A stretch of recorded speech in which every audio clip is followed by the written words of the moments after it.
The following is a presentation of the St. Louis Chess Club. The top players in the country are making magic at the U.S. Women's and U.S. Open Championships in St. Louis. Incredible opening concoctions and clever tactics left us spellbound. Christopher Yu is the boy who lived, rebounding from his round one loss like a lightning bolt, winning back-to-back games to join a four-way tie for first. Alice Lee and Megan Lee continue to enthrall with bewitching play in the women's section, maintaining a half-point co-lead over the field. Young blood has transfigured the standings. What sorcery will they create next? Day 4 of Enchanting Chess, coming up next.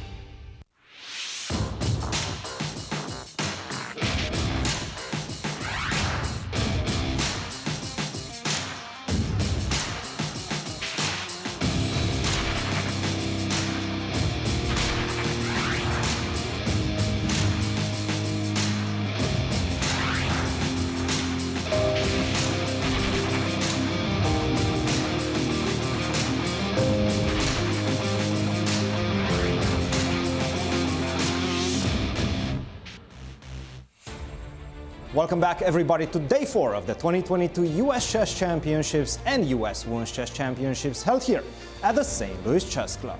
We start today in the historical World Chess Hall of Fame as we are waiting for the players to arrive and show their prowess over the chessboard. Let's go to the studio and start this exciting day with Yasser and Anastasiya. From the home of chess in the United States, welcome to the St. Louis Chess Club and the fourth round of the U.S. Chess Championships and the U.S. Women's Chess Championships. Hello everyone, I'm Anastasiya Karlovych and I'm here joined by my brilliant co-host, Grandmaster Yasser Seirawan. Anastasiya, it's been great fun. Love calling the action with you. Thank you so much for being with us. Hello, everyone. Thank you for joining the show. The millennials have truly arrived. Remarkably, a 12-year-old leads the ladies section and a 15-year-old leads the open section. Yes, yes, yes. I know they're co-leaders, but still, it's extraordinary. Anastasiya, do the honors. Tell us who our leaders are. Let's start with the ladies. In the ladies section, we have two co-leaders, Alice Lee and Megan Lee. They have 2.5 points, both of them. Great results so far. Begim Tokhirjonova, as well as Tati Abrahamyan and Jennifer Yu, they have 2 points out of 3. And Arena Krush, our 8-time champion, only at 50% with 3 draws. And in the open section, who are our leaders there? We have 4, if I'm not mistaken, leaders. In the open section, Fabiano Caruana, Sam Sevian, Christopher Yu and Hans Niemann, they have 2 points out of 3 plus 1 at the moment. And a lot of chasing gangsters, to be sure. And our format for these 2 U.S. National Championship events. In every event, we have actually 14 players, right? So it's round-robin tournament, 90 minutes for the first 40 moves, and then followed by 30 minutes for the rest of the game. 30 seconds increment for move 1, and of course no draw offers. And the tournament's been motoring right along. We're in the 4th round, but our remaining schedule. We're in the 4th round and we have 2 free days. The first one comes on 10th of October, the second one will be on 16th of October, and if we need playoffs, they will take place on 20th of October. Along with the closing ceremony. And we're lucky to have Cristian in studio to break it all down for us and tell us about the leaders and how they got to their positions. Cristian, good to see you, my friend. Good to see you guys. Great to be back casting the games of 28 of the best chess players that we have here in the United States. And what a fantastic event it has been so far. The first 3 rounds definitely produced the goods. And let's take a look at who the leaders are and how they got to where they are. And we're going to start with the ladies section. And in this one, we have an incredible young lady, only 12 years of age, Alice Lee. She won in the first round and the second one as well against 2 of the rating favorites going into this event in round number 1 against Eswaran, round number 2 against Tokhirjonova, and a draw in round 3 against Cervantes, sitting pretty on 2.5 out of 3. And another lady that is impressing in this one is Megan Lee. She came to the studio after one of her victories and she was talking about balancing her real-life job with playing at the US Women's Chess Championships. And she is playing tremendously well. She won in the first round against Rochelle Wu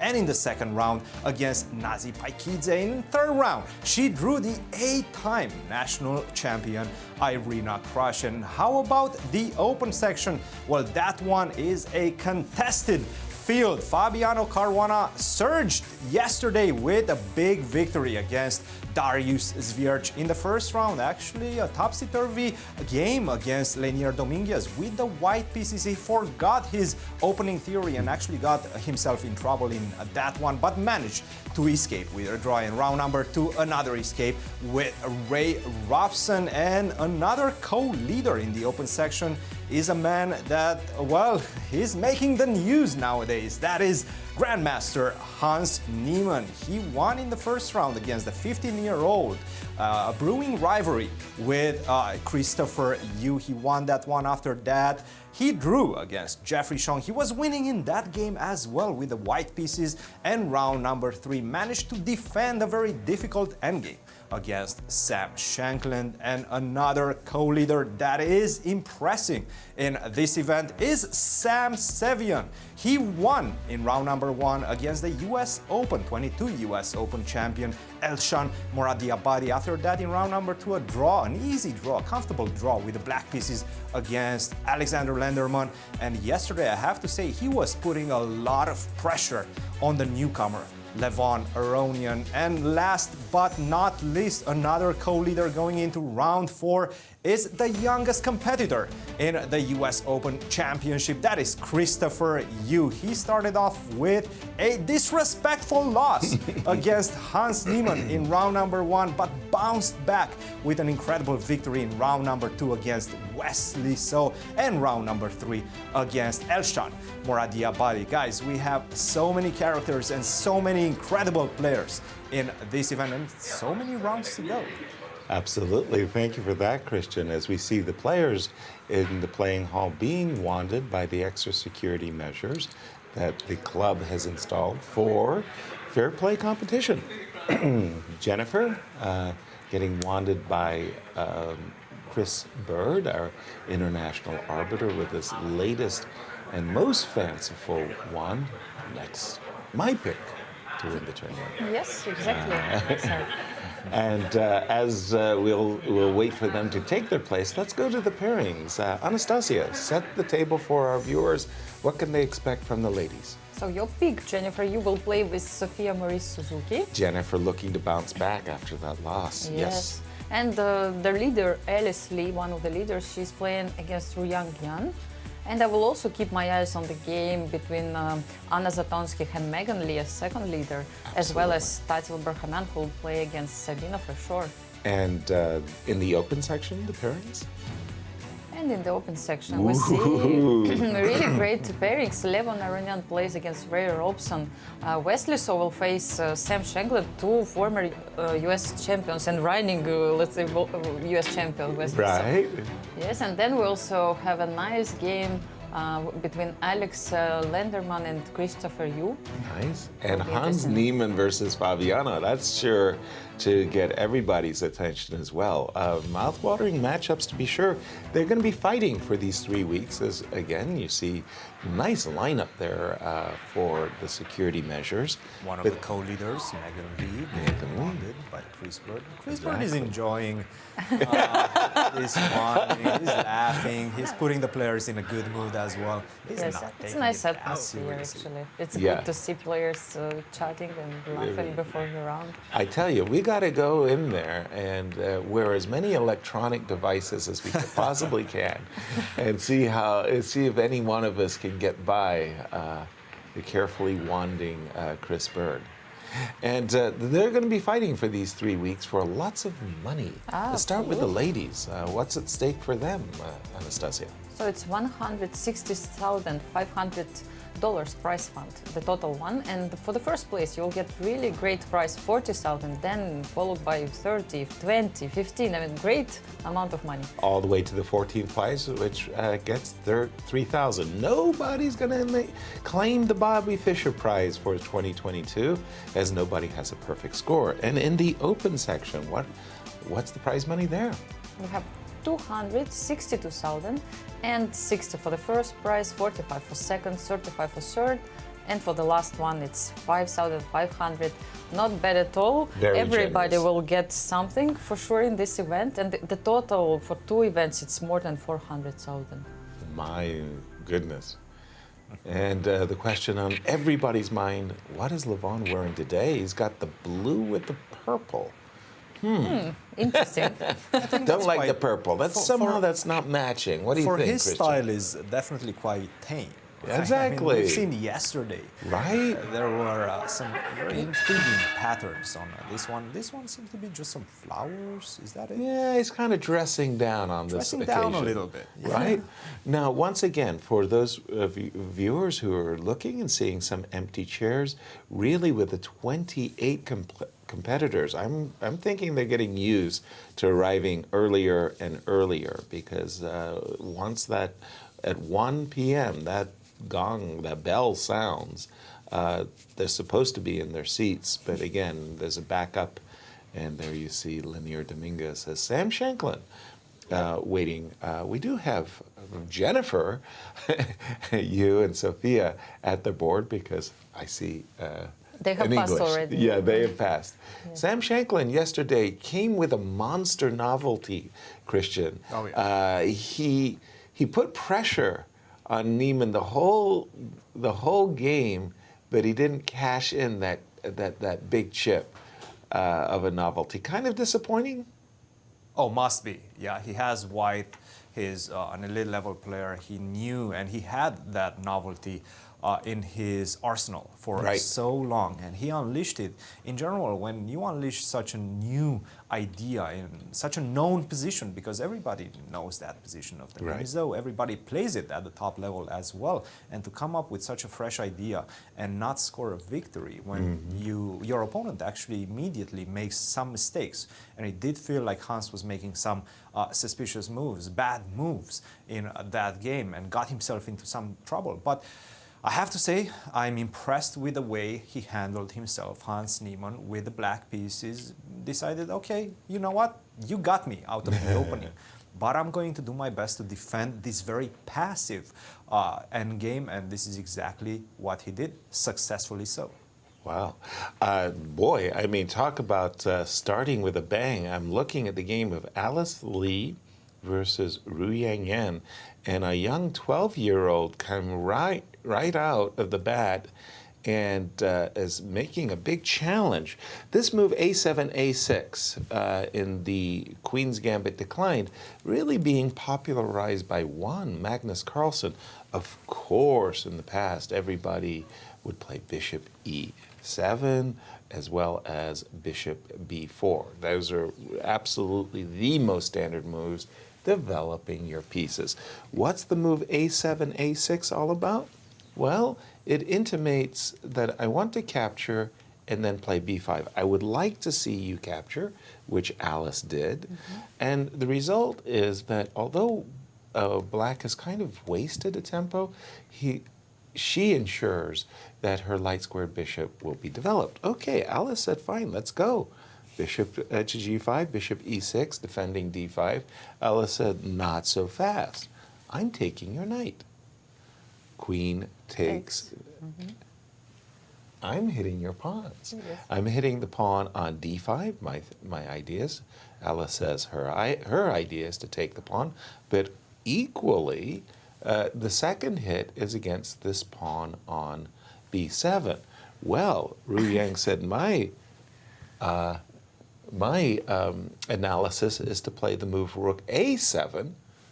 Wow. Yes, Rook A7, you don't see it every day, right? Exactly. So this was the idea of A6 move, yes. Right. And if you take the pawn on D5, I'm assuming the queen's dropping back, and after E2, E4, I'm assuming there's some issue here that could go wrong?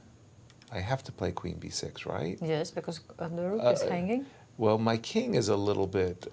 I'm a bit concerned that there might be some counter attack coming here after a move like this.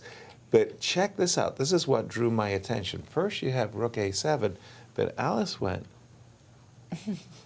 h3. h4. Ooh, this is you don't see this very often. Yes. h4 after giving up the dark square bishop. She's looking at knight g5, and once you play h4, I can tell you that is like a bell. It says to me that she's looking to play castles and e2, e4, and wow, right out of the opening, this is hot stuff, Cristian. Is it good though? This is indeed hot stuff, and I was looking through the variations, and actually one thing that I saw is the fact that Vidit, out of 8 games, Vidit with the white pieces played 4 of them. So he's definitely enjoying this variation. Unfortunately Top for him, grandmaster from India. he actually lost 3 of them. So he lost 3 of them. He won 1 of them with the white pieces. 3-1 with the white pieces. That's not a very good score. So I. Pretty sure he gave it up. h4, h6 is one of the options. Obviously, you want to play knight to g5. This is the idea behind the move h4 and recapture the bishop pair, right? That would be ideal because the bishop pair for black came at a cost. This rook on a7 is a bit misplaced and it's going to be not that easy to get it back into the game. Obviously, I also have some ideas of queen to c2 followed by e4, as you guys were pointing out. So this one is a very, very fresh line. h6 is one of the ideas. c6 is another one of the ideas in the position, and of course bishop to e7. But unfortunately, I don't think for black that is. Unfortunately, I don't think bishop e7 is the correct answer because now e4 comes, and this aggressive move actually gives white the advantage. If you take on e4, I will follow it up with d5. Wow. If we start exchanging around here, unfortunately, your king is going to get extremely, extremely weak, and you're going to suffer on the light squares. The light squares, coupled with the fact that the rook on a7 is completely out of play for the moment, is going to take you a lot of time to get it back in the game. So this one is not looking good for black. After d5, probably you have to play something like bishop to f5. Knight comes to d4, central knight. I'm bringing my pieces out with tempo. And by the way, check this out. Yeah, h4, yeah, h4? Came in handy. You cannot go to g6 because h5. after h5, your bishop is going to be trapped. So Nice. it's definitely looking like a very intriguing idea coming from the white side. We do have a move. h6 was played, defending against knight to g5, makes a lot of sense, and immediately responded with a move queen to c2, which is indeed the main line. It is the move that was played by Vidit twice in the position. Vidit against Le Quang in 2021, Vidit against Gukesh in 2021, June 21. He actually lost both of those games. But I have a feeling Alice Lee will be coming with an improvement based on those games. We know that she is working with somebody. We don't know exactly who she's working with, but we know that based on her games, she's a very good theoretician, her coach in this situation. So very intriguing game, guys. Queen to c2 played by Alice Lee. You can see the focus on her face. She knows where she is.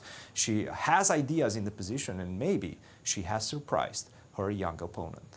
My spidey sense is tingling, Anastasiya. I'm going to say that she's working with, ready for it? Vidit! Yes, of course. That's a good one. Don't ask me how I came to that conclusion. It will remain a mystery.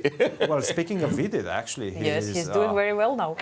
Yes. 6 out of 6 at the European European Club Cup. Club He's winning something along the lines of 19 rating points at around the 2700 level. Yes. I mean, that's just simply ridiculous. So, yeah, he's surging. He's through the in a rankings good right now. And a shout out Great also move. to Magnus Carlsen. Magnus Carlsen started the European Club Championship with a draw. That seemed to get him angry as he's gone on a 4-0 winning streak since then. Yes. Turning our attention to our other co-leader in the ladies section, Megan Lee. She's up against Anna Zatonskih. Anna with the white pieces. Again, this Slav defense with e7, e6, not capturing on c4. Anna said, you know, these variations bishop g5. Too complicated, huh? Too complicated for my blood. This is going to be hard work, this Botvinnik pawn sacrifice. Let me just capture on d5, kind of like the lazy person's way out. That would be me too, by the way. I've done that myself. But I usually have followed it up with bishop g5. I find that when I play the move bishop f4, I'm kind of on this vacated diagonal, and I don't feel that it's possible, let's put it that way. I don't feel it's possible to get an opening advantage as white. Against the move bishop f5, any queen b3 ideas are going to be met by queen b6. And no c5 anymore in these positions. Yes, sometimes white wants to push c5, but no, we don't have pawn anymore. It's not there, exactly. You reach for it, and you can't find it. So I'm thinking that with this, let's say, aggressive approach by Megan, like, do you want to go into some really complicated variations? And by ducking the complicated variations, bishop f4, I don't think Anna's really going to get any opening advantage. Mind you, she's probably looking at this position saying, I would just like to play a very long game with you. I have a much more experience than you do, Megan. Let's play. And in the open section, what do you have for us, Christian? Well, I'm looking at this game between Wesley So and Sam Shankland, a very aggressive stance by Sam Shankland. He decided to go with the Sicilian against Wesley in this one. Maybe smelling some blood after that loss with white from Wesley So against Christopher Yu. d4 was the response, so no bishop b5, no checks. We're going straight into the open Sicilian. Knight to f6, knight to c3, and the Najdorf is on the board. a6 was played. And bishop to e2 was Wesley's response, so he's not taking necessarily the bull by the horns and going into the main, very aggressive lines after the move bishop to e3, right? He's not even going into the bishop g5 lines, but instead he's taking much more of a not passive, but more tame approach towards the knight, or bishop to e2 most likely will be followed with short castles. So we're going to get castles on both, on the same side. e5, knight to b3, bishop to e7, and check the lifetime between these two young men. 4 wins for Wesley, 0 losses, and 9 draws. So Wesley, well, definitely has Sam's number. Yeah, yes. A good paying customer, as we say in the trade. And Wesley right now is thinking. It seems like Sam definitely knows much better the intricacies of this position. By the way, I just have to get in a quick comment about the game between Tatev and Sabina. Most of my life, I've played Perk defense, the shadow of my kingside bishop, as well as Caro-Kann. Okay. And oftentimes, I get transposition, but in my entire career, I've never seen such a good position for black out of both the Perk defense and the Caro-Kann. What am I talking about? Well, it started with Caro-Kann. It started with the Caro-Kann with d3. Okay, Sabina said, well, if you're going to play passively and not control the center, I'm going to fianchetto my bishop. Once I put my bishop on g7, I'll be able to play the move e7 and e5. What you going to do about it? Tatev says, well, I've got a good idea. I'm going to advance my pawn. And so she took a tortoise approach, yes. Right? Like one step at a time. So it's like very strange. You're playing a Caro-Kann Perk with an extra move as black. It's like, what? Like, can you do that? Here, I would imagine that as white is putting so much pressure in the center, the most obvious is just immediately to play f6. Yeah, wow. Just asking questions. Asking questions. And I have played many a game that has featured the knight coming to h6 and then to f7. Again, putting as much pressure on this pawn as possible. I don't know, this opening circus, is this actually a variation, Christian? I was actually not looking at that one, but to my eyes, yes. E5 and d4. Go d3 and then d4. No, that normal stuff. Huh? Normal stuff to me. Okay. Yeah. So looks like some sort of a Caro-Kann transposition, right? Yeah. Well, I mean, it just felt like an extra tempo. We'll keep an eye on that. What else do you have for us? Well, actually, I was looking at this game between Alexander Lenderman and Christopher Yu because there's a lot of interesting stuff happening in the opening phase of this one. So we have the Catalan, very regular stuff. A6 was played, so not bishop to b4, not the usual main line with bishop to e7, but a6 getting ready to defend this pawn on c4 and fight for the survival of his extra pawn with the move b5. Now immediately, castle is the main line by far. 3,350 something games. Wow. Knight to e5 was the move played by Alexander Lenderman. And by the way, he's blitzing every single move. Let's take a look at what happened. Bishop to b4, the main line. Knight to c3. Bishop to d2 is also an option, but after queen takes d4, it does seem like black is doing quite well. Bishop takes b4, queen takes e5, and it does seem like white has some compensation, but perhaps black not enough for more than just equality. Now, let's take a look at what happened in the game. Knight to c3, knight to d5, castle, and castle.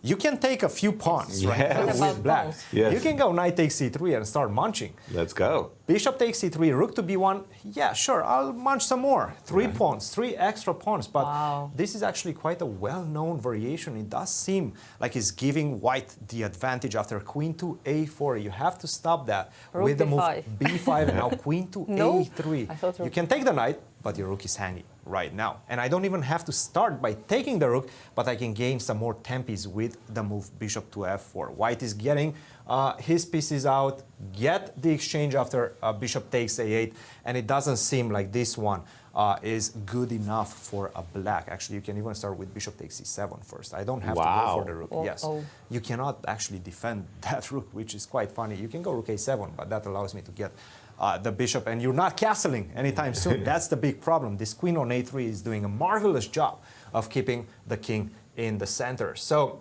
knight to d5 was played, castle, castle, not taking the bait with knight takes e3, knight to e4, b5, and b3. And Alex Lenderman has 1 hour and 34 minutes on More his than clock. he had before. Right. By far, he's blitzing out every single move, putting tremendous pressure on his young opponent. I have to say, I will give Alex the victory in the opening phase of this encounter against one of the co-leaders, Christopher Yu.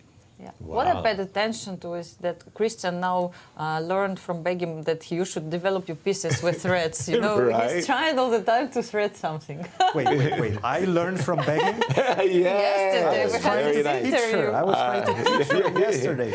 Coach, your growth in chess has been phenomenal. Yeah, Since we will learn Begim from our students also. stepped on the Mizzou campus, I mean, his rating, his understanding especially, his understanding. I'm looking... My rating has stayed the same because I haven't played a single game. In 3 years, right? Unchanged. No, but it was very funny yesterday when she kept telling him, he was asking her about development, and she was kept telling that I developed, but with the thread. I'm trying. It's better. It's better. It was great stuff. Of course, the being president of the Pawn Grubbers Club, I was tasered by that position where 3 pawns would be. I'm happy with 1, 3. There was another one too, and again, this is all theory, no doubts, but there was even another way. If you were going to grab the pawn and you didn't want to face the consequences of queen a4 check, you could do it even yet a second way by capturing here. One of my tricky ideas. Oops. That's queen another before. pawn. Queen takes d4, knight takes e2. Of course, you're not playing queen. You're probably playing queen c2, and after queen takes. No. I'll taser you again. Oh no. Bishop takes c3. Yes. I'll play e4. Because otherwise, what I was going to show. I'm not even looking at your bishop. I'm actually going to go e4. Whoa. How about them apples? Okay. Yeah. Some sharp stuff, guys. Some really sharp stuff. Wow. And it does seem like this one favors white. B takes c3, by the way, it's also an option, but e4 is by far the strongest. Apologies, because now I'm just kind of mesmerized by what's going on. If I drop back with the bishop, you take my knight, I take. You can't pick up my bishop right away, at least. I don't have to play knight c6. I can play c6. And then what do? You checkmate me somehow brilliantly? I don't know, you said Alrighty, Yasser, get aggressive. knight f7 maybe. Very nice, very I nice, said this. Anastasia. Knight takes Bravo. f7. Beautiful. Give me Bravo. a piece to sacrifice. Oh, this one is... Wow. Actually, I'm not sure until the end. I was trying Exactly. to Exactly. Well, You calculate. don't have to calculate. Yes. So king takes. Let's That see. was it's great. just Queen. instinct. Yes. And now you've got I have a feeling, checks. yes, that Well, I Take can on see d5 this. You've got next. very good feelings. Exactly. I'm sorry, by the way, when you came into studio, were you yes. electronically checked? Did you pass Yes, I left all my electronic devices. Where's your smartphone? I've seen it around. Nicely done. That answers that question. Back over to you, Cristian. And again, so many big matchups, but what can I say? Hans Niemann, the toast of the chess world. How's he doing with Fabi? Well, actually, he's repeating this queen c2 line in the Nimzo with the reversed colors that he played yesterday against Sam Shankland.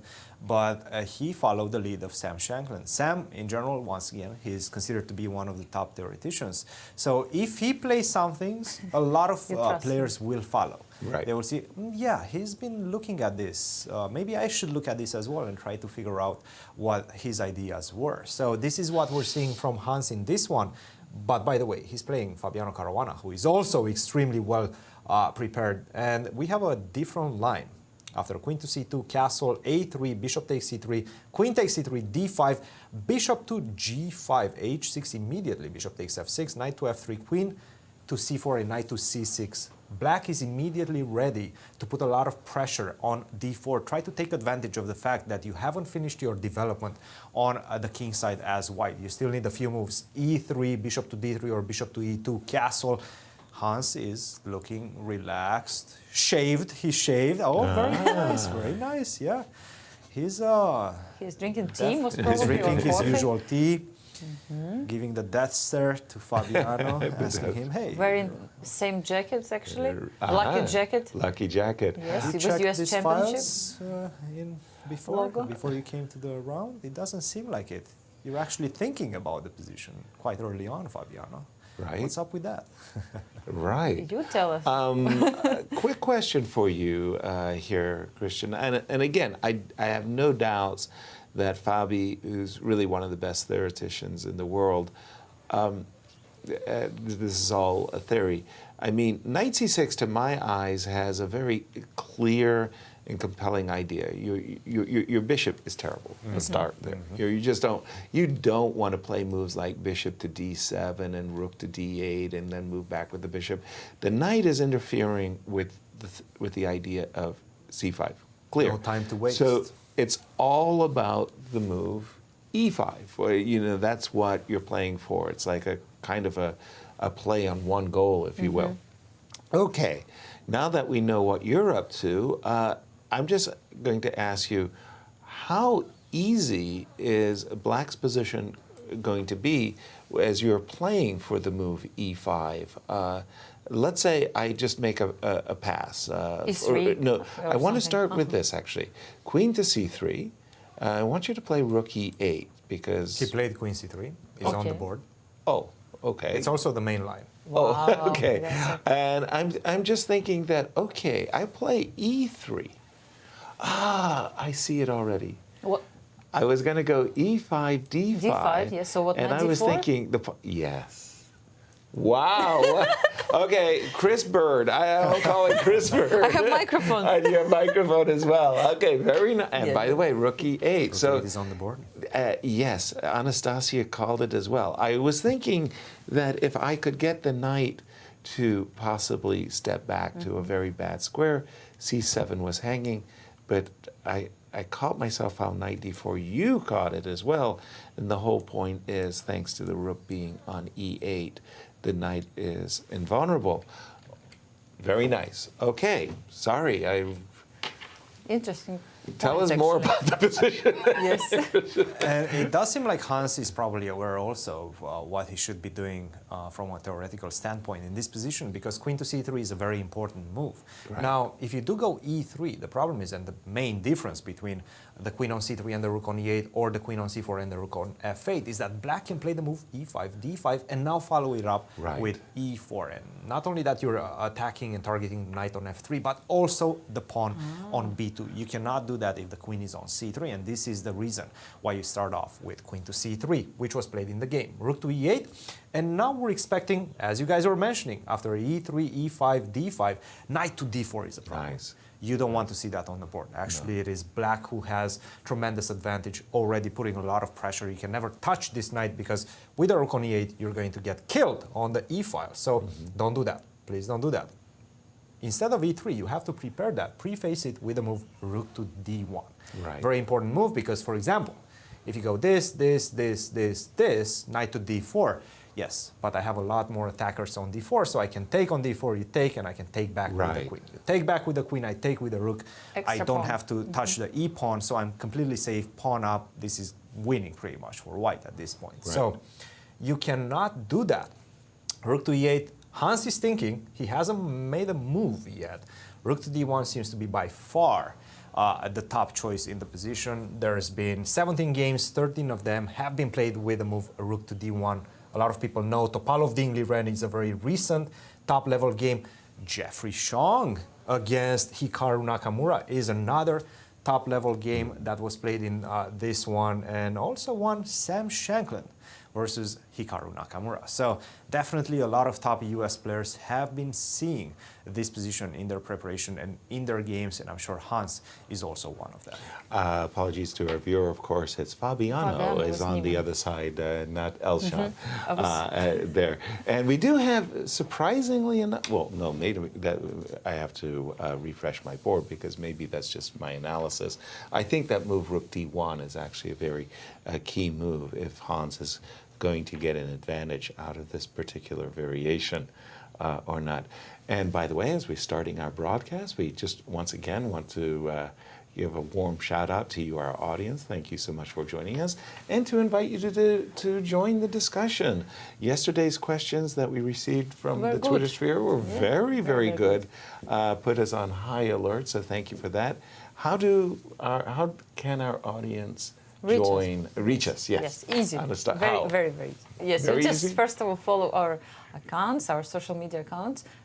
Please follow Twitter account, and then go to St. Louis Chess Club. Right. And you can also tag St. Louis Chess Club or our names, our Twitter accounts with Cristian, and then you can ask any question you want. I know that there were some questions also. I think we will come back to them and we will answer. Also, you can check our YouTube channel if you missed some interviews yesterday and or the broadcast. If you want to check something, always remember we have St. Louis Chess Club YouTube channel as well. Wonderful, wonderful. And again, the questions from yesterday really were excellent, so keep up the good work there. We haven't seen the move rook d1 by Hans. I just wanted to say that Fabiano is at 1:30.01. So he actually has 1 second more than what he started with, whereas Hans has actually consumed 15 minutes of the first time control. Again, let's just walk around and see Wesley So versus Sam Shankland. This was the, I want to call it, whenever I see these bishop e2 systems against the Najdorf, I want to call them these Geller quiet systems. And the whole idea is it's a far more positional approach by White. What White's trying to do is not occupy the square d5 so much as to simply prevent the move d6, d5 for the long term.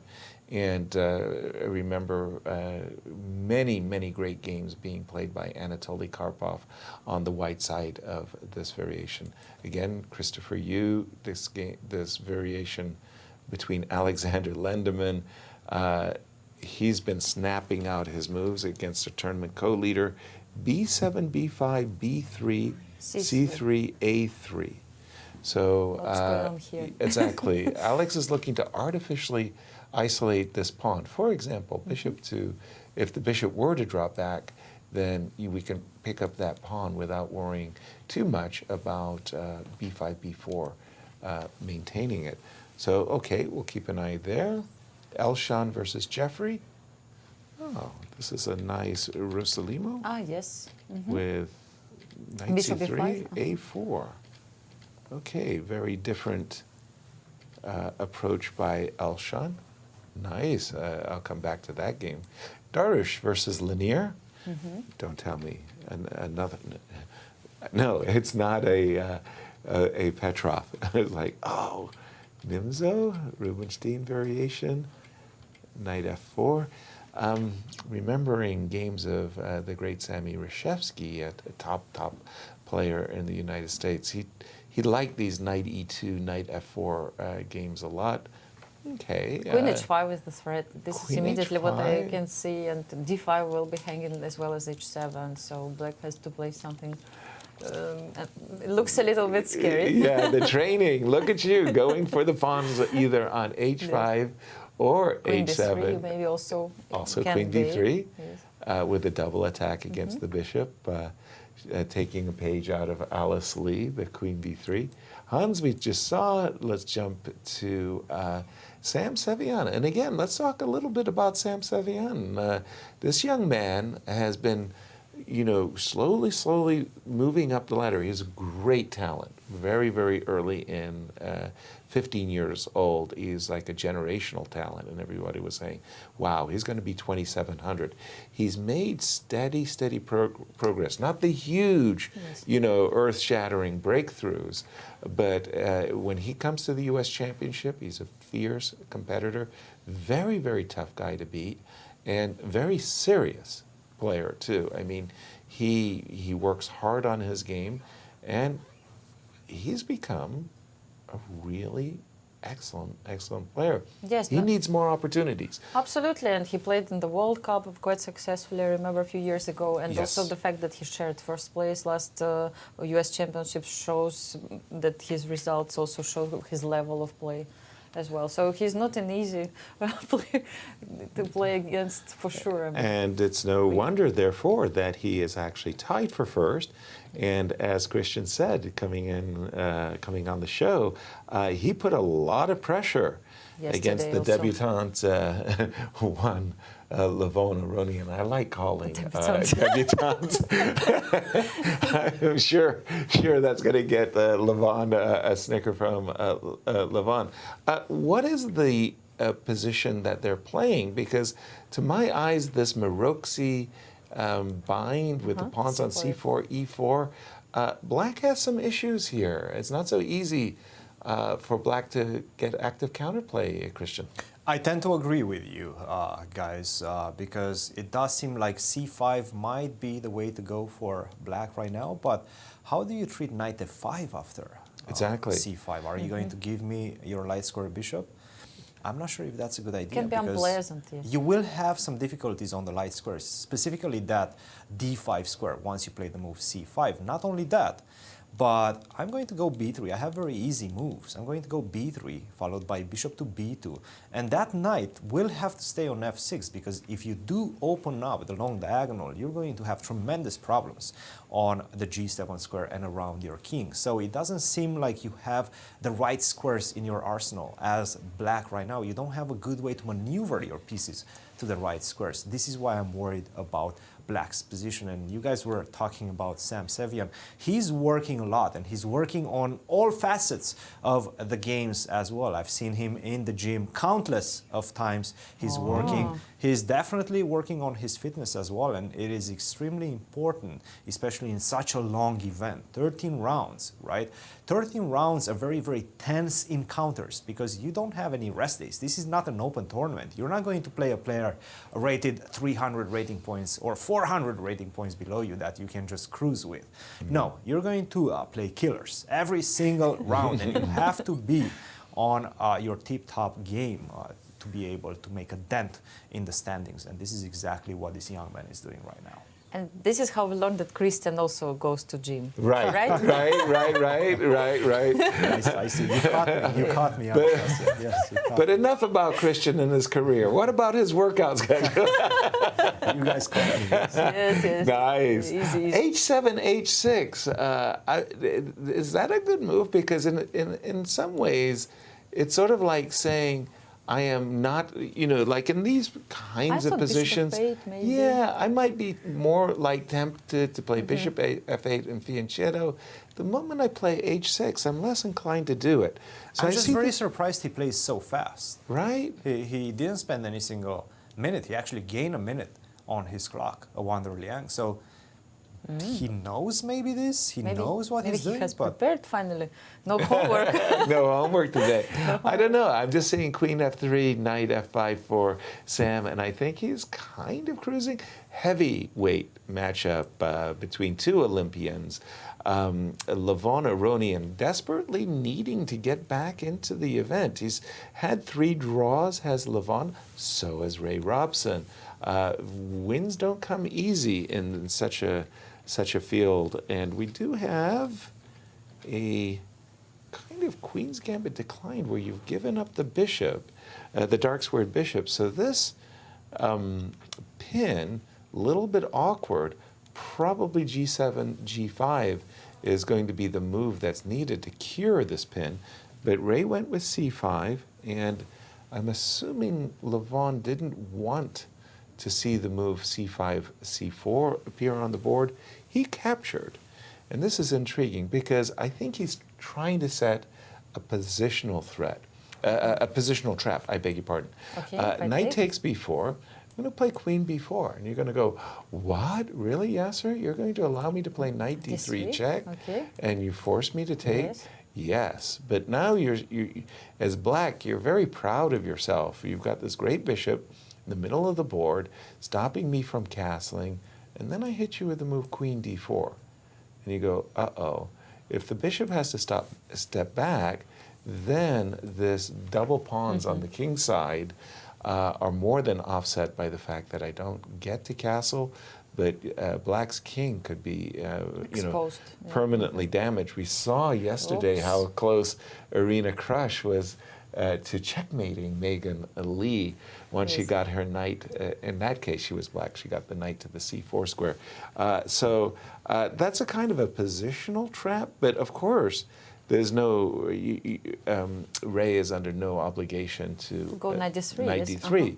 Probably else? Rook C8. Rook C8. Possibly just simply Knight E4. I'm sure we're still in theory. And I'll turn it back to Cristian and ask you what caught your eye, Cristian. I was looking at this important matchup between two of the co-leaders, Hans Niemann versus Fabiano Caruana. Fabi is still in some sort of preparation, still hasn't spent a single minute on his clock. So take a look. After rook to d1, which was played, we were discussing about this move. Don't start with e3, reinforce the control over the central d4 square. e5 was played, d5. And now, once again, knight to d4 doesn't work because that just allows me to win a pawn. Knight takes d4, queen takes d4.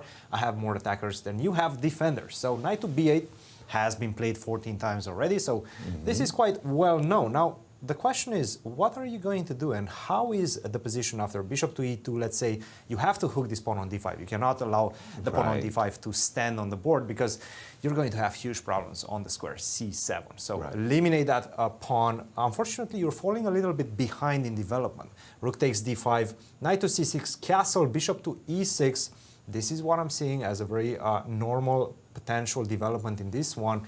But maybe Fabiano has other ideas in mind. Queen to g6 is also a very good move. Bishop to f5 has been played before. Bishop to g4 has been played before by Hikaru Nakamura. So this one, despite the fact that we're already at move 17, has been seen in a couple of top-level games. And actually, as we were discussing, it did seem like Fabiano had other ideas in mind. e3 was played and not c6, but rather bishop to f5. This is the wrinkle, and we know that Fabiano will be coming with new, fresh ideas every single time he goes and plays a game, and this is the one wrinkle that maybe Hans didn't have in his notes. Bishop to f5. What and about I think queen c7?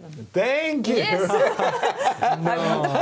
The training is working. You're This is so you're good. taking everything. Yes, yes.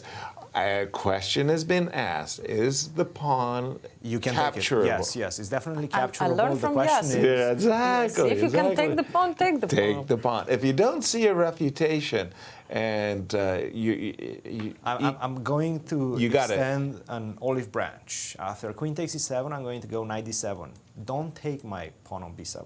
no, that one, Yes. that's the cookie jar. No, I don't want to get hands caught there. But bishop Wrong. e5? The best move is queen takes b7. You see, I tricked you. Yasser. Oh, you dirty dog! I tricked you. You have to I was take the afraid other of pawn rook as well. b8. Yes. B2. As an answer, I didn't want to see the rook land on my, Rook b8, queen c6, something Yes. along those lines, right? and then the rook lands on, and I thought this was compensation. You definitely have enough compensation. Yes. Yes. But if you leave the pawn on b7 as well, black will still have compensation because rook is coming to c8, the knight is coming actively to c5 or even b6, but probably c5 because I'm looking at those light squares that I have control because of my bishop is on f5 right now. So I have a lot of ideas in the position. What I would be worried at Hans is that Fabiano is blitzing out his Yes. moves. Exactly. Good That's point. a problem, It's an right? unpleasant And I situation. remember vividly this game between Shakhriyar Mamediyarov and Fabiano Caruana at the Seinfeld Cup a couple of weeks ago. And Fabiano was blitzing out. He actually played that whole game from his homework notes. And Wow.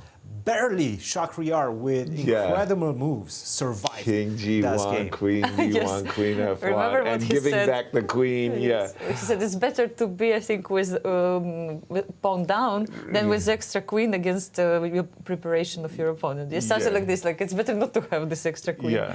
Well, and also Shakhriyar said something like Fabiano's preparation was met by Mamidarov's defense. That was really funny Something interview. like that. Yes. But hold He did on. not take on c7.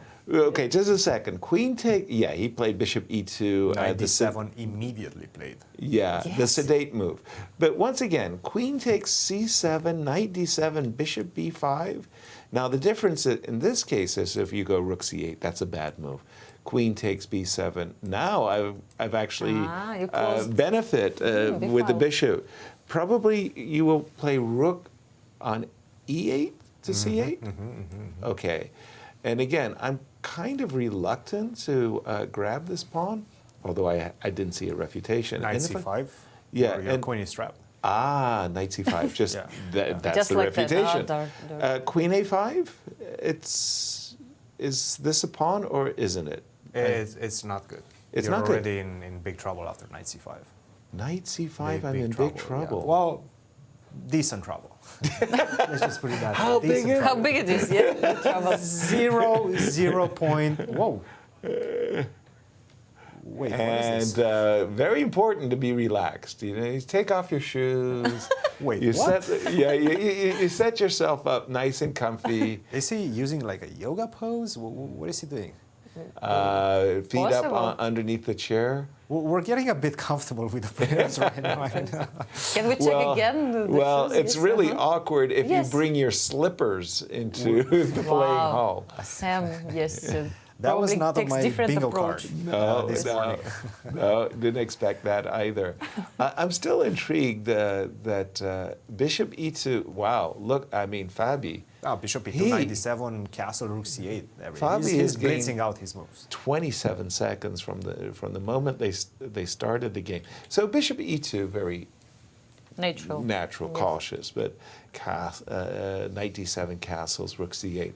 Okay, it's quite obvious that Fabi has c6 on his agenda, but isn't it going to be dangerous that this pawn could go to the d6 square? Let's say I make a move. Let me make a move. What's a good move? Queen b4. Idea.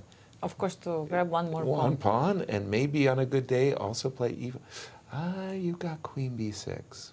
I'll probably challenge you there. Yeah. Queen b6, and I don't have time to play e4. Ooh, that's a pity. And if you go back, maybe knight to c5. Yes, Queen b4, yes, queen yes, d6, yes. queen d2, knight c5. Let me try a little bit of a tricky move for a moment. Knight d2, idea of e4. Yeah? Let's say I go d6 now. By the way, if you make C6, a nondescript move, you could find yourself in a world of hurt very quickly. I had actually some ideas, let's say, of making a pin, but of course you would play c6, right? Okay. And then my idea was like, go ahead and try to win this pawn. This pawn on d6, if it lives, it's going to be very, very, very unpleasant. So I'm hoping to trick you with takes, and a fork. Although I must admit, I have to confess, bishop h3 is possible. It's possible bishop f3, e4, yes? Or what? Yes. Yeah. Yes. Oh boy. So this is what we do, is we calculate these crazy variations, right? Well, I think you can just take on e4. No. I take on e4 and take on... Too much. Yeah. If you take, I can take on e4 and take on h3. h3, yes. And the game continues. You have still Right. knight e5, Yes. right? Knight is coming to e5. There's some checkmating threats. Exactly. Lurking. Lurking. Knight f3, maybe king f2, and Yes. perhaps I'm doing okay. Advantage white. After all these lines. After yes. all of these lines. I was trying to keep the pawn alive on d6. Let's try it differently. So c6, d6, and now maybe go e4. Yeah, I thought about e4. e4 even before, but Inviting I a was not trade sure, of yes. queens, but I'm not interested in trade of queens. I'm still hunting.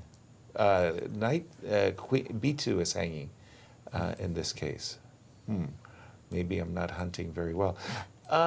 Okay, if we get a position like this, Cristian, asset or liability? That's a good question. Yeah, it's very difficult to quantify that, but let's take it move by move, right? Yeah. Let's go rook d8. Rook c8, d8. Yeah? Sure, yeah. I don't have anything else to do on the c file anymore. I'm looking at my own pawn. Knight c5, yes. And I'm trying to maintain this fella. And maybe... So what if no, knight to e6, probably you're just going to go back to d2. You're Yes. going to win a tempi. Win some time, yeah. Yeah. Interesting position. We'll Very definitely interesting. keep an eye on this key matchup. We have some Twitter? questions? Yes, we're Okay, ready. great. Just a second. Let's get our thinking caps on. Okay. This is a question for me. Jay Best Yes. asks, Ask me, would love to hear from Anastasiya Karlovych on how she started playing chess. bravo. Oh, that's a question. When actually. did you learn to play the game? I think I started to play like at the age of 8, 9, something like that. Okay, but the pretty funny good. thing is that some years later, like when I was already grown up girl, I remember that first time I, let's say, noticed chess as a game was when I was like 5, 6 years old, and I was watching this movie, If Tomorrow Comes, by Sidney Sheldon. And in that movie, the main actress, she made a trick, a very nice trick. She was playing against 2 players, but in fact they were playing against each other. Right. Yes, and I was like very small, and I was kept watching that movie many, many times, and I was so, happy to see the scene that she was, she made a bet that she will win, she will make 1 out of 2, no Right. matter what, and then she won this bet. Of course, how can you lose it if you play against, they play against each other? Yes. Right. In the yacht, I think it was somewhere, there was a big ship, and they were playing on different levels, so she would just go and show those moves, perform those moves. Right. So I think this scene probably was really impressive for me, and later on when I started to play chess at the age of like 8, 9, in one of the I just started in normal school, and we had this extra lesson of chess. I don't know, I just continued, and then I started to go attend normal chess school. We had. Let me just yes. interrupt you. Yeah, You sure. talk about the chess in the school. Was it a part of you? Was it a necessary requirement class, No. or it was after Additional, the class? yes, Yeah, it was like a bonus. extra, yes, okay. extra. Sorry, go on. Yeah, but we had those classes in different schools. It just I was lucky that we had it in my school. Right. So and then I think the funny thing was that maybe like about 200 kids passed through this class, and I was the only one who later continued in the Like the chess school. pioneer Yes, palace. somehow I continued. Yes, and I used to come and play in this, kind of Soviet, let's say, chess clubs Right. with. Like really big chess fans who would come every Sunday to play these rapid events, 15-minute events, and this was my practice. I would just keep coming on Sundays. Like I don't know why I was doing it. Nowadays you have so many different things to do on Sundays, right? And at that time, Yeah. Were you successful early? Because sometimes you get very disappointed. You lose a game and it's crushing. You just can't recover. But were you successful early so that you continued? A lot of people Yeah, I know get what you mean, discouraged. yes. Yeah. I was not actually that much. I must tell you that I was not from those The kids who prodigy. started like beating everyone. No. It's not the story about me. No. But what I remember that one of the biggest successes I had when I was like 15 or 14, I won the regional championship for men. Let's say it was considered like open championship. Respect. And the funny thing was that even my coach was playing there, Grandmaster Gutman, and he was third, I think, and I was first. So I was ahead of few grandmasters. I didn't consider like a big success, but now I understand that actually How it was thrilling. it was big at that time, like at the Right. age of 15. Like then I started to study law, and I was not so much focused anymore. But Right. that was I think the biggest success which I had. Did you consider pursuing a career professionally, or it was maybe your parents encouraged your school first? How was that? No, it was like I tried to combine. Same like some players who Half play and in this tournament. Yes, like I tried to study well, and also I played chess at the same time. Was Ukrainian champion under 18. Right. And we had so many good players at the time. Muzichuk, Lagno. Yes, it was fun. Nice. Thank you for the Yes. question. I'm learning Thank you. all about you now, Anastasia. Thank I you, mean, yes, 8 years old, I'm expecting more. Come on. What is this? One more question from the Twitter sphere. I saw you. That is a tie-dye shirt, and I remember that was, I don't know what You still have happened it, to yes. it. Look at the hair, by the way. Yeah, so I this had is an impressive, afro. Yasser. Yes. Yeah, oh my gosh. This is from the you know? Washington State Championship. That was the Open. So it's like 1976, won the Washington State Championship. And I had gone later to fill out an application for the University of Washington in Seattle admissions. And it was something like $2,570 for a semester. Yeah. And I was filling out the form, this application, and I don't know what came over me, but I put in the form that I was also the champion of Washington State for all ages. And the person who took my application said, "Oh, Washington State champion, very nice. That and $2,570 will get you in class." I was like, now you get a full scholarship. You get to go and have Cristian teach you how to develop your pieces.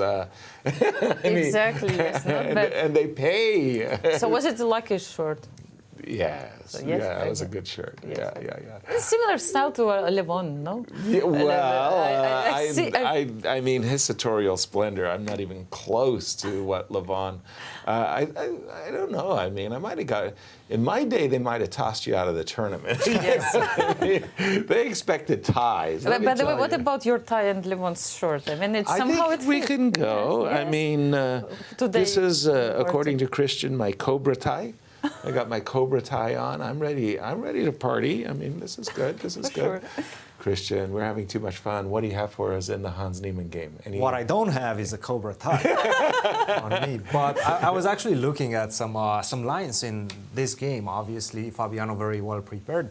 But there are still 3 games in this one. One in particular is between Arik Braun, Grandmaster from Germany, as well as Svein, who is also a grandmaster from Germany. This big battle actually ended after bishop. It didn't end, but it gave black quite a nice advantage. Bishop to b5 was played in that one. You have to attack the bishop, get it out, force it to trade for the knight on d7. Bishop takes d7, and now you have to do something. You have to relocate your knight, because the knight on f3 will get pinned if you give me one more chance to get bishop to g4. So you have to start with bishop, knight to d2 also.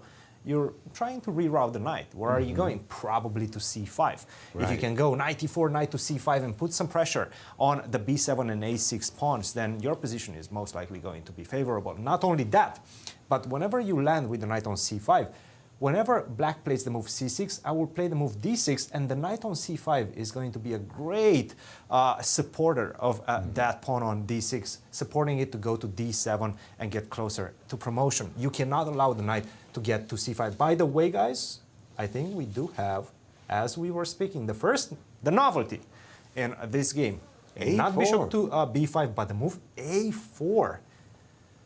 This is an interesting one. Let's have a look and see Fabiano's reaction. Is he going to blitz out his move, or did this move caught him by surprise? I like the reaction, yes. I think the reaction was, this is news to me. Let me sit down and enjoy my tea. Exactly. And break that move down. What and you is see A4? the levels, the discrepancy between the levels of tea, between Hans's tea, which is empty, and Fabiano. Yes. Now he's going to be thinking for a very long time, sip his tea, get closer to Hans's levels. And there's then a hidden message there. I don't know what it is. There's some tea psychology there. But could be a movie. And he also has his tea bag still and inside. look the way he put his tea down. Yeah. Like, now you're bothering me. Now it's too hot. Okay. We'll keep an eye on that. I just wanted to go to the game of Wesley So and Sam Shankland. Again, this was a very positional approach that Wesley took against the knight or h2, h3. And it's strange. It's like, give White just a few little moves. What White would really like to do is go rook e2, rook d2. Why is that so important? What's up with that maneuver? Why would you want to transfer the rook to d2? Two reasons. Once again, it's all about controlling the square, d5. You do not want to see black playing the move d5, trading everything off, and then black will easily equalize, maybe even be better. The next thing is, once the rook is on d2, controlling the square d5, you've protected the square c2. What does that mean? With the rook on d2, protecting the pawn on c2, it means the knight can move. It's really that simple. If I for you, if I move the knight immediately, the pawn on c2 will get bitten. And so recognizing that it's incumbent upon him to do something, he can't just let White improve.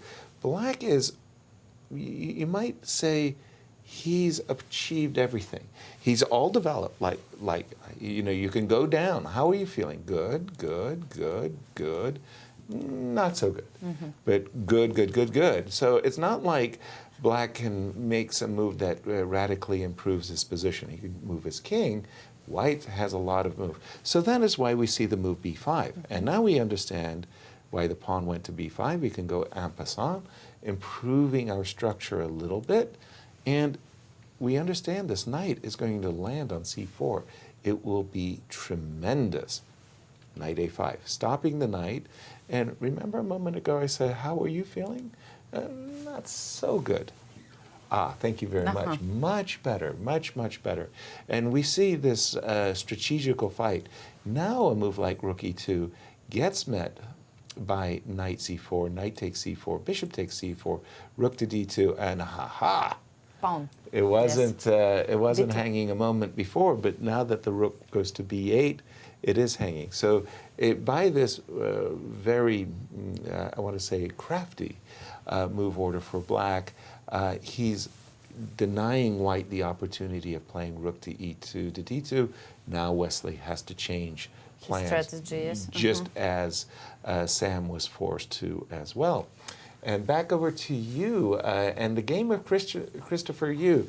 Christian, We gave a little love earlier to Sam Sevian, but after this, I want you to show the very nice finish that Christopher, you had from round 3. He sacrificed his queen. We didn't get a chance to highlight that nice finish. We can get to that in just a second, but let's first see where Christopher Yu is landing today, right? Because it's not looking good. Oh, and I have to say, he might actually just be lost right now. Whoa! Already? Take a look at what happened. I think we left it somewhere around here. Yes. B3, putting some pressure on C4, opening up the discussion. Are you going to take on B3 and allow me to get the queen to B3 with a lot of pressure on your pieces? After that, I'm going to move my bishop away, go rook to C1. I have tremendous pressure on both the B and the C files. So plenty of compensation for the lost pawn. Christopher said no.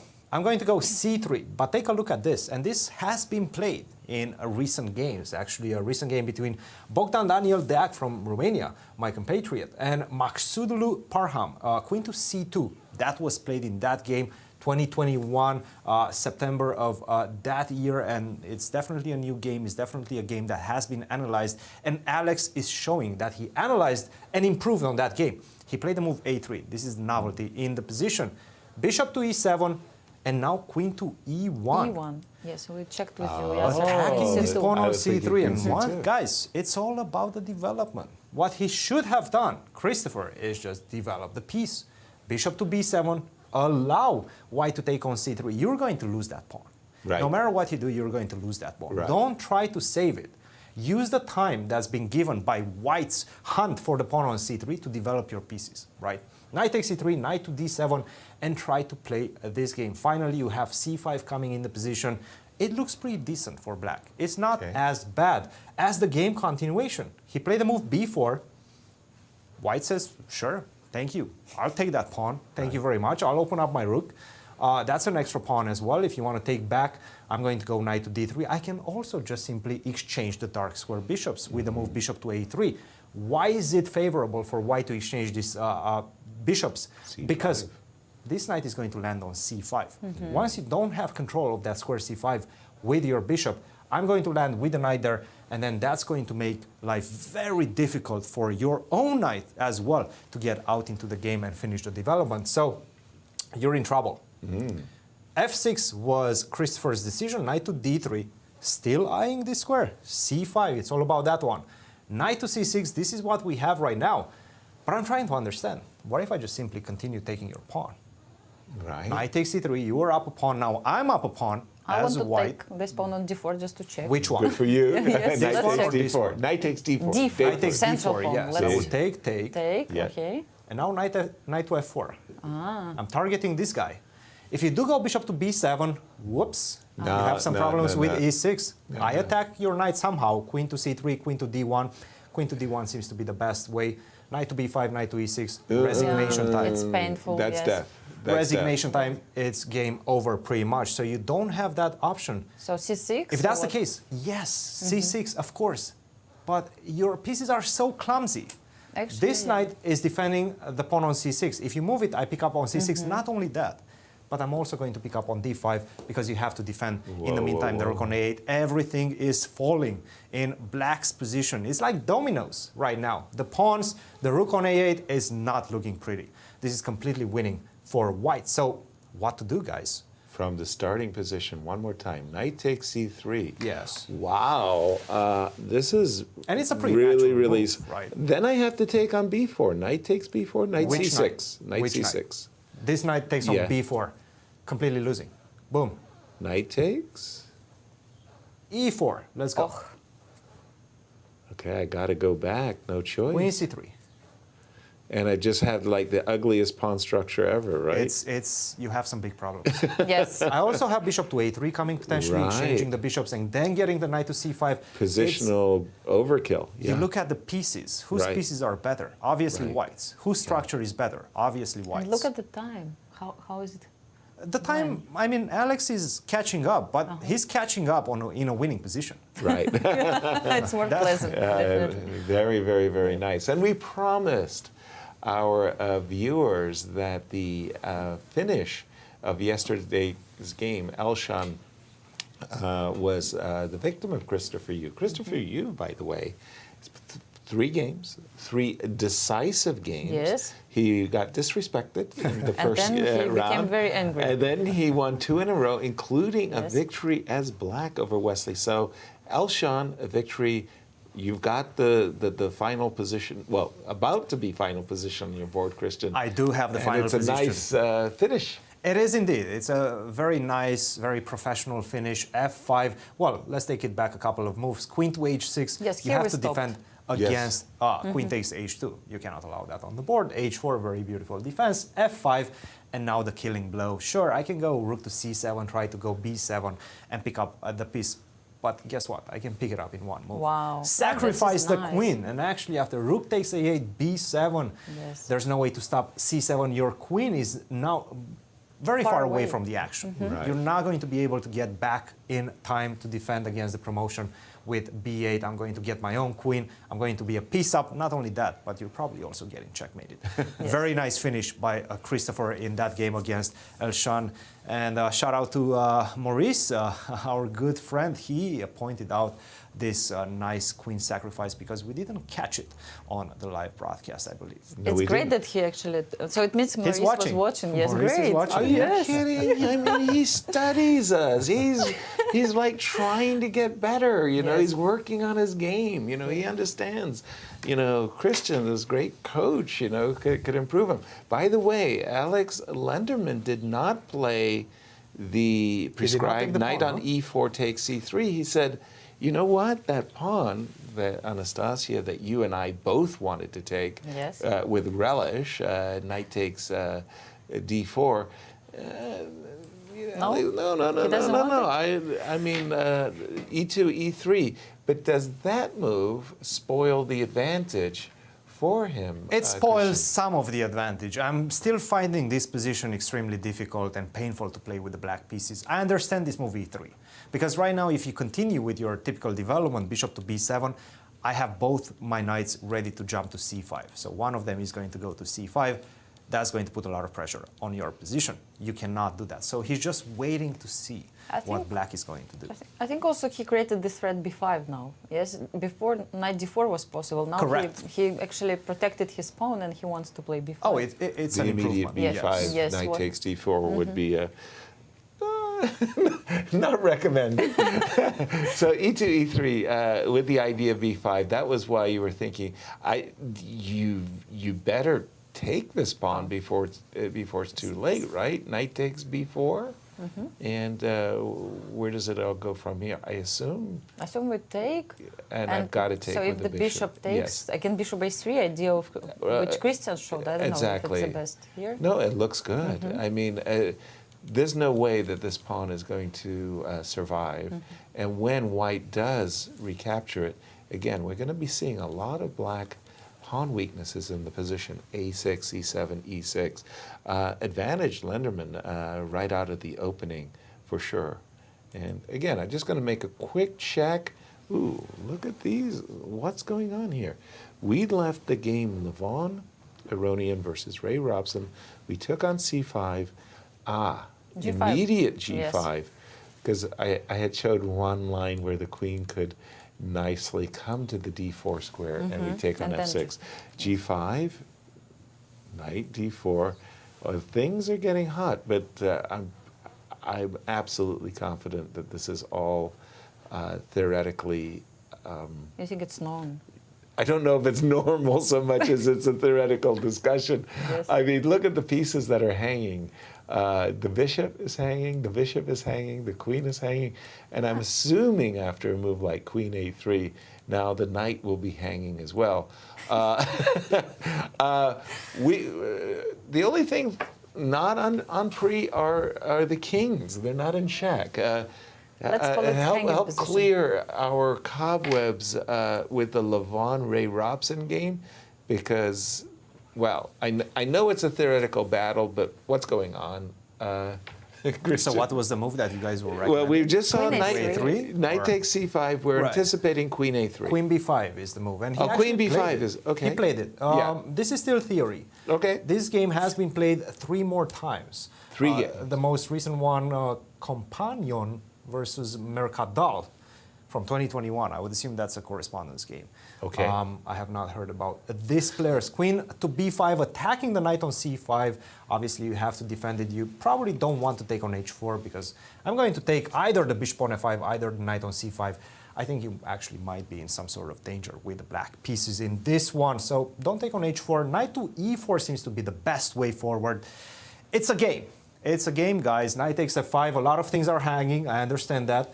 But still, black has a lot of compensation. Due to the fact that you haven't castled yet, you still have the weakness on c3, which if I do take, you're going to be in trouble if I manage to get to c3 with my queen. That's why queen to f6 seems to be the right starter in the position. Knight to d4, I'm going to pick up the pawn, the bishop on h4, and this is just simply going to be a game moving forward. Whoa, whoa, whoa, whoa, whoa, whoa, whoa, whoa, whoa. That Queen last c8 was position that Yes. you had, why wasn't f3 winning a piece? f3 at this point? Yeah. Knight takes c3? Queen takes c5? Yeah, rook c8. I have enough compensation. Is it so obvious? No, of course not. Of course not, and this is the reason why he actually didn't play it. Yes. No, but it's like you see that if queen moves, then knight takes e2, even you cannot take with And it's a actually knight. slow compensation. Yes, I'm it's going to go crazy. rook e8 next move. Take advantage of the fact that you play the move f3. And if you go Wow. here, I'm going to go knight. Very difficult to see, and if you don't know the position from home, probably very difficult to calculate. So what he did, he actually played the move queen to c8, and the question comes, what if I just simply take this one? Right. I take back, I Take take on back, you c5, take take on back, h4. right? That's This is a pretty much horrible forced. structure. But once I get my queen to d4, so nicely centralized, this pawn on h4 is suffering for the Yes. moment. I tend to give a pretty decent advantage to white at this point. Wow. Wow. It just goes to show that the depth of opening knowledge that's required, because I looked at that position, I saw an extra piece, and I was like, it wasn't intuitively obvious to me that it was 0, 0, 0. Yes, you have but to know what you're doing if That's you what play I'm saying. this position. You got to know your stuff. Tell Yes. us about our friends at Q Boutique and Yes. what discounts, friends and family discounts are. 5-10% probably. 5%. Yes, okay. What's the special for today? Yeah, we have today a Champs button-up dress short for men and women, so you can just wear it and improve your game immediately. Immediately. It comes. Worth at least 20 rating points. Yes, so the comfortable blend of cotton, polyester, and spandex features long sleeves and comes in both for men and women sizes. Nice This embroidery. is on embroidered, there. yes, Champs logo on the front and the embroidered St. Louis Chess Club logo on the back. Nice. And it's available in Q Boutique shop. You can also come here and find it in the shop. World Chess Hall Your of World Fame, Hall of absolutely. Fame, yes, exactly. Looks like a very nice shirt. I'm going to check my swag bag. Yes. I think I got it, but I want to just double. Yes. I want to double check. I want Yes, to make sir. sure that I, You start to play better, yes, immediately. exactly. Yes. I feel more confident, more Yes. relaxed. Take off my shoes. I'll be in great shape. And as we go on break, we're going to leave you with a feature. We asked our ladies, what's it like being back in St. Louis, playing in these U.S. championships? See you on the other side of the break. Nice.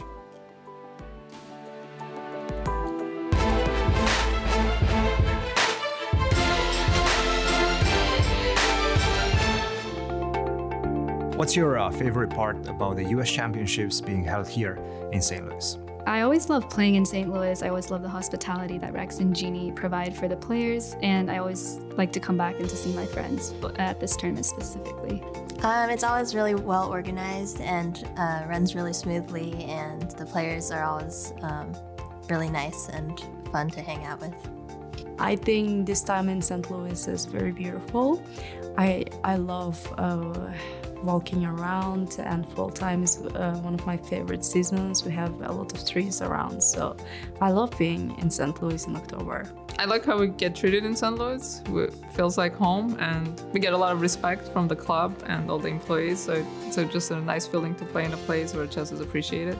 It's always amazing to have the tournament here in St. Louis, especially since I live here anyways and I go to St. Louis University. I'm very excited to play the US Championship again. It's always a very tough competition, and you do get to see a lot of players that maybe you haven't seen in a long time, and especially the school, I feel like A lot of players, especially the younger ones, tend to be very busy. So it's just a very good test for yourself and to see how you're doing chess-wise. I really like the atmosphere here, and like the entire city just feels like super friendly. Well, it's like a really special thing for me to kind of come back here because I haven't played like an in-person US championship since 2019. So it's been a few years. It's also the year that I won. So it's like kind of a really strange experience to be back because it feels like it's been such a long time. But I just really love the chance to play against the top people in the country. And like, it's always such a great experience playing St. Louis in general, with commentary and like the playing menu. It feels great. This is my 14th year. I haven't skipped anyone ever since the tournament's been taking place in St. Louis. It's exciting.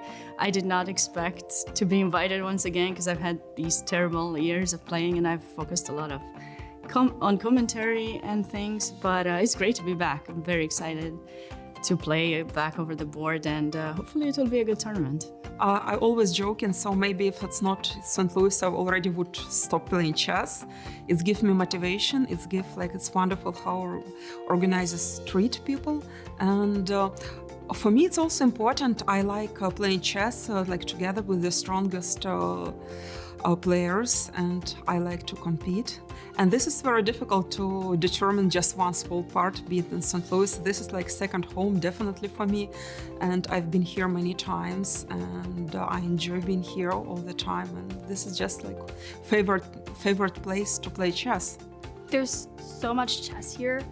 I've been here before. It's not my first time here, but every time I'm in St. Louis, I'm bombarded with chess everywhere. There's a huge chess piece and like a chessboard with like giant chess pieces outside of the World Chess Hall of Fame. There's chessboards like in the hotel that I'm staying at, even like the really nice wooden ones. There's like flyers everywhere too, and just the promotion of chess everywhere I see, and it feels so good to be bombarded with chess. It feels like inspiration for the actual chess that I'll be playing in this tournament, and it really gets me pumped up, honestly. I mean, I like the playing chess part of the U.S. Championships for sure.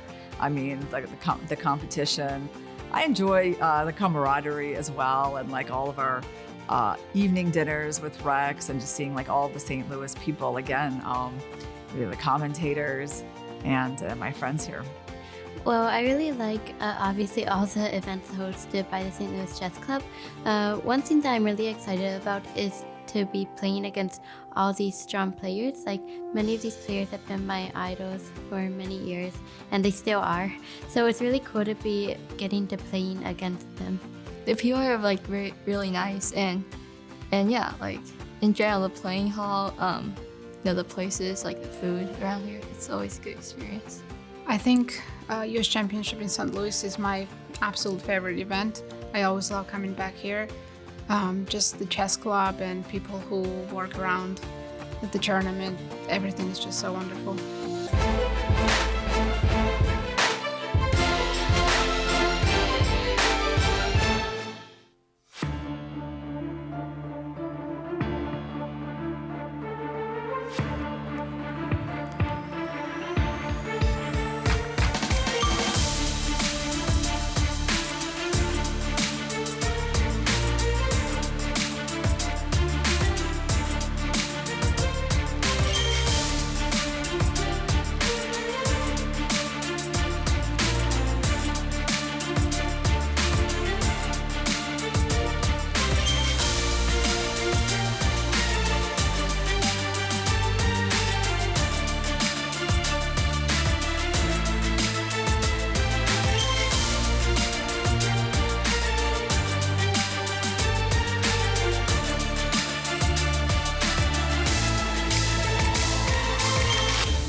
welcome back to round 4 of US Championships. We have current standings. They haven't changed that much since the start of the round. Exactly. No results this far. Yes, so Alice Lee and Megan Lee, both of them are leading. Tokhirjonova, Begim, and also Tatev, Abrahamyan, and Jennifer Yu, they share the third place with 2 points each. And in the open section? And in the open section, we have 4 co-leaders. Fabiano Caruana, Sam Sevian, Christopher Yu, Hans Niemann, all of them have 2 points out of 3. And a chasing pack of wolves with a 50% score of 1.5 out of 3. Let's just pick up. Some of the games are really heating up. I was very curious to see how Lanier was going to defend the position against Darush. When Darush played the move knight f4, we were both very strongly attracted to the idea of queen h5. Lanier ignored the threat, said, go ahead, I'm going to play knight c6 attacking the pawn. And Darush simply defended the pawn, and that's fine, no problem with that move. But it did, you do have to ask this question, like, well, what would have happened if I had gone all in on the king side with the move queen h5? Could I have essayed a potential piece sacrifice, or even a double piece sacrifice? Don't ask me twice to do it, but I think rook e7 defends everything, yes? The problem. That was the problem. What a pity. Yes. And so instead, what we did have, we had bishop e3, bishop d6. I think we've all understood that knight takes d5 can be met by bishop takes h2. Famous discoveries that we've all lost our queen to, by the way, myself included. And how funny that Darush as white didn't get in queen h5, whereas Lanier got in queen h4, yes. Queen h4, and that's the current situation in this game. We had been following very closely the game of Hans Niemann and Fabi, and this was more or less where I was going.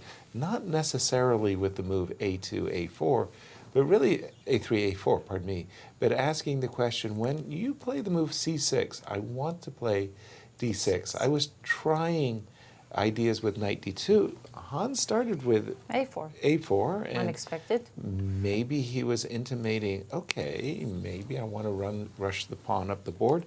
c6, d6, and well, I assume he's achieving what his goal is, to make it as awkward as possible for Black to win this pawn on d6. One of the ideas maybe he had, it might seem at first blush that it's a good idea to put the knight on d5, because then the rook can't attack it. Yes, but then we kind of start to understand why the a-pawn is on a4, as we do have ideas of playing a5.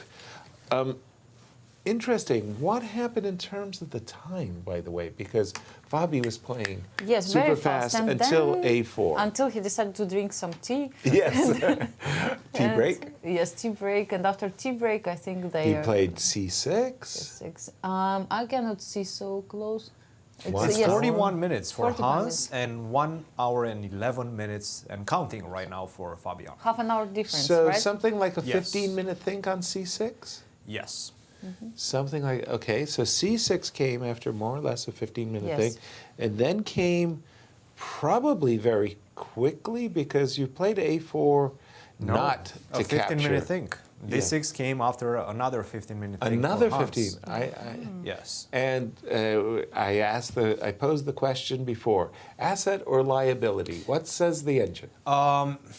It does seem like it might become a liability right now, and the big question is, how about rook e6? Yep. How are you going to defend that pawn on d6 after the simple rook to e6? And the engines find a very interesting line: knight to d2. Okay. Now, if you allow me to go knight to c4, now we understand also why that pawn is quite useful on a4. You don't have ideas of b5, or at least they're not coming as easily. If you do take on d6, though, now I will go queen to b4 with a double threat. Take on knight b7? to e4 and take on b7. Knight to e4 wins an exchange and probably the game. queen takes b7 invades in your position, and maybe it's going to give you some headaches along the way. So this is what the computer is recommending right now with a very complicated position. And instead of that, Fabiano says, no, I'm not going to go for the pawn. Well, maybe I will, but I will later on. I'm just going to set up my pieces on their ideal squares, and that is my rook on c8. That wasn't really doing much. I'm going to put it on d8. I like that move. Yeah. Yeah, complicated position. Yeah, but Yes. but I think so much is like one of those positions, very hyper dependent upon each and every tempo. In this position, can we pursue some variations for just a moment? Sure. Let's suppose What would queen you like to start b4. with? Before, yes. Queen b4, just asking the question, would you like to move your rook or would you like to play b6? Well, perhaps I can take advantage of the consequences of your last move, queen to b4, and that is you no longer after e4 have the opportunity to exchange the queens. Right. Also, after e4, you don't have the move knight d4. That's key, because I have the move c5, the queen on b4 is not well placed and you're going to lose a piece. So I think I'm going to go e4 and you might have some problems here. Just continue for Let's a go, moment. potentially knight to b6. Knight to, and this was the kind of question that I was asking that... Or maybe even b6. Yeah, maybe you put your knight on d5, but I'll trade the d6 pawn for the b7 pawn, and maybe at the end of the day, your structure will be a little bit weak. Sorry, did you like b6? Maybe b6 first. b6 first? And again, my knight, well... No. Just I a don't moment. think you can take that, but you can definitely go to c4, right? Yes. Knight c4 and maybe knight e5. Knight e5, and again... by the way, a5 was played. None of what we A5. I was A5, thinking about this yeah. move, not to give this chance to play knight b6 or maybe... And Best b6 move. is also not possible, yes, in this position, because c6 is weak. Best the move way, by the engine. And quickly played. a6, white has a threat. Yes. a5, a6, and give me the pawn on c6. Yes. That would be a great trade for white. Is Fabi obliged in this case then to play a6? I don't think so. Does maybe a6, and you never have that b6 move anymore. Right. So your structure, even Is after I fixed. capture on b7, after all these ideas of queen to b4, C5? a6 is also hanging, right? It's going to be a very huge weakness. Yeah. Also, I have ideas of potentially rerouting my knight to c4. So I think a6 is not particularly good in this case. Maybe even Maybe c5 now. queen to b4, or maybe, yeah, queen to b4 seems to be good in that position. So you're saying black should not play Not a6? play a6, no. And the recommendation would be e4, or what would be the recommendation? Perhaps rook to e6, try to go for the pawn. Maybe. Rook to e6, going for the pawn? Yeah, Well, yeah. I'm warming up to white's position Me here. too. Yeah, me Maybe too. there are some ideas with knight b8 after b takes 6, queen c6. I don't know. It seems crazy, but I see what you're saying. No, it's. You do make a discovery. yes. I don't know. That It is, looks funny, but Let's pursue this. Okay, so queen c7. queen c7 Rook takes d6. takes. Rook takes d6. I will take with queen, not with the rook, of course. I don't want to give my knight. Oh. So maybe it's holdable somehow. So what if I take on a holdable for sure? But the question is, do I have an advantage? with Right, white? that's Yes. what it's all about. Is So let's take that pawn on a7. Yes, you take the pawn. But what about the pawns? Now we have the same amount, right? Correct. Yes. slightly weak, and rook d. Well, not immediately. I'll get back rank mated. But sometime. Yeah, some. Okay, One. very, very interesting. Yes. Rook Besides d7 this now. game, which Can I is play unfortunately taking over our show, what other games in the open section caught your eye? I'm going to check out the ladies. The Ray Robson with the black pieces against Levon Aronian, that one is quite intriguing, and a lot of things have happened. Actually, they were following the lines that we were projecting. Knight takes f5, after queen to c8, take on h4, queen to d4, centralize the queen, makes a lot of sense. We know that Levon is a very cultured individual. He knows how to centralize, he knows how to develop his pieces. He's a good player. Castle, rook to e8, rook to b1, and I really like what Ray is doing as well. He's looking for his own counter chances. I understand. You're playing bishop versus knight in a fairly open position. Probably the bishop is going to be preferred, right? You have a weakness on h4, sure, that's a big problem as well. But I can use this weakness to potentially make your life uncomfortable around the king side after the move h3. So what he's trying to do with the move rook to e8 is also include his rook into the attack with rook to e4. I think this is a very salient point that he's making, Ray Robson, that is. Rook to b5. I'm expecting something along the lines of rook to e4. You can also start with the move h3 first, g3, and then rook to e4. And we're going to see something like this. I will go, I don't know about rook to b8. Rook to b8 seems to be a bit awkward to my eyes, at least, and I'm trying to understand why the engine is recommending rook to e8. To my eyes, king to g7 makes a lot of sense. Just to put the king on dark square, I feel it's quite well protected. I would assume there's some ideas with bishop to f3 and taking advantage of the fact that this pin is a bit annoying. This is the idea. Yeah. c4. Yes, yes, yes. And I cannot take, of course, because the queen is hanging. But also, if you take, and the queen wouldn't be hanging, I also have bishop f3 with a rook on a8 and skewering these two rooks. So still some problems for black, but definitely black also has his own counterplay. So this one is definitely going to develop into an engaging middle game. Nice. Just going over to the ladies section for a moment, picking up the game between Alice Lee and Liang. When we left it, we had seen this cagey little move by Alice, queen c2, intimating that she's ready to break in the center, e2, e4, and at the same time castle long so that she would be able to play d4, d5 on any captures. After queen c2, knight d7, go ahead, do your worst, said Liang. Okay, e4, takes. d5 is threat nice, sometimes. yes, very serious threat indeed. Knight d7, queen e3. Funny little move, right? Like you don't often see this rook on a7 and like pay attention. D5 and will be a double attack. Knight g4, queen e2, c7, c6. Liang respecting the threat of d4, d5, winning a piece. Still d5. Alice will not be denied. It takes knight d4. Hello. Yes. Ideas of smack and smack. Knight had to drop back.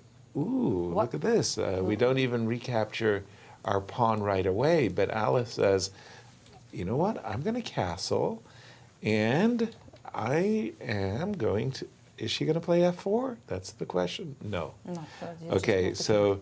First things first, maybe bishop takes a3 and queen takes c3 as a slight threat. So she sidestepped that with the move bishop, sidestep bishop takes a3. That would probably be met by rook c1. And have we caught up? We have indeed. Alice is on the rampage.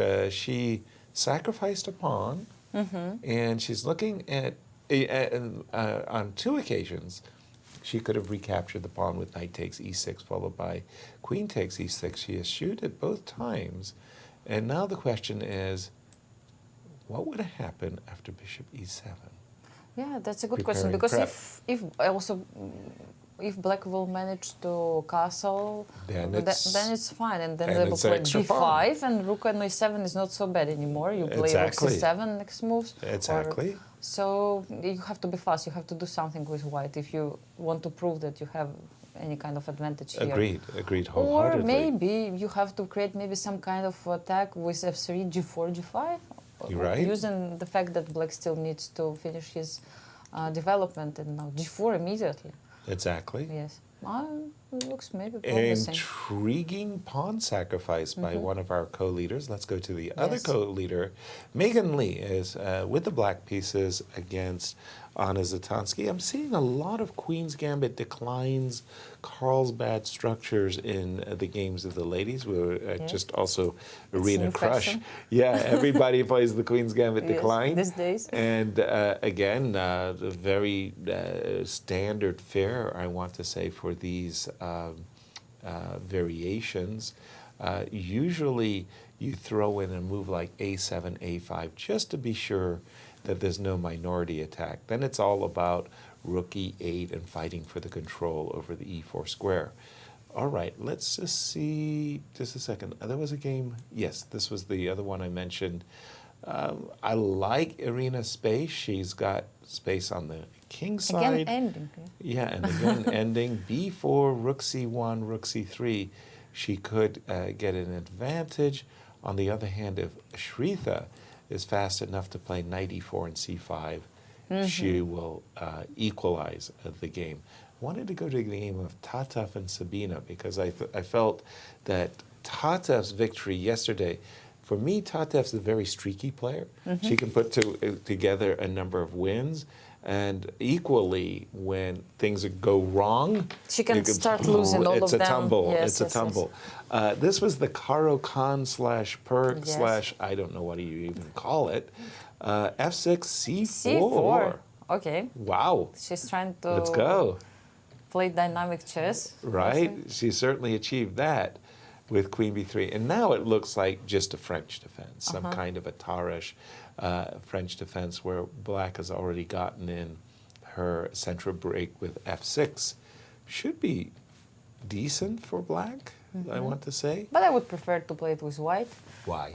Because, I don't know, I'm thinking about some h5 ideas. I mean, you like create the initiative. some kind of, yes, initiative. It looks like it may be a bit easier to play with White because pieces are developed better in center. This bishop on d7 always has some issues how to put it to quite active position.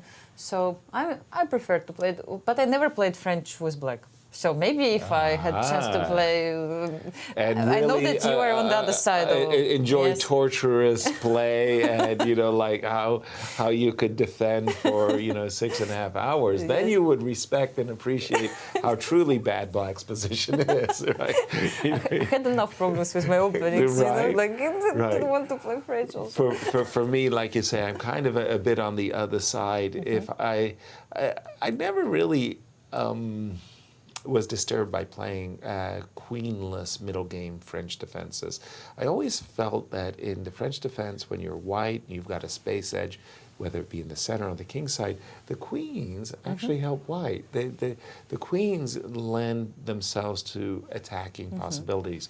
So something like queen b6, and in my mind's eye, any trades of the queens will soon be met by knight g6 and knight f5.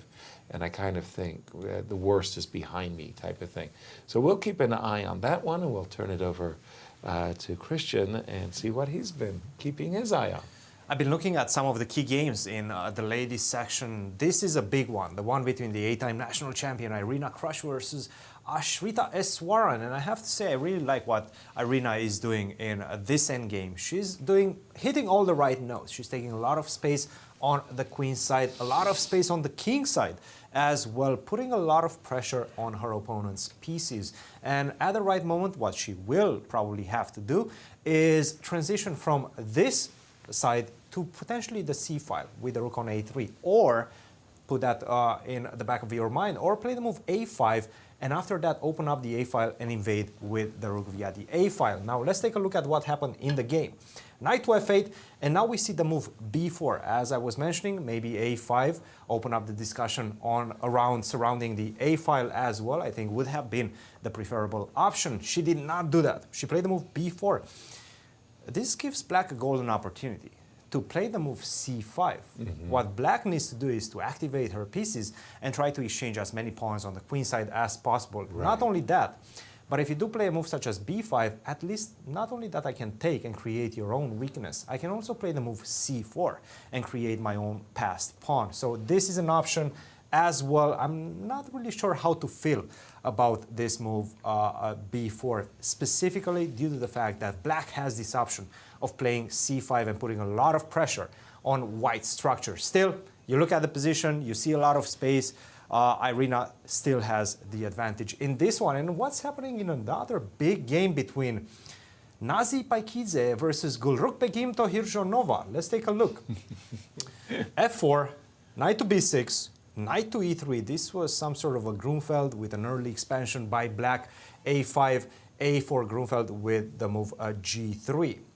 Knight to d7, looking to exchange a pair of knights, but White says, okay, we can exchange a pair of knights, but on my terms. That's why she sidestepped this queen trade on the d file with the move queen to c2, because after knight takes c5, I want to take back with the d pawn. I don't want to exchange the queens because that will help black.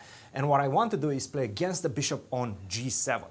This bishop on g7 fighting against this beautiful structure for white, very nice controlling structure for white, controlling the d5 square, controlling the bishop on g7. It's not looking good. And if you do go f6, I will take. You have to probably take back with the e-pawn, and I'm going to wait for you. Whenever you play f5, I'm going to play e5. I also have the option of continuing with the move f5 and actually lock the bishop up like this. Not looking good from a strategical point of view. So let's take a look at what happened. Queen to c2, c5. A very interesting find by Begim. Knight takes d7, knight takes d7, and now the move d5. It seems like this is not something the engines are agreeing with. What the engines are saying is just take on c5. Take the pawn. Follow the pawn grubber association. Right. Memberships are wanted. Members are wanted. New members, yes, yes. The engine is definitely making a worthy member. Bishop to d4, rook to d1, bishop to c5. But now you look at the position after king to h1. No, there's not a lot of support for the king, right? The bishop is not in best placed on c5 on this diagonal. It doesn't have any targets. And what I will do as white is just go knight to d5 next move. If you go e6, then you're weakening even more squares. Then rook d7, bishop, finally. Rook d7 ideas, yes. Yeah, rook d7 finally, king is on h1. Exactly. Rook to d7 is a big threat, so I have to address that as well. Probably I have to go queen to a5. It just doesn't feel like a comfortable position for a black. All of white's pieces are placed on their best squares. Now, she did not play that. She played the move d5 with the intention of still closing up the bishop with the move e5. And a good reaction by Tokhirjonova with the move bishop to d4. Yes, protecting c5. Protecting c5, but not only that. If you play a neutral move, let's say b5, you want to support the expansion, I will go e5. Right. And that's going to kill your bishop on g7. Whenever you play f6, I go e6. Follow it up with f5, you're going to have huge problem getting that bishop out. She understood that, played the move bishop to d4, and now it seems like the pendulum is swinging in this position. White has had a good position after d takes c5, could potentially have had a pretty significant edge, but after bishop d4, sure, something like king to h1, but now I'm the one pushing. I can go b5, I can go a3 as well. I mean, I said A with A5, I said B with A4, I might as well continue, right? Right. A3, let's put a lot of pressure on white's structure. Rook to B1, take on B2. It's very difficult for you to take back on B2. You have to go bishop to D2. Wow. No, yes, you not looking good, guys. No, not looking good. No. Instead of king she played H1, rook B1 to to sidestep A3. Probably a good move, but now black has a pretty sweet option. B5 to start the attack and the expansion on the queen side. B5 followed by C4 followed by knight C5 and eyeing the square D3.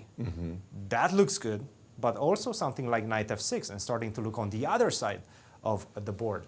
Knight to F6, knight to G4 is a threat. You probably have to go king to H1. At some point it feels like I also have the move E6 in the bag. So a nice choice for black at this point, but I still prefer the move b5. It just feels so natural.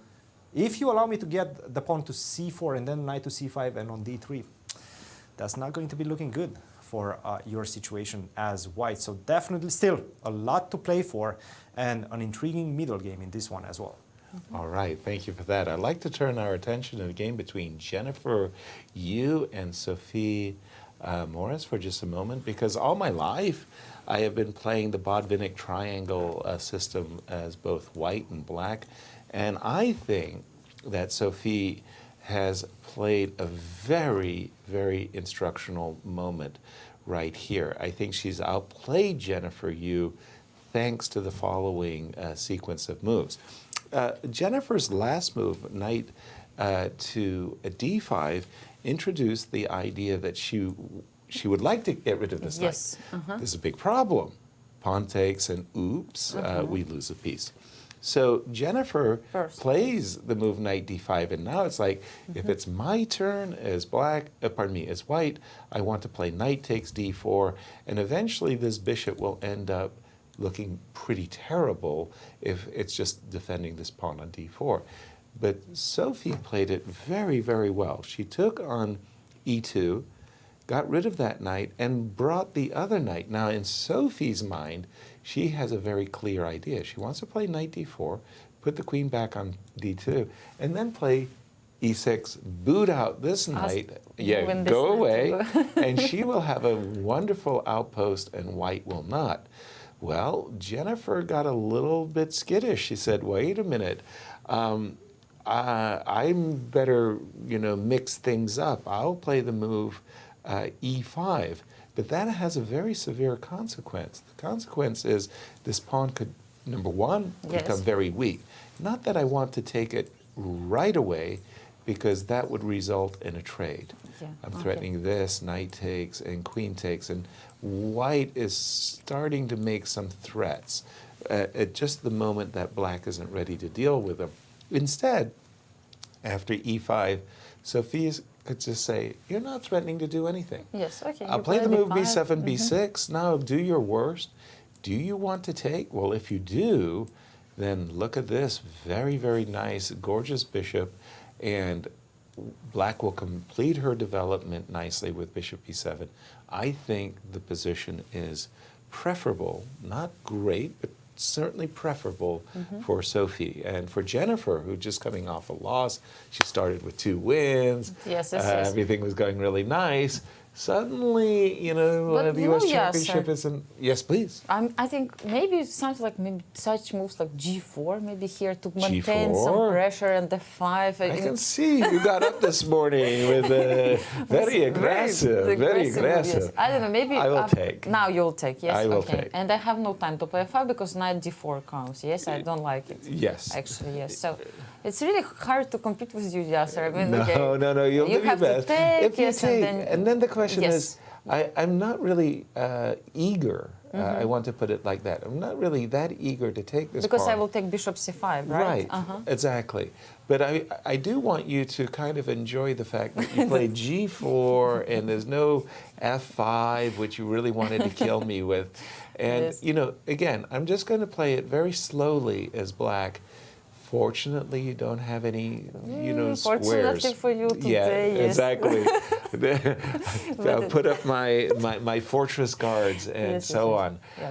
So it's a very good, instructive game. It's a good example that if I try some side attack, immediately you ruin it by playing in the center. Yes. So.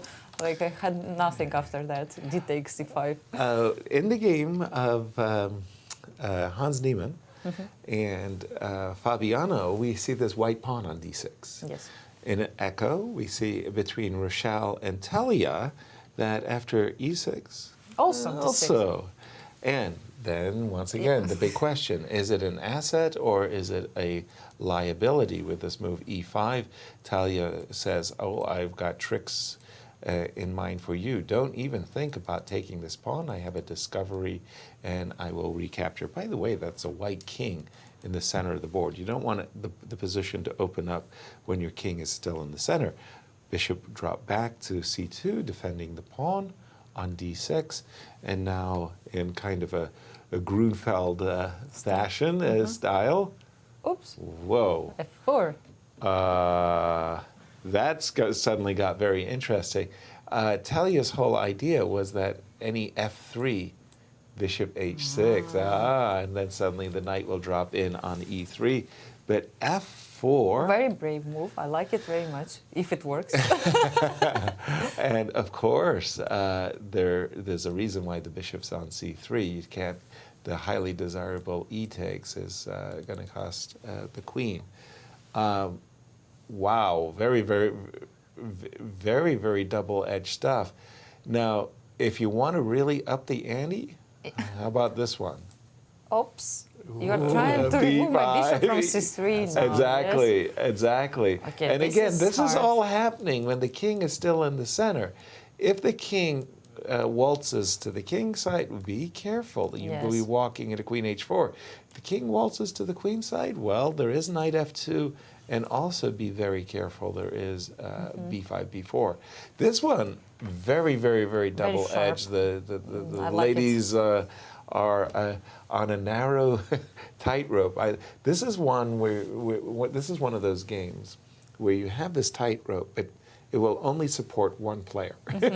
The other player is going to snap the rope and fall down. Well, I'm sure I'll make an easy prediction.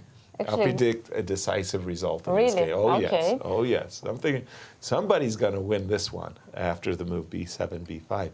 Back over to you, Cristian. And I see you got Hans Niemann and Pabi. I do have that game on my board right now, and a lot of things have actually happened. So after this move a5, I think this is where we left it off. Fabiano thought for a while and played this move bishop to g4.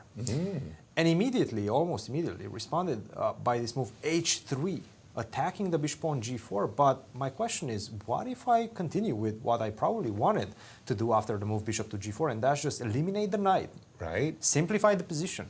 Not only that, but by force, almost, exchange the queens. For example, if you take with the bishop on f3, right? I go e4. I'm exchanging the queens. I don't think you want to see this type of endgame. Take on c3, take on c3. You have too many weaknesses.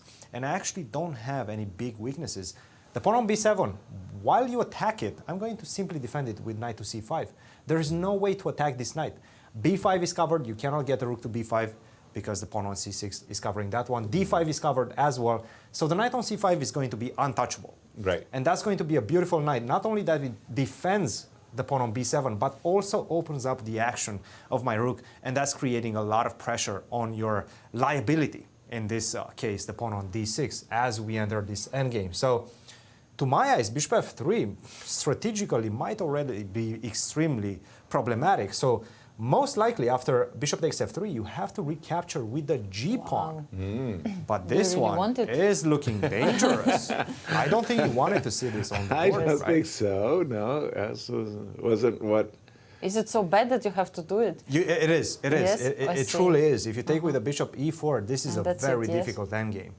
And if you do take on f6 first, I take back bishop to e2 or bishop to g4. Not only that, I can attack it directly with rook to e6, but I also have ideas of knight to d5. Unpleasant. Right. It's very unpleasant. It is playing on one goal, and that is not black's goal. It's white's goal in this situation. I don't feel like I'm a fan of the move h3. It's a terrible move. Yep.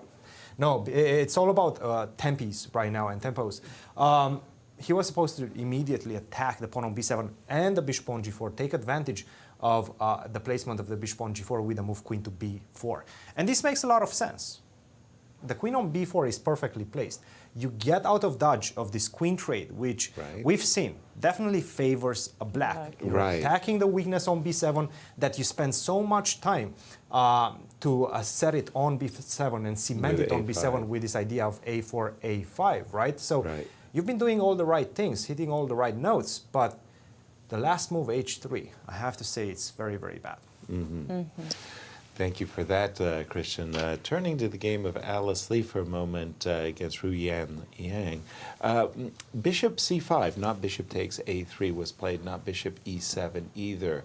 And here, while it's very nice to play the moves f3 and g4. The ones which you proposed. Yeah, but it is, after all, a pawn, and you know, you've got a feeling like, well, you may not have full compensation. Maybe not. Black actually has the two bishops as well in her pocket.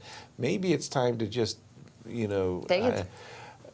How do you say it? Just pull in your horns just for a moment and go down this kind of a path where we win back our pawn for the moment. We're attacking this bishop on e7, on c5. Pardon me. We can, in such a case, especially with the rook on a7, I want to say, we will get full compensation, and possibly we're even better. But I think it's Alice's, time to say, okay, I mean, she does have her show, Alice's Pawn Palace, and it's time to win back the pawn. The pawn. We need a pawn for the show. Yeah, for the show. Maybe after knight takes e6, queen takes, perhaps a more likely variation would be something like this one, where, remember, a rook on a7 is misplaced. Yes. Suddenly actually does some good. But like before, like inviting. Yeah, I'm trying to find I something in understand. order to use the fact that black still hasn't developed. Yeah, has developed. You know, there is rook e5, pardon me, rook e5 and rook e7. We can trade it and take, but unfortunately F2 will be hanging at the end of that. All right, we'll keep our eye on that one. And back over to you, Cristian, and what have you... the game of Begim caught your eye again. I've been going into the ladies section as well and trying to scoop out the interesting games. And this one is developing as we expected. One of the two ways, either b5 or knight to f6. And she chose to play on this side with the move knight to f6. And we were discussing knight to g4 is a big threat. You have to address that. And she did with the move king to h1. And right now, it will have to be Begim's decision. Will she want to develop her initiative on the queen side? She needs to find a way to develop her pieces. Once again, we go back to development. How are you going to develop this bishop on c8? Maybe on b7, after b5, bishop to b7. That's one way. You can also start looking at ideas of rook to e8. And now you might be wondering, why are you playing the move rook to e8? The pawn is on e7 in front of the rook. Yes.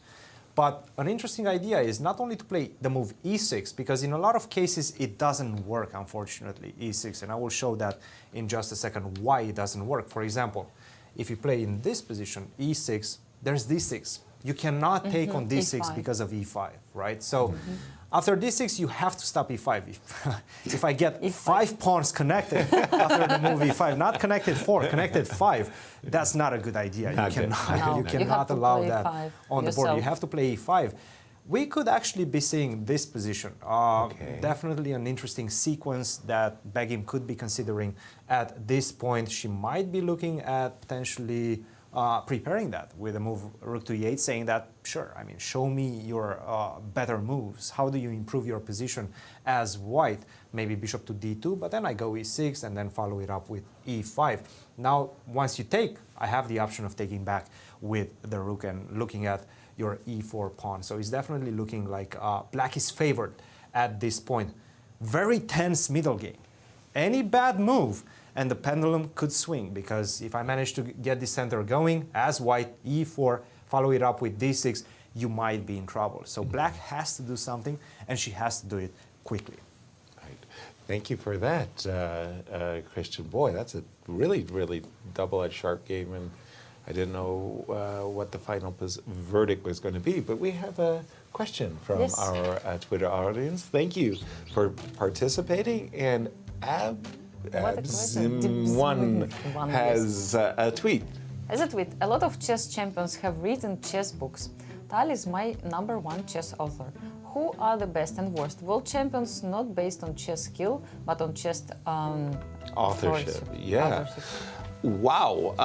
Yeah, Misha Tal. Oh my gosh, I've read the 1960 World Championship match book maybe 5 times.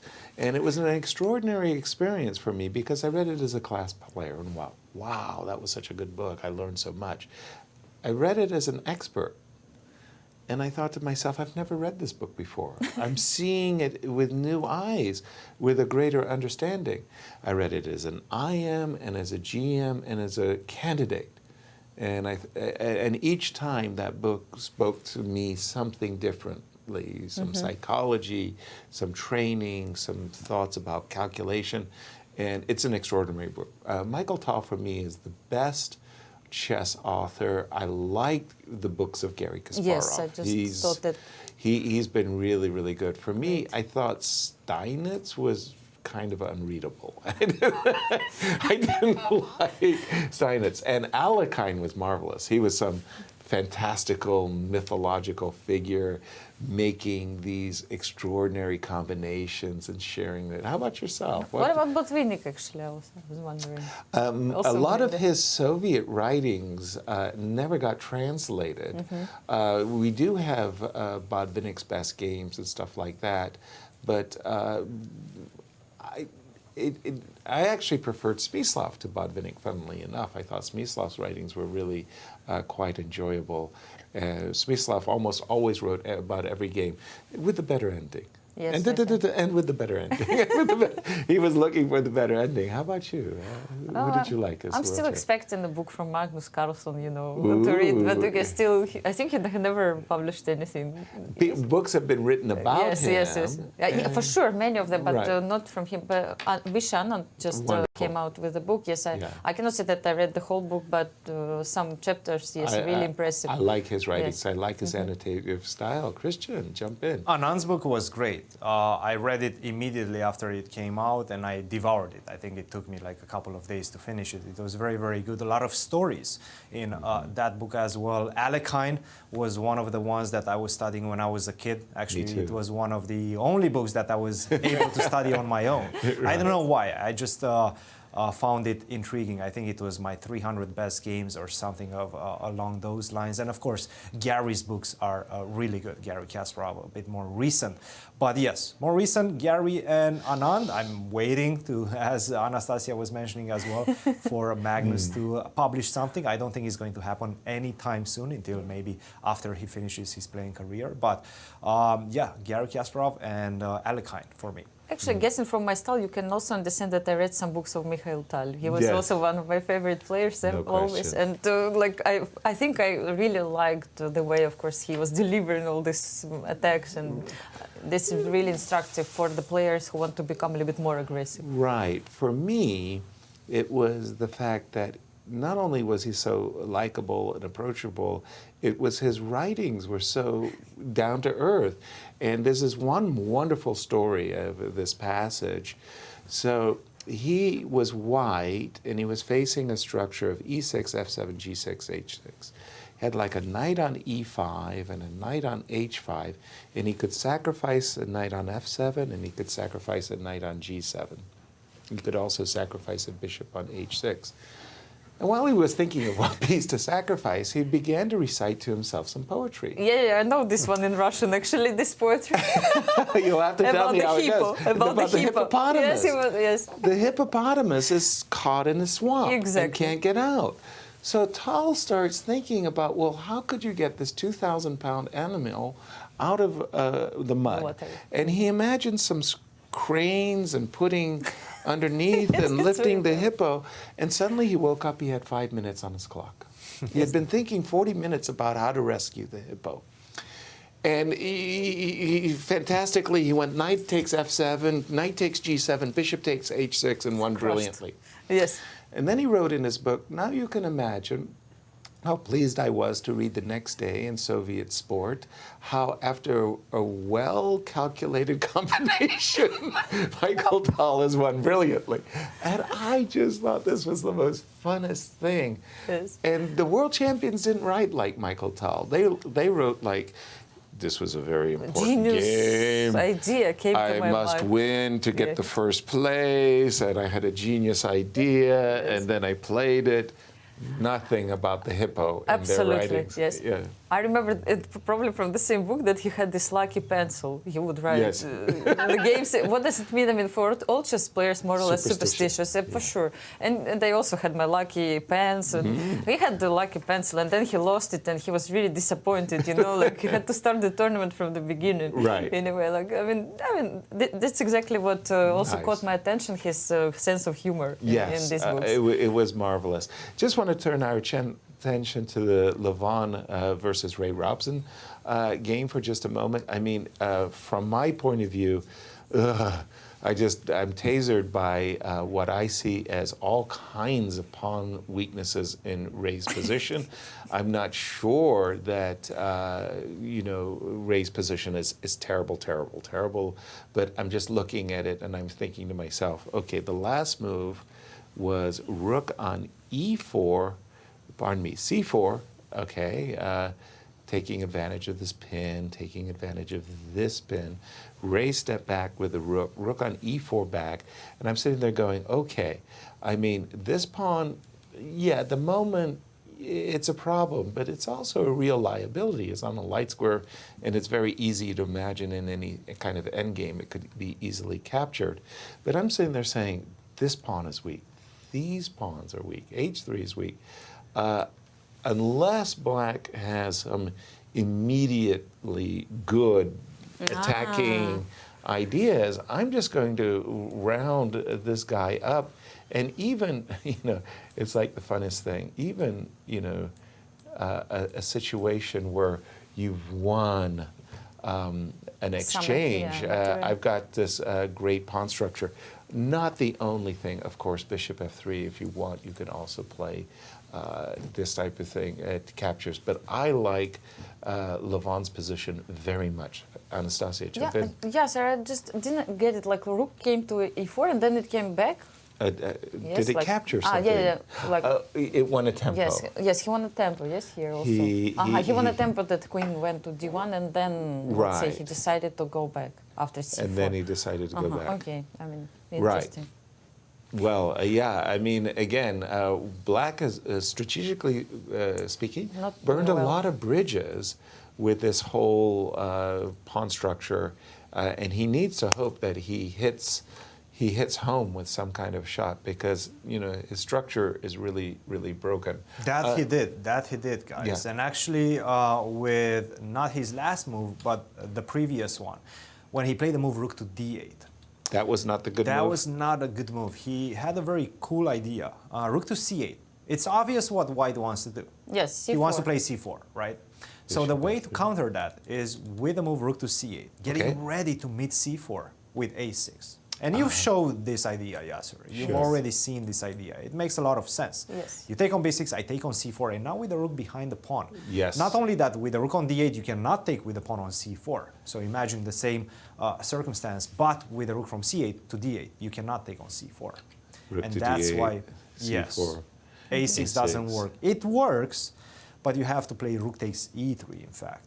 Yes, and that's rook a problem, is 3. Look right? at this. Rook is 3. A6, rook b6, rook takes sorry. e3. You can do that. A6, rook takes b6, rook takes e3. And this is a very forced line. I take on f6, you take on e2. The geometry. Rook f6, rook e2. Rook takes e2. I like it. But now, even if I take on e2 and you take on f6 and I play something along the lines of c5, it feels like I'm going to have the better option in this position. But also I can take on d5. Exactly. As well as queen to g4. And again, this pawn on h3. You're losing a pawn. You're going to have to defend the dead. position with an extra pawn for white and a weakened king for black. It's not a good situation to be in. And again, both of these players, Levon and Ray, coming into today's matchup with 3 draws, both of them looking to get into that leadership position. 4 players tied first with +1. One of these players is hoping to join them, and for the moment it looks like Levon, after this move, rook e8. And how does the computer evaluate the position? Because I'm looking at the structure myself, and I'm just saying, oh, this looks so terrible. It's giving white a significant advantage. It is, yes. Not only that, but check the times. 17 minutes for Ray Robson, 57 minutes. I don't know, is there with Ray, with Ray, that's something that he's dealt with his whole life. It's Ray and Darius. Yes. These are the guys that are really struggling with their time management. What about Linear? You forgot about Linear. And Linear. Occasionally. Not in this event. Yes. Yeah. How about yourself? Were you a time trouble always. Really? Yes. I'm the one who likes to think about the position, go deeply, and stay there and forget about time. Sing all my songs. Remember what I have to do, you know, poetry, everything, yes. Yeah, homework. Tal style. Really? Yes. Pretending that I'm thinking about the variations. I don't know what I was thinking about, but I was always in time trouble. Yeah. So you? No, I avoided time trouble mostly. Only later in my career did I have some time trouble moments, but mostly I avoided it. One post-mortem, by the way, I remember vividly. I played in a competition in Lugano, and I was playing against Dr. John Nunn, famous mathematician. Earliest PhD since Cardinal Wolsey, 1656 or something like this. And John and I post-mortem, and John berated me. He said, "You made a mistake here." And I go, yeah, I lost concentration, John. I was thinking about something else, and I made this move. It was a bad move. I remember exactly what I was doing. And John said, "What?" I said, "Yeah, I started thinking about what I was going to have for dinner and what I was going to do, and I got distracted." John said, "What?" I said, "John, I was thinking about something else." He said, "Why would you do that?" Yes. I said, "Well, it just happens.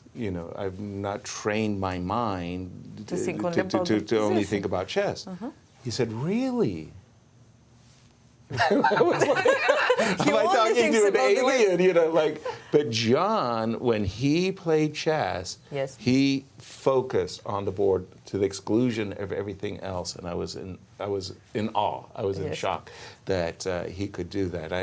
I always had the problem that I was distracted. The crazy part is, when my opponent got into time trouble, then I was so focused. Yes. I mean, I forgot about everything else. Then I was focused on chess. How about yourself, Cristian? Did you ever allow your mind to wander? Oh, absolutely, so to speak? Absolutely. It's all the songs that I've listened 5 minutes before the your round. Spotify playlist. Huge problems with time trouble addiction. I have to say, whenever I'm in good shape and whenever I play good tournaments, that's the key factor. I don't get into time trouble.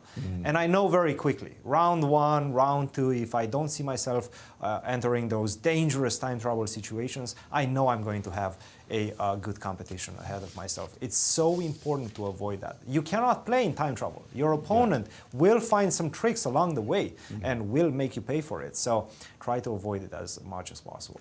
What do you have in the back of you there? That was the Begim, just before we go on break? Yes, not a lot of things have happened. Actually, some things have happened. Whoa, what was that? Yeah. Some things have happened, yes. King to h1, e6 was played. Yes. Not the preventive, let's say, rook to e8 or b5, but rather e6, d6. And right now, Begim is thinking, if she doesn't play the move e5, she's in deep trouble. Right. She has to play the move e5 and follow it up with either knight to d7 or knight to g4. Do not take on e5, because after knight to c4, I'm kicking the bishop away. I'm going to follow that up with e5. You're not going to be able to blockade the pawn structure, this pawn in particular, on e4.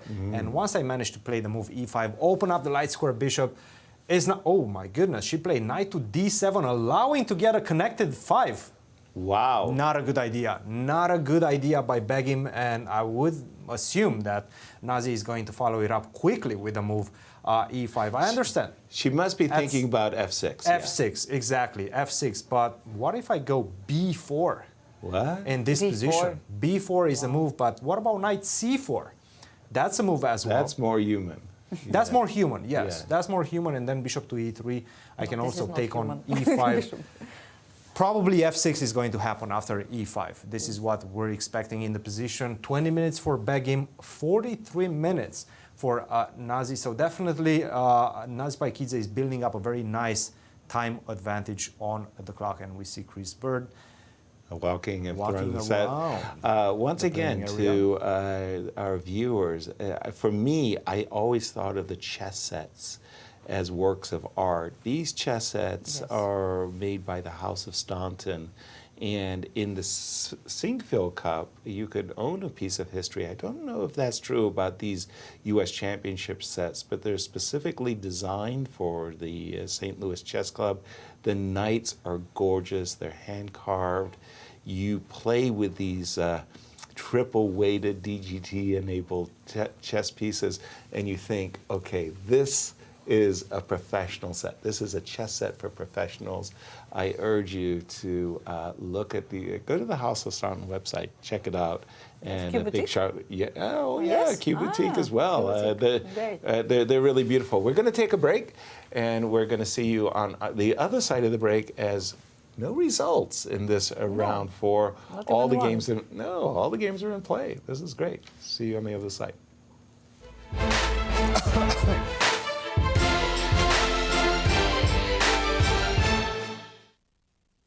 may have heard about St. Louis's world-class museums.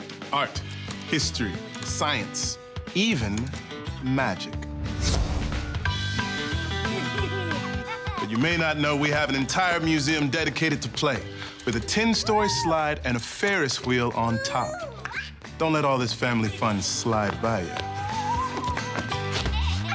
Whose kids it is? St. Lou is always exploring. Anybody? We're the Manos. Welcome to our show. Go, go, go.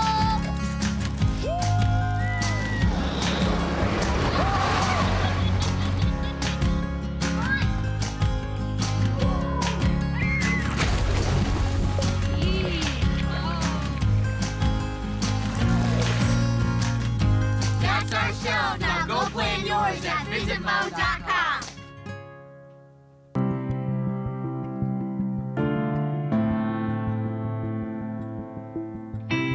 Can you hear it? It's the sound of hope.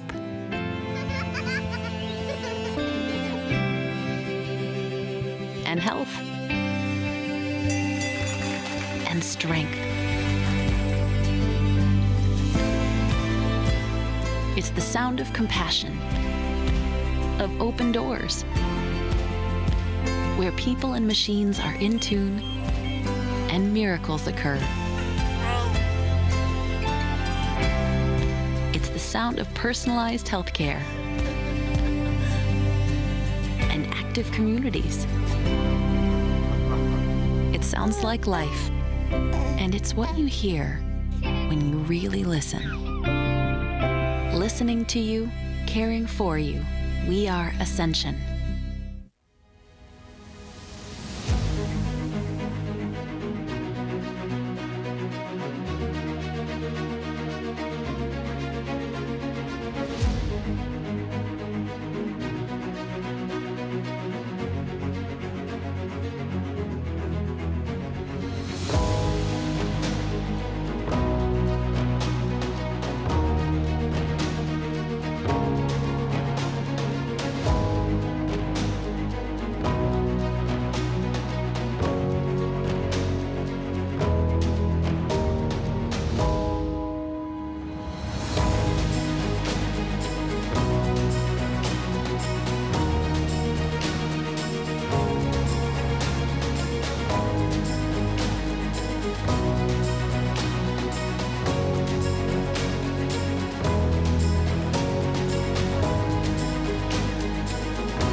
welcome back to round 4.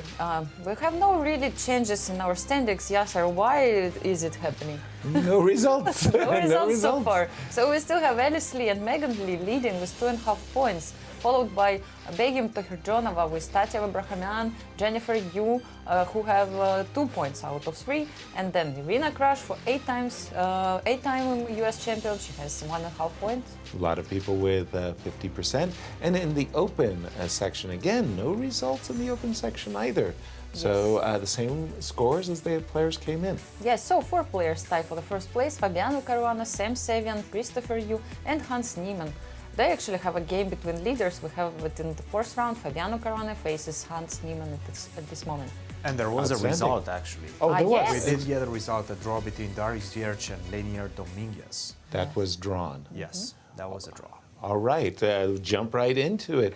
Because when you left it in the game between Hans Niemann and Fabiano, that move H3, Bishop F3, precipitated GF3. What's happened? He played it, and he played it quite quickly. And after that, Fabiano followed with knight to F8, queen to B4 was the move, rook to D7, defending the pawn on B7, rook to D2, and now knight to G6. This is the current position we have on the board. Obviously, Fabiano is looking at potential attacks on the king side via knight to H4. That's going to be putting a lot of pressure. E4 at times, followed by knight to E5 is also an idea. And of course, the focus is on the pawn on D6 as well.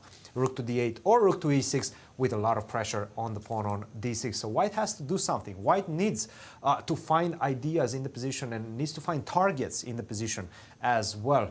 It does seem like A6 might be an intriguing option, but how easy it is to play the move A6, I'm not convinced, because after B6, you look at the position and it feels like Black actually improved his pawn structure. I'm going to go C5. Later on, I'm going to cut the action of your queen, the defense of the pawn on D6 by the move C5, and after that, you're going to lose a pawn. But what if I play queen E4 here? If you play C5, bishop B5? Queen to A4. E4 maybe. Queen to E4. Maybe. Got it. And once I play C5, you want to go bishop B5. I don't know, maybe it's not enough, but... Anastasiya, you've been doing your homework. My puzzle rush. All right, let's go rook C8. Yes, rook C8. Whoa. I'm the pawn grubber guy. What if I take a pawn? I guess you just can take the pawn. I guess that's also a good Oh my God, I didn't think about it. I was so tempted with the idea C5. Wow, blasphemy. Yes. Take the pawn. Yes. At least we have one person who always keep an eye on... Very careful. Yes. I'm watching those Slap him on the wrist. Slap him on the wrist. Close up to... Yes. I wanted to say that Christopher Yu has not quite righted the ship. Rook FD1 was the move. Let's take a look. Oh, sorry. Ooh, Rook FD1 now. A6 seems to be giving Black the advantage. Quite a significant one at that, in fact. 0.8, 1.1 right now. And only with the best move in the position, which is queen to G4. Anything else actually is going to allow me to corral your pawn on D6 and finally capture it. And there's not going to be any compensation. Not only that, the compensation is going to be with your attack on the king side that Black has on the king side. So the prospects for White's position are not looking bright at this point, I have to say, if Fabiano plays the move A6. Okay.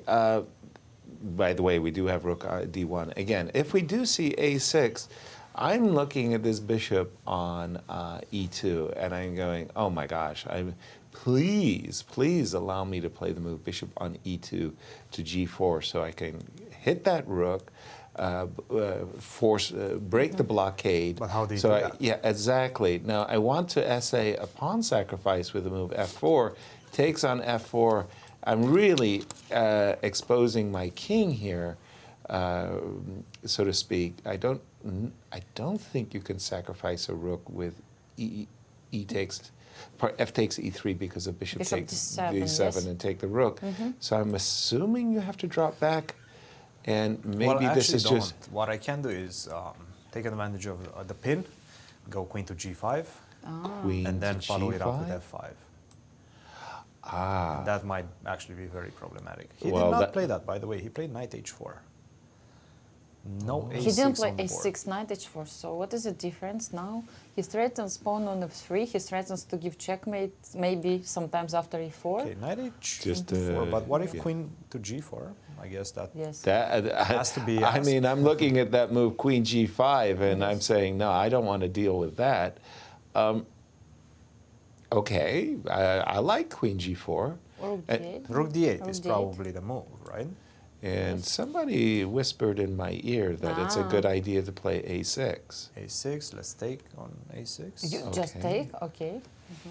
How do we... How do I take advantage of the fact that this pawn... Huh. Huh. You cannot really take on Still not A6. easy. F3 is hanging, right? Definitely F3 is still an issue, right? Yes. It feels like Fabiano is definitely in pole position. To Yeah, get this knight an advantage in this one. Unless I have a way of exploiting this exact moment, C8 is maybe... C8 is a... No, C8 is weak, but I'm thinking I'm going to give up the pawn. But I don't see exactly, after you take on D6, how am I going to exploit the C8 square? It's just check, just one check. Oops, sorry, that wasn't what I was trying to clear. Yeah, like now black is not really threatening to take on D6, right? Because at the end of the variation, the knight will be hanging. Yes. Yes, so we can take advantage maybe at this moment of and do something. But what we can do? Thank you. That's a good question. Like what to do? I'm dreaming of the King answer. H2. Yeah, King H1. H2. I don't know, just to prevent. The problem is I'm actually driving the knight to a square that it would like to go to because knight F5 and rook takes D6 is on the agenda there. I also wanted to say that the game between Wesley So, again, it was this positional game where way back, remember when I said the en passant, moment of en passant, AB6, that White's enjoys the better pawn structure. And that if these pawns could ever, advance in such a way as to take squares and be protected, Black is going to end up with a weak pawn on A6. Hold that thought as we get to the game position at hand. Yes. So what happens? I'm just going to go very quickly to the game position. Apologies. And this is what happened. this is what happened. Wow. You see that the pawn on C3, the pawn on B4 are nicely protecting one another. Suddenly there's this little weakness on A6.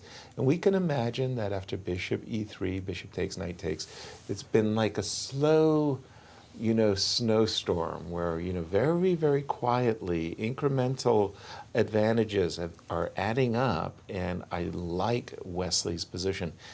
He's trying to come back from a -1 score at the moment. Let's see if he can do it. And we have a guest with Cristian. We are indeed with Lenier Dominguez, one of the rating favorites going into this event. Lenier, first of all, welcome to the show. I want to start with your first round game, a big clash between yourself and Fabiano Caruana. You were playing black pieces, and it felt like you actually had a tremendous opportunity to win that game. How did you feel about it? Yeah, I felt that I had a big advantage somehow after the I didn't remember very well the opening, but I think I made some at least sensible moves, and I all of a sudden got a much better position. I knew it, of course. I was trying to convert, but somehow I think he was defending well, and I missed a couple of chances. Of course, a big miss there, but it's normal. How do you usually see those type of games? You missed, but you also played a great game with the black pieces, equalized. Not only that, but you got a better position out of the opening. Does that give you a boost of confidence, or do you feel bad that you missed a chance? I mean, in terms of the result, it's fine because it's with black against one of the favorites. But of course, when you look at the game, it also it's a bit disappointing not to win that position. But it's something you have to get used to. Like especially Fabi defends very well. It's quite tough.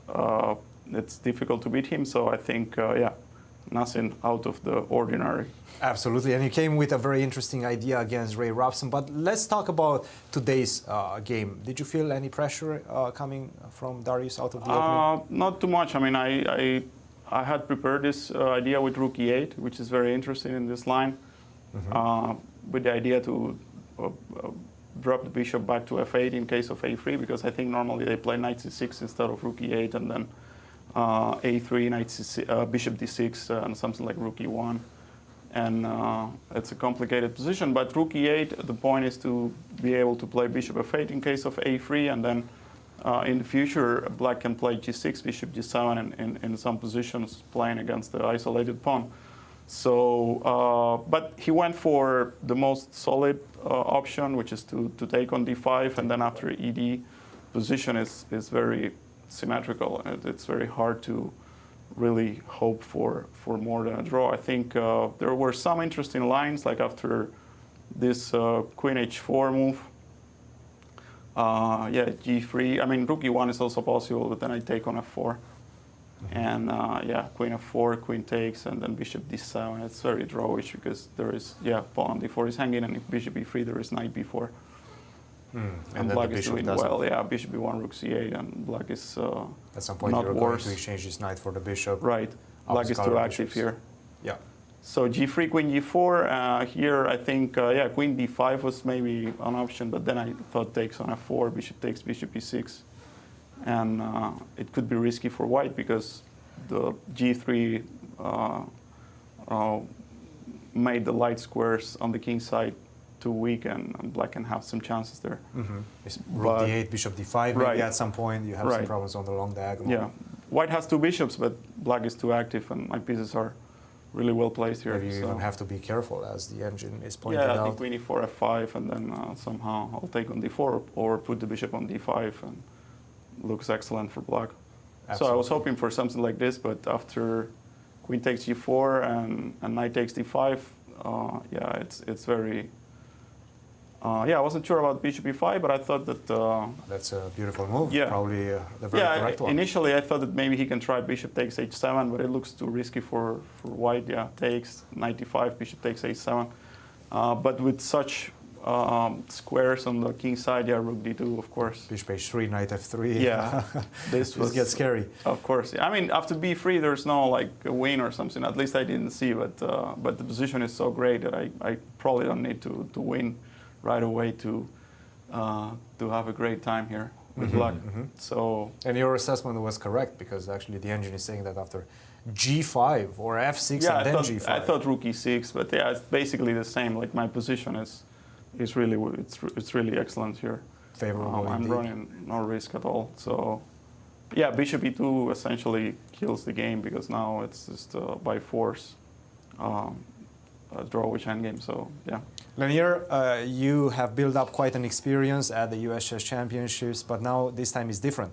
There's 13 rounds. When is the last time you played such a long event? Yeah, I don't remember, but it's a long time ago. It reminds me of the old days. I remember I played some tournaments back in Cuba where we had like, it was more than 15 rounds for sure, like something like 17 or something like that. So, but it was a long time ago. Usually we don't get more than 11 rounds nowadays. But yeah, it's quite a tough tournament, but it's a chance to prove yourself and try to do well. So that's what I'll try. Are you enjoying this tense competition for such a long, prolonged periods of time? 3 weeks? I don't enjoy too much the tension. I prefer when it's over and all the tension is over, and you can just sleep without having to worry about Berlin or Petrov and such things. I tend to sleep much better in those cases, but of course I enjoy playing. I mean, it's otherwise I couldn't survive for so many years. So yeah, it's always nice to be able to play against these guys, and it's a challenge that I welcome. Anastasia, you have a question? Yeah, I was wondering how difficult it was for Lanier to play this day when his friend Levon Aronian and competitor Levon Aronian had birthday, and what did they do after the game? She asked how difficult it was for you to play against Levon when he had birthday Levon that had day. a birthday. Oh, well, I didn't know. I didn't remember it in the game, so it wasn't difficult. But I'm glad that that the game was a draw, because somehow, of course, if I win, I spoil his birthday, and he's such a nice guy and a dear friend. And also, I almost gave him a nice present, but but yeah, I think a draw was a really cool result for such an occasion. Yeah, exactly. Thank you. Thank you, Lenier, and good luck in the rest of your games. Thank you. Good luck indeed, Lenier. Just want to turn the attention to the game between Jennifer Yu and Sophie, because bishop to g4. Okay. That was a little bit off the beaten track. I thought the gauntlet had been laid down with the move captures on e5. So the idea is that suddenly you're eyeballing a potential pin, so that after captures, an e6. Yes. Okay. So your knight can't move. Knight f6 check, bishop takes f6, queen takes, oops. And you take with the bishop. And that's very nice. I won a piece. So, queen f4 or queen f2? Well, exactly. Either queen f4 or queen f2, and I take a knight, and then how happy or not are you? This is a good question, yes. Then I can take on d5, I don't know, but then you take on e5. e5? Yes. And then suddenly it occurred to me that after e6, both queen on f4 and queen on f2 were very attractive, until I remembered that I was the president of the pawn grubbers. Yes, a7 is also hanging. Correct. Yes. Queen takes a7, hitting f7, but also hitting b8. Rook b7. I have a nice surprise, and that's winning. Therefore, we understand why Sophie did in fact play the move bishop to g4. Jennifer has snapped off a pawn, and probably she'll just keep it. Yeah, it looks like a good position for white, right? Suddenly, things have definitely changed in this game. And Cristian, other changes going on? Oh, a lot of changes. And actually, I think it's Irina who will be taking the full point home right now, because her position is just crushing. At this point, there's no way to stop rook takes c4. There's no way to stop rook takes d3 after that. I'm going to be 2 pawns up. Not only that, but look at this active knight on c6, just holding on to every single key square in black's position. And after we exchange the rooks on the d file, the pawn on a7 is also going to fall. This one is over. Pretty much, there's no compensation for the upcoming loss of material. I really like this moment. After knight to c5, what white could have done is to get greedy and take on d8, but you have to be careful, because after knight to e4, actually black gets a lot of compensation. King goes to c1, rook takes d8, and we see, despite the extra exchange, now my pawns are starting to go down the board. Scary. c3, d2, knight to f2 is quite scary. Yes. And actually also objectively is not as good. But she played this cool, calm, collected f3. Reinforce the threat. I'm still threatening take on d8. I'm not even sure if I really want to take That's a good knight. It's a really good knight, of course. Maybe I will pick up the pawn on a7 first, come back to c6, and then pick up the exchange. They followed with rook to d7, rook to c1 is on the board. I think we're going to see a resignation very soon. 6 minutes for Ashrita, 38 minutes for Irina Krush, with still 11 moves to go. This one is all in the bag for the 8-time national champion. Absolutely. I noticed in the game of Alice Lee, it's bishops of opposite colors, where a draw can definitely be expected. However, Alice is the one actually in the driver's seat. She has the much more active rook and much more active bishop. Black is going to be perpetually tied down to the f7 pawns. Sure, you could go bishop f2 and take on h4, but in that case, well, I wouldn't want to trade off the b6 pawn for the h pawn prematurely. Alice has just played the move king c2, quite possibly hinting at a potential exchange sacrifice. Alice Lee slightly better. I would say a draw is most likely. yes. But I wanted to get Cristian, coach of Begim, Oh my goodness. to explain I think he tried to to avoid our it. audience what you have been teaching your students. Please I mean, I appreciate Missouri, University of Missouri, and the great faculty staff.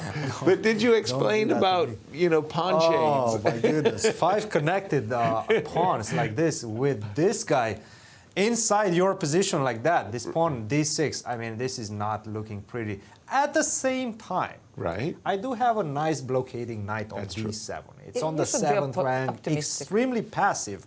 But at least I have this pawn shield and I can maneuver behind it. Maybe go bishop to b7, exchange the light square bishops.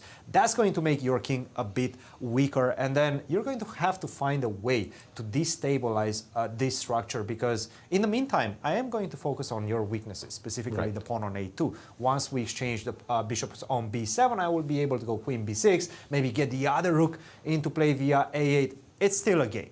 Definitely still a game. I have to say white has to be preferred at this point, and this was indeed the critical moment. Why play e6? Once again, why would you hurry in the position? Play the move b5, reinforce the attack over the square d5, and do not allow white, that is, to play the move e5. I did not like what she did. She played the move e6, d6. At least follow it up with the move e5. This was key. Play the move e5, do not allow white to connect her pawns. F takes e5, knight to g4 was an option, as well as knight to g7, knight to d7.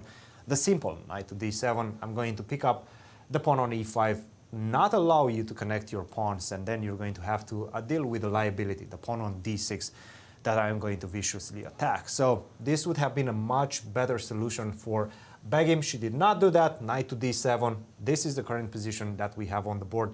And the ladies are dropping in time as well. 19 minutes for Paikidze, 15 minutes for Tokhirjonova, and this one is going to blow up at some point, because both sides have to find some sort of way to make progress in the position. They cannot wait. Black has to go and focus on the a2 weakness, at the same time try to defend the onslaught that is coming on the king side with those majestic pawns. Starting from h2, connected all the way to d6. That's beautiful. Yeah. You don't see that very often. No, I just feel like a bug house. Give me one more pawn. I want to put a pawn on c7. Oh my goodness. You will do it immediately, right? Yasser, I'm sure. And the sunbeam. We got that yesterday, the sunbeam, from h1 all the way up the diagonal. Maybe 7 also is possible. E7. E7. 7. Nice. E7 now, Just turning our attention to our other tournament co-leader in the ladies section, Megan Lee. She's up against Anna Zatonskih. Anna just played an intriguing move, bishop d3. Megan voluntarily weakened the pawn on c6. So there's a backward pawn on c6. Megan saying, yeah, it's a weakness, but never mind. I've got it easily defended. Well, maybe not so much so. The move bishop d3 invites a trade, and I thought that this was a very cagey move by the veteran Anna Zatonskih. She's saying, go ahead, trade the bishops. A quick question for you, Anastasiya. Would you trade the bishops, or would you retreat with bishop to d7? Maybe I would keep the bishop. I don't know. Maybe to keep, let's say, have one more defender of the c6 pawn. That's what I'm thinking as well. Maybe. I mean, it seems counterintuitive to. It's like you've got the bad bishop. Yes. Michael Marin, bad bishops defend good pawns. You put the pawn on, the bishop back on d7, and then you start to think, okay, I'm going to do my rook e8, knight e4 standard maneuver. Whereas if you do it in the wrong way, for example, you take. Let me just put some moves on the board for just a moment. Knight takes, pawn takes. Forget about your kingside attack. There is no kingside attack for black anymore. But there is rook what C5. Does remain rook c5, rook, and I start Alekhine's gun on the c file. Maybe even tickle you at a moment when my rook is on c5 with a4. So Anna would be very, very happy with a bishop trade, and she got it. Yes. That's the live position on the wooden board on the left there. Bishop takes d3. So Megan Lee, her tie for first is a little bit tenuous at the moment. Back over to you, Cristian. Well, I was looking at what happened in the Levon versus Ray Robson game. I see Ray down to his last 7 minutes, but that's not normal. That's not unnormal for him. But the position definitely improved. So we got c4 on the board for Robson. Queen to f5, take on d5, rook to e5, queen to h4, rook takes d5, rook to b4, rook to d2.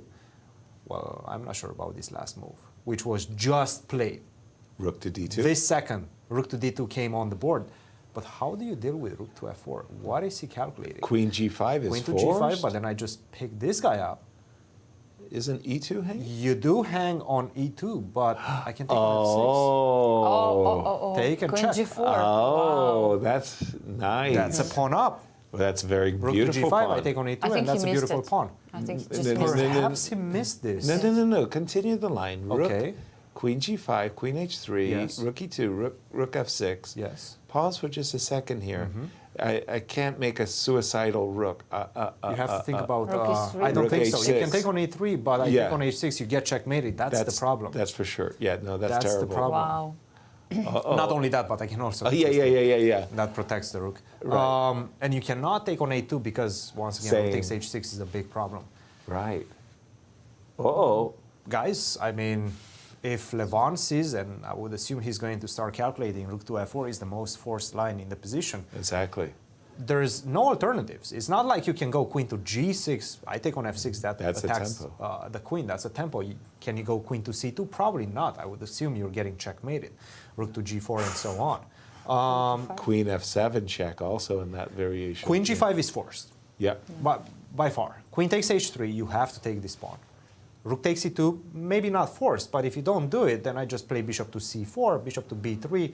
Your rook on the second rank is not actually as, it's active, but it doesn't create any immediate threats against my king. I'm super well protected on the f2 square, right? Both of my rooks are protecting that square.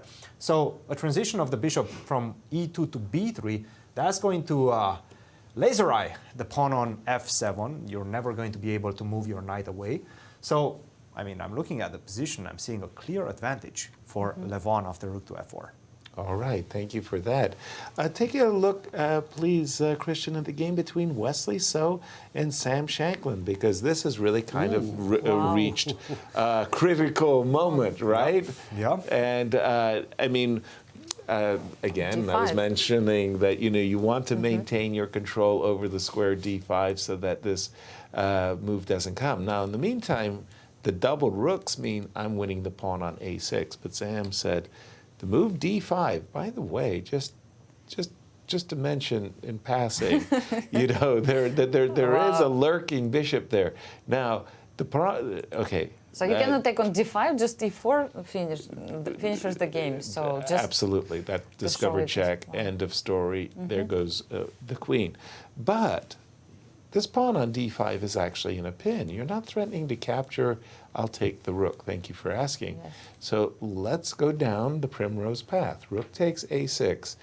Gift me the pawn and do your worst. Should you like to play crickets? There's a very cool move at this point. Rook d6. Rook c d6. So very cool. Rook c. Okay, so that opens up the queen, and then the idea is if I take, I guess you could take either with the bishop or the rook. With the rook? I think with the rook. And you threaten to take. Yes, but then you're winning your pawn back. With dividends. But is it dividends? Oh, I think so. I'm getting very close to your king. I think you might be in trouble. If sounds like bishops. Yeah, I was thinking the bishop c5, but and if you take, I move my queen now. Right. Let's see, we do have a move. Knight to f2 was played. So, by the way, no rook takes a6, but just refortifying, further protecting the pawn on e4 with the move knight f2. Once I see d5 and knight f2, I think black is very happy. regardless now, he's gotten his much desired central break. Yes, I mean, typical for Sicilian, if you finally manages to push d5 normally, and it works. Yes, and nothing is just by the way, good move. Falling apart. Good move by Wesley, knight to f2. Knight to f2 is the best move here, yes. No, taking the pawn on a6 was just bad news. Yeah. But I mean, his last, 5 moves have been all focused on that. Now here, I mean, I'm just thinking, like, if I would want to keep this tension. I'm thinking that if I play d4, somehow that comes a little bit without threats. I mean, I can sidestep this, and so I'm preparing on my next move to capture and move my bishop. Although I must say, I'm opening up some dark squares here, aren't I? Like, just to show you what like, I'm missing. The kind of things that, something that could go wrong, go thump in the night, that type of thing. I understand why you played h5. But yes. I just made a pass. Yes. Evaluation, if you don't mind, on this position after 0-0-0. No way. 0-0-0. Get lost. He was building this. I was thinking that it was a double-edged game with somebody, for sure, it doesn't seem having like a big edge. Somebody's got to have an edge here. I mean, from a practical perspective, I have to give it to black just because I see this opening of the d file, potentially opening of the d file with d takes e4, but also the idea of d4 breaking through like that. So I'm seeing a lot of threats coming from black side. At the same time, you also have a weakness on a6 that you have to tend to. So it's not as easy. And this knight f2 followed by most likely something along the lines of queen to e2, get the queen out of dodge, out of the d file, and then take on d5, or at least threaten to take on d5 because e4 doesn't come with the same impact. So Wesley might not yet be in trouble from an objective point of view. From a practical point of view, I definitely feel like Sam has the upper hand. Yeah, like he's losing control over the position. It feels like a little bit. I mean, it can be. I mean, so it's not really a good feeling when you think that you're having everything under control, that you're building these ideas to take this pawn on a6, and suddenly your opponent has this counterplay in the center. Doesn't feel Wesley with the white pieces, by the way, he did lose against Christopher Yu. He's the defending champion. Right now, the computer's saying 0-0-0, but I can tell you by the clock, the 11 minutes or 10 and a half minutes that Wesley has to compare to the 22 minutes that Sam has on his clock, it means that Wesley is not really enjoying the position as much. That is, he's thinking a lot more. And we'll keep our eye on this one and turn it back to Cristian to ask him, what have you been looking at? Well, we've been looking at the game that you were looking at. I don't have Hans in the back of my head also. The Hans Niemann game, I see. But that. I also checked this one for just a second. Yes. Let's check together. It does feel like Fabiano is making some dent into White's defense in this one, and actually picked up the pawn on d6. He did. Right now, he's a pawn up. Question is, do you have enough compensation to save yourself as White? And you have to find something quick, because if you allow me to stabilize the position, play g6, king g7, get my pieces out, solve all my problems around my king, then you're going to have some problems and defend all my weaknesses. Now, seems that queen to b4 was critical. Bishop to d3 is already a mistake. Now, what if you just simply go g6? Right. G6 right now is going to be very problematic for black. Just g6, king to g7, queen to e7, defend the pawn on a7, defend the pawn on c6, and I mean, take it from there. This is not easy. This is just an extra pawn. Not only that, but your king is also extremely weak, and he played it. G6 is on the board. Yeah, well, I mean, White is the one, after all, with the damaged kingside structure, the double pawns and the well, I want to say isolated h3 pawn as well. Also the move, it was so often, almost from the moment the queen landed on f6, the black queen landed on f6, black always was looking to play the move e5, e4, either to trade queens at a certain moment when the queen was on c3, or to simply trade the pawn on b2. And this move e5, e4 caught my attention the moment the bishop landed. I assume that this too is better for black, but I liked Fabi's move even better. Oh, it's just simply g6. Slowly. I just try G7. to understand why he played bishop d3. What is the idea behind this move? Why Like is the bishop b4, he wants to play. I really tried to understand the reason. Right. Maybe bishop to e4. The problem is, and this is why g6 is such a powerful move. If you play bishop e4, yes. Now I go h5. Ah. Where's your queen going? If I drop back? Well, if you drop back, then I can take on e4 and then go rook to d6. You're Okay, then we'll go completely to out this, of play. Yes. Yeah, very nice queen and pawn ending. Yes. No, that just looks terrible. And at this moment, Hans is to hope that his bishop offers some kind of a solace for maybe. But where's the solace? Yeah, where is it? I don't know. And this is actually the Hans Niemann game versus Fabiano Caruana. There we have it.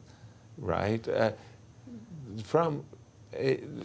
It was the last round of the Sinquefield Yes, Cup, by the he way, lost, yes. That, not the last one, because remember there was not the same number of the games for each player, because last one round for was not Fabiano. playing. Right. Last for Fabiano, yes. The last round for Fabiano. And it was a very important point that he scored in a very nice queen ending. So we think, well, Fabi definitely with the extra pawn and the extra time on the clock too, by the way, should be in control of this one. Yes. We have social media. Let's check the Anastasiya, let's go. Put us on our best. Yes. So we From have Ines chess.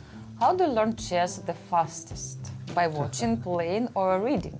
Thank you for your great commentary, and I love Hans' energy in this tournament. Okay, thank you for your question and your comment. Ines. What did Yogi Berra say? You can learn a lot just by watching? Yeah, I think everything you just said, watching, studying, playing, for me, I want to say when I learned the most was from playing. From playing, yes, the same for me, I think. I mean, think it started like that. I had skin in the game. I was competitive, I wanted to win, and if I read a book, I wasn't sure I was winning so much as when I was competing. But Cristian, I have also best advice. It's very much about playing, in my opinion, because whenever you play, you also study. You go to a tournament, you prepare for your games, you study while you play. There's definitely the other side of the coin when you play too much and maybe you lose some energy and then you have some bad results. You start getting that burnout, the feel of the burnout. So you have to be ready to balance periods of times where you're playing a lot, you're studying a lot, and periods of times where you're just like, let's say, watching a stream, watching a show, training, but not necessarily in a competitive mindset. So definitely training, to my eyes, is the best one, but you have to be ready to stop playing whenever you feel that burnout creeping in. Yeah, I believe. I believe also that the question is also like how you start, and if we are talking about small kids now these days, maybe the different approach works. Like even the fact that I have my small daughter. I mean, I understood that just playing the games, for example, in the club or with other kids, sometimes not helping because they can be really sad losing, and also sometimes they just give up before they even start trying. Right. So these days, for example, this program Chess Kid and the other programs as well, applications. They're so good for kids because they're used so much for technologies these days. So they start playing against some robots, for example, those ones which never win against you.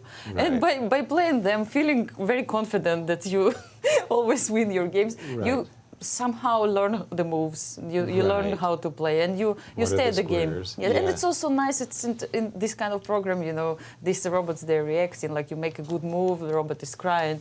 So I think that the new technologies are helping these days kids to stay in the game, because I think many kids wouldn't do the same when I used to play. Like many kids would just forget about the game after Be some time. disappointed after Yes. a loss or two or three and that kind of thing. Yes. For me, one of the things that I really loved here at the St. Louis Chess Club is I had this Sunday class where the kids were like 4 to 7. And I created what I call obstacle courses. So the idea of the whole chess puzzles was when I was growing up, what was the funnest thing about chess? Capturing my opponent's pieces. Of course. How much fun it was to take the pieces, and then I would line them up, and I would count, because I knew what the table were, and I could see that I was ahead, and I was really very proud of myself. So the idea of the obstacle course was to put a lot of pieces and pawns on the board, and to give the child the object piece, and there's no moves. You just have to go around capturing, but you can't put your obstacle piece on pre.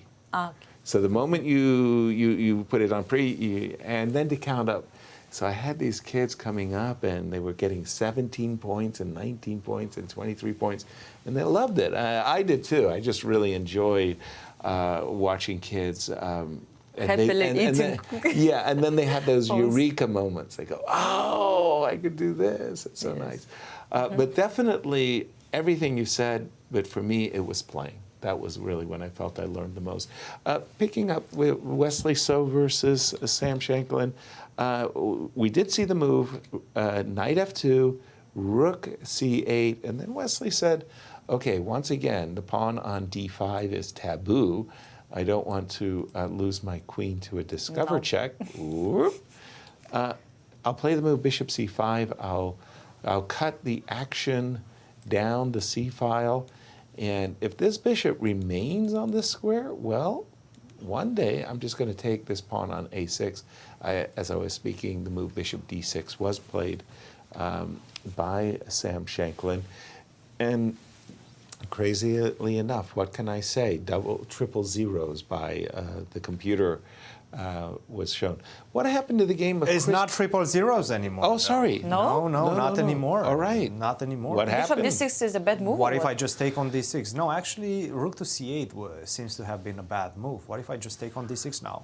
He did that. Continue taking the pawns. Rook takes a6. Okay. This is I like the way you... And what if we just take a pawn? Yes, what happens? Don't ask twice. Let's keep taking. Yes. Let's take. No, Let's just go through the variations. What if I just continue taking? Probably with a rook. If you take with the queen, take with the queen back, and then rook takes c3. Right. That seems to be close to equality. And if we just keep smashing everything off the board, yes, and rook takes c3. At the end of this whole show, I'm going to take on e5, and I'm going to be a pawn up. Not only that, but the queen on e5 is very nicely centralized. Also, I have this b pawn, such an amazing pawn. Right? Absolutely. How easy it is to convert, I'm not 100% sure. Nevertheless, there's play on one goal. Exactly. In yes, this game. You can be happy with this outcome. Yes, that's a great achievement for Wesley. So obviously, by the way, rook takes a6 on the board. Is on the board, yeah. As we speak. This is the current game position. And Wesley's saying to Sam, well, you created this weakness 20 moves ago. Yes. When you played the move b5. I finally captured it. That move, rook c8, that was a strange move also to my eyes, because it seemed like White was the one having to address a question. What would have happened, for example, rook d7? I'm threatening to capture the pawn on e4.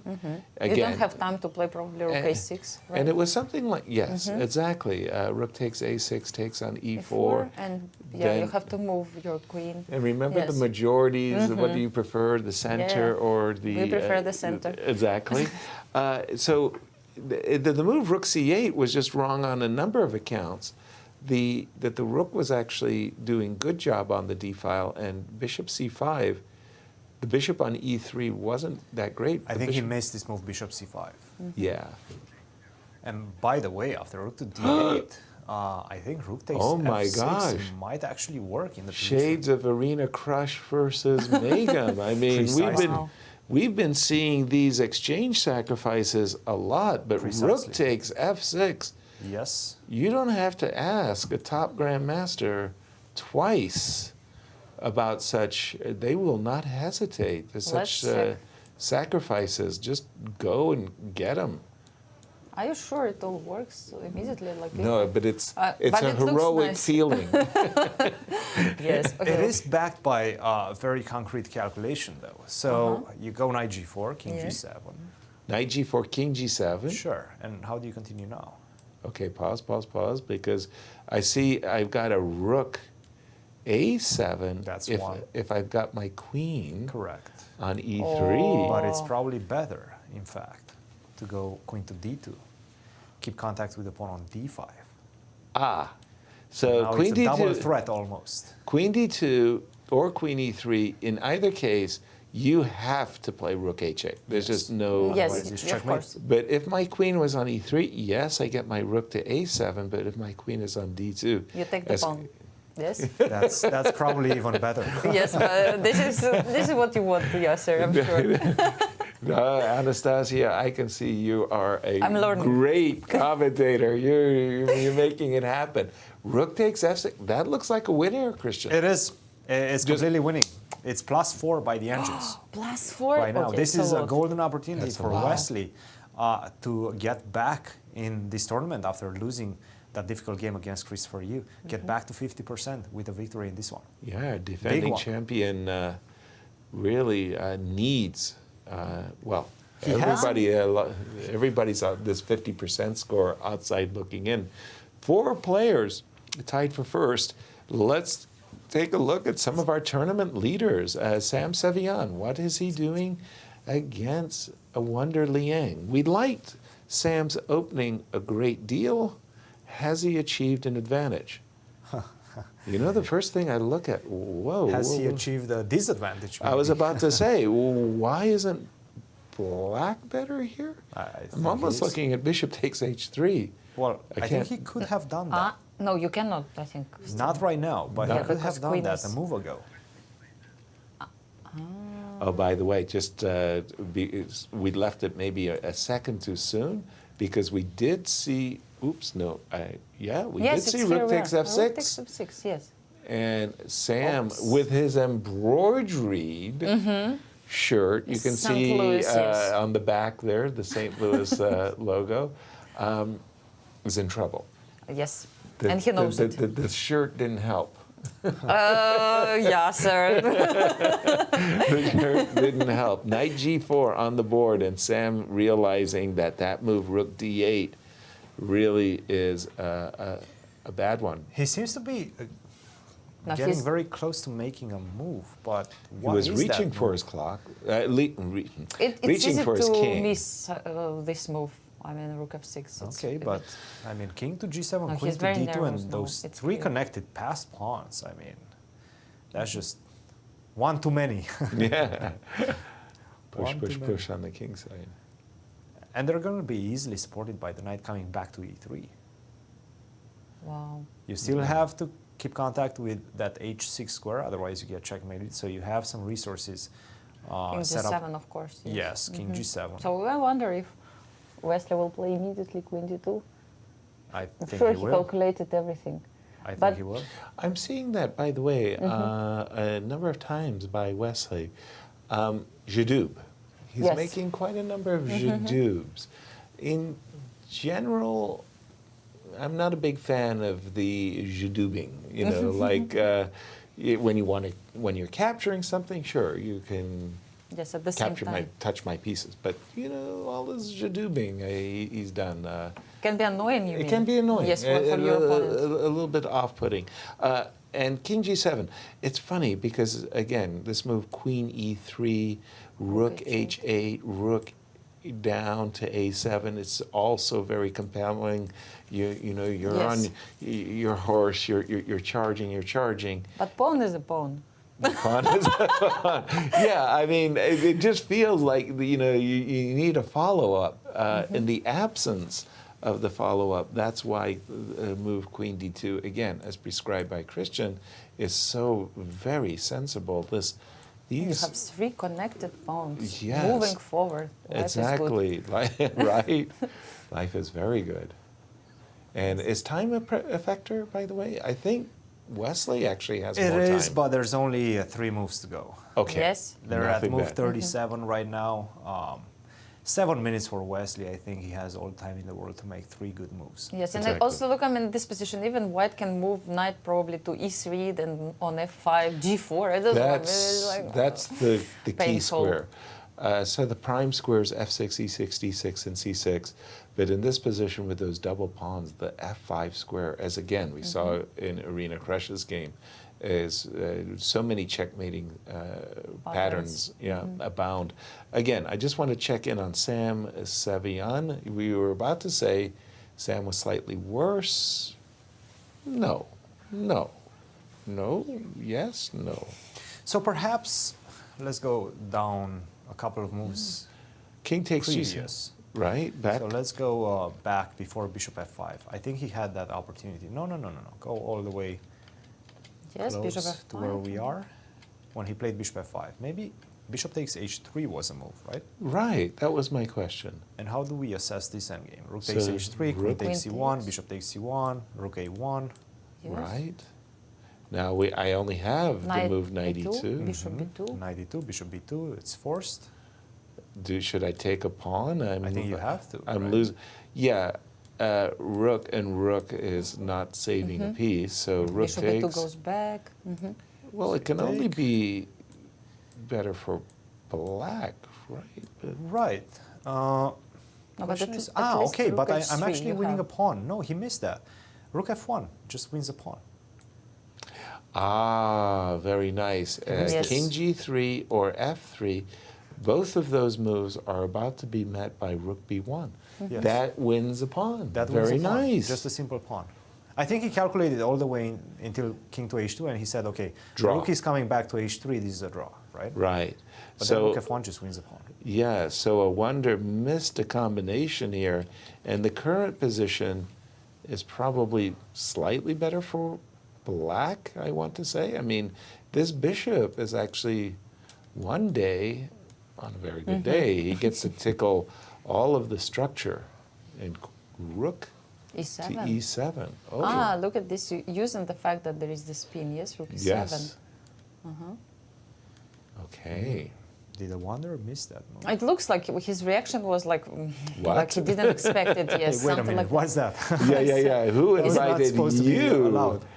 Who invited you to my party? Yes. Okay, but there has to be a simple way to make a draw here, right? Well- Rook d8 maybe. Well, there's rook Indeed. e8, there's rook d8, because I think this rook is actually going to get hit back. Queen takes e7, king takes, and the rook is going to be driven back. Right. Yeah. So it's. But maybe you can play like queen e3 now, something like that. Oh, Maybe. that's a good move. Just let's say to avoid.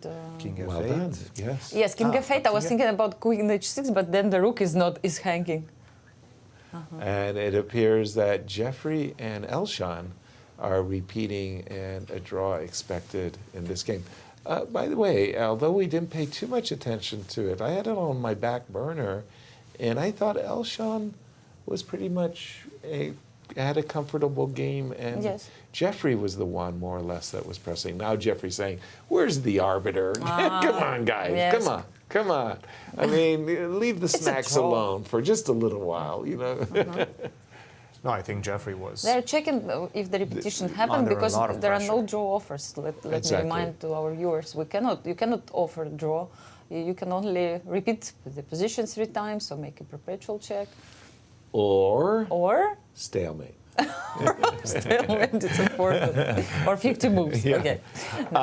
And the game between our two tournament co-leaders, Hans versus Fabi. Fabi is actually the one enjoying the proceedings. He's a pawn up, safer king. Hans, I want to say, there was a pawn on e3. Now, it's going to take a couple of illegal moves to trespass across the board. If this knight ever lands on f4, we can sign the score sheets. Yes. So it looks like, for me, Fabi has an extra pawn and the compensation, big advantage, and also an advantage on time. And for Fabi, that would mean back-to-back wins. Levon Aronian, Ray Robson. Big heavyweight matchup. Where the pawn? Where's 4 the pawn? versus 4. Yes. But somehow the A2 pawn was missing. When we left it right around these parts, and we were thinking rook f4. Yes, but he played bishop g4 instead. And this was a very clear line of advantage, and maybe not as clear now. Do we have rook g4? But we do have rook g4 check. Okay, that's a check. But I have rook g5. Yeah, rook g5. Rook g5. Oh no. Ray down as usual. No, this is 2 minutes. Great time management by Ray. I mean, come on. Yeah. He's got the come on. By this point, he was luxury. His last 30 These days, seconds 2 in general. minutes, it's a lot. So 2 draws in the open section, and in the ladies, still no results. Yes. So for any of the ladies. Anything happened? Well, this pawn of Rochelle got all the way to d7. I wanted to actually check in Alice's games. I missed it by 1. Whoa. Alice. Yes, she took this She pawn. won a pawn. And I don't know what's happening with bishops this of opposite color, her winning chances must be through the roof at this moment. No. Yeah. This must be very close to equality, right? What? Bishop f2. Yeah, but I'm thinking, I'm getting ready to sacrifice an exchange. That's fine. I don't think that's going to help you too much. I mean, I'll probably have to reroute my G3. bishop to, what? King g3. King g3? I don't think. That's fine. You take that, I take that. Also, actually, you cannot take rook it yet. f5. Yes, that's true. I would love for this to happen. Let's assume your king is not on b5. That's fine. Yes, okay. You get everything you ever want. Okay. Yes? You get this. He's But then I would take the pawn. What do you But then I do? go you everything. rook f6, right? Yes. I can go rook f6. I see. Yeah, it's not easy. I don't think you have enough. No. But if you do get rook takes b6, then you get some chances. Right. Absolutely. That's what I Absolutely. Yeah. I remember. And let's just jump in on the game between Jennifer Yu, who lost yesterday, up against Sophie, and... Today she plays with white, yes, Whoa, in this whoa, position. whoa, whoa, whoa, Let's whoa. try to understand what's going on. I mean, She's I a see all piece pieces up. on the king side, and I She's a piece see up. extra knight. That's a full knight, yes. That's a piece up. What's going on? Yes. Something good for her. Very, very good. Rook takes f7. Not only that it's a piece up, but I go knight c6. I'm picking up some more material. That could be a rook up. That's going to be a rook up, yeah. No, but I thought about rook d2 then, but you can even take, I think, on b8, and after rook g2, some queen d8 checks. Yeah, this looks like an overwhelming. Yes, I don't know where what it all went happened? wrong. Well, we left it, I guess, a long time ago, but basically Jennifer won a pawn and yes, picked up this the is how bishop. That's then it's very simple for her now to win the game. What happened with Anna and Megan? We saw the trade of bishops, and look at this. Everything what you predicted. The worst thing that could have befallen Black has occurred. Massive weaknesses on the queen side are being probed. The pawns on a5 and c6. Even worse, put the pawn back on h7. Maybe g6 isn't so bad. This knight could easily go to f4, queen g4. Exactly. Big advantage for Anna. Bad news for Megan Lee fans, as Megan, one of our tournament co-leaders, along with Alice, looks like she's going down. Arena Krush, we left it. She was winning, right? And she still is. Look at this. 2 extra pawns, and my goodness, talk about control. Look at this. Every single piece in the position is better for white. The kings, compare the rooks, pair the pawns. That's 2 extra pawns for white. That's an easy win for Irina Tatev versus Sabina. Oops, no pieces left almost. Yes. What But happened wait a after? minute. But Tatev, if I've got this right, is up a pawn and Yes. she's ready to clip another? Yes, my pick Tatev is doing well. Doing very well. Yes. Ah, Yes. Good. good. For her. For her, absolutely. Yes. And finally, what happened to white structure? Naji's structure no longer exists. What? There was all an the F4 pawns- pawn. An Yes. E4. You're a student. Somehow she managed to get rid of those Through connected the 5. magic of, I don't know what kind of F6. magic. We saw this and we were just in gleeful We were a bit crying, awe, but right? in fact she found the way. Look at this. Begum. And these ladies are actually going down to their last few minutes. So Oh my. What are the clock times? 3 minutes and 30 seconds for Begim and 5 minutes and 40 seconds for Naji. And how many moves remaining in the time Still control? 5 moves to go. 6 for Okay. Begim. This That- is move 35. No, position That is very complicated. feels, yes, but that's the problem, right? Well, first glance, by the way, how are you dealing with these passed pawns? B7? The Well, you bishop can is take go- one of them, right? Queen takes d6. Oh, you can. Can you? Because b4 is hanging. Maybe after bishop b4 you have time to take the rook. Oh, for sure. Yes, it helps. Hold on. B7. B7. B8. Yes, give me your rook. And now you Are do you it. trying to go? I see what you're trying. No, but- Oops. Rook. And I cannot play rook e8. You But now will I take can my go rook d6, e8. or I can play still. Well, rook e8, I will Yes. take your rook on e8 and then First. take your queen. Oh. So you better, you have to drop back with your queen, right? Yes. Then I was gonna, oh shoot, I wanted to get in, no. But now rook d5. Whoa. Whoa, Not taking whoa. the pawn on d6. What is that? We have rook takes b4, we have rook d5. Rook d5. That's a Well, look at the, confounding move, look I at, have to say. look at Is her. it the best move? No. No. Not even close. But she has ideas of bishop d4 check, Yes, and also the bishop on d2 is hanging. and the bishop on d2 is hanging. So, I don't know, but then, I don't know, b7 or what's the problem?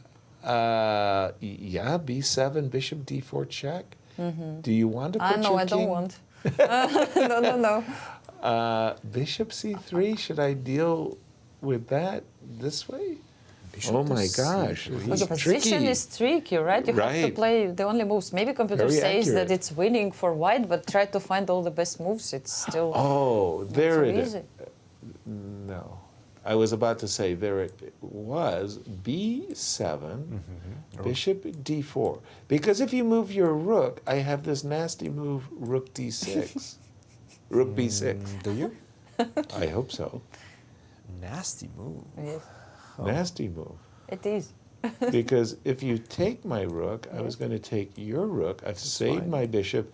And fortunately, bishop d4 check is no longer a winning threat. But what if I still do it? Bishop to b4 and queen takes b7. How is that endgame? Aha. What do we feel? How do we feel about that endgame? I've got rook check. No, Oh, no, sorry. queen sorry. takes b7. Yeah, no, I understood. My finger failure. I have rook f8 check. That's okay. Yes, King rook of g7. eight. Oh, may I introduce? Shall we explain to Christian our mating ideas? Keep going. King f6. It's not made yet. Yes. Yes. And would you like to do the honors, mate in one? Yes, okay. goodness. Nice. Oh, my Thank you, Yasser, that you gave it to me. Of course. It was nice I mean, what of a you. we've got That's a a partnership dirty one. over Yes. here. I'm sorry, it's 2 versus 1, Christian. That's a nasty one. I have That to was say. a nasty one. Okay, but this is beautiful actually with this rook g8 move. I mean, you didn't spot it at all. I mean, it's from wow. Puzzle Yasser. rush. Yes. Those puzzle rushes, it's Yasser. paying off. Very nice. Guys. Okay. But she played bishop e3. Bishop e3. Okay. Bishop also is defending d4 square defending the d4 square. and moving the bishop actually from threat. Yes, out bishop of- b3. Out of pre and renewing b7. Wait a minute, guys. But how about rook d4 now? Come on, what Nice. Rook That's e4. that's a great move because bishop takes, and the And the shoe is on the other foot suddenly. Oops. Whoop. Wow, it's really checkmate. It's really checkmate. You cannot read it. Rook d4, loving it. Oh, I have queen b5. You do have queen b5. Lucky, lucky. But let's continue, right? Queen b5, what if I go queen e4? Yes. Now you're threatening my bishop, you're threatening my rook. I cannot believe what's going on here. I know. Everything is hanging. With time trouble? Oh Okay, my perhaps gosh. this was a It's bit... like rook d2 moves, coming to my mind. I cannot imagine what's going on here. Maybe it's not working, but just like... No. Visually, this. it's a beautiful issue. maybe What it's did not you? working. Oh man, we get the international arbiter right in Yes. front of it. I mean, Yes. didn't he go to arbitrating school? Do not stand in front of the cameras, Chris. And this is a big mistake by Begim right now. What happened? Queen takes d6. Just a second. She was supposed to go indeed rook to d4. Yes, she didn't find the move rook d4. No. And So, this one right now, after queen d6, not looking good. Because? There's a couple of options. Okay. Rook to b5 is a big one. Just Simple reinforcing chess. this threat of taking on c5 as well as keeping the rook behind the pawn. Okay. That's a big option. And the other one, I'm waiting for you to tell me that b7 is a good move. b7 is not so strong. It's not so strong. I would just go rook to b8 after b7. So it's not as clear as rook to b5. Actually keeping the pawn on a dark square so that whenever I take on c5, I defend that pawn. How interesting. Why am I so eager to play the move b7 is because we just saw already one variation where the active rook could checkmate me on a1. So I'm always thinking b7 is one of those moves to deactivate the rook. But that's interesting, rook b5 right away. By the way, our first result in the ladies section as Jennifer, well, she was a piece up when we saw it. Yes. And let's just see the final position. Oh. Oops, checkmate. Checkmate, the final position. Ooh. That's not bad. That's what it's all about. Checkmate ends the Knight game. g6 and Checkmate. rook h7. Great job. Nice combination there. Yes, puzzle rush. Puzzle rush. For sure. Jennifer bouncing back after Yes. a tough 3 loss. out of 4, not bad at all. All decisive games, by the way. No draws so far. And By the also way, she with did play the the fair move play, b7. she gets wanded on the way out as well, does Jennifer. Sorry to interrupt you, Christian. Naji did play the move b7. She did play b7. How could you resist playing b7? I mean, come on. And we know that when you have a pass pawn, you have to move it, yes? This is Push a golden it. rule. Push the pawn. Push your pass pawns. B7 on the board. I suspect that Rook to b8 is rook on to the board b8, as well, and yes. well, again, you just kind of follow up with your previous play. You want to play to win this pawn on c5. Yes. Again, I'm looking at the sunbeam, and for some reason, I'm reminded of these Dutch master artists, that played with the sunlight in many of the old paintings, Vermeer and so on. But Rook by the b5. way, are you threatening? I don't know. Maybe not, because bishop d4 is at the end of the variation, maybe. Right, Yes. yes. I don't know. I didn't count. But So I've had a lot of problems with my back rank. I might as well try H5. to do something about it. Let's go h5. h5, for example, yes. Make some space for my king. I really Yeah, for feel sure you don't uncomfortable want with to that take king on. without any space. Or maybe you still. Very logical. Rook b5, also very logical. So- Also, h5 is not a clear move at all, right? You might be Right. focusing on trying to take back the pawn on b7 somehow. Can you play instead of h5 like bishop d4 just to check? I'll take it. Yes, you'll just take it and that's it, like a rook takes and queen c5, right? Or what? Then b7. Pause is just a hanging. moment, because I think you kind of expose your king. Maybe, something like queen c3 and rook takes c5 on my agenda. But the thing is, the bishop on g7 actually It's is so actually- much more powerful than the bishop on e3. It's defending the king, but also attacking potentially after bishop to d4. I don't see a big reason why I would want to exchange it. Except for the fact that I want to win your pawn. I want to take rook takes c5, right? I don't know, even rook d4 sometimes comes to my mind in order to try to use this open diagonals the for bishop. queen and bishop. Yeah, yes, but this maybe is it's probably too much. queen takes c5. Yeah, this is... Come on, you don't even try to take d4. I was waiting for bishop d4. Nobody wants my rook. Nobody wants. I'm not going to tease that rook. No way, no way. Let me just go back and very quickly jump into the game of Hans Niemann, Fabi. Okay, better Wesley. In fact, just simply winning. Yes. He did play the move Queen D2, and he did follow. But we have special guests in studio with Cristian, I believe. Are we all set up? I believe we are set up with Jennifer Yu after a brilliant victory. Jennifer, a nice bounce back victory yesterday, a difficult game against Tatev, but you did bounce back like champions do. How do you feel right now? I mean, I feel pretty good. I was just really disappointed by the way I played yesterday. I felt like I didn't even really get a game because I probably did the worst prep imaginable for that game. And then I just kind of wasted my time in the beginning because I just couldn't move for some reason. So I just like sitting there and ran out of time and then just like blundered on move 20. So it was just a horrible game, and I just wanted to play quicker today and just make some good moves. How did you psychologically bounce back from that? What did you tell yourself? Really, I didn't think about it too much. I was just like, I think this kind of validated me into thinking, oh, if you sit there and think you're not necessarily going to play a good move, because like what happened was just so bad. Like today, I was just like, let's just move, you know. Like I have an idea of what to do. Like just make the move. Let's go through the game today and point us to the critical moments of the game. Where would you say you, let's say, took the initiative in your hands? I mean, so I thought this was all pretty normal. I probably didn't play this as accurately as I wanted to. Like here, this knight d5 just lets, like this knight takes e2, queen takes e2, knight e6. I thought this made sense, but e5, I wasn't, I didn't really calculate this too much. It was just, you know, nothing's hanging, and I think this gave me the best practical chances, because otherwise I don't want her to get like her piece in her piece on d4, and it's just going to be so uncomfortable for me to play. So what if she takes? You take back, bishop takes, doesn't work because the bishop takes c5. Bishop c5 is really nice because, like, no matter what, it's just this dark-squared bishop is too important, yeah. And so if you ever lose it, it's just a lot of trouble for black. Absolutely, and she played the move b5, rook to d1, and at this point it was just feeling like you're getting a free attack.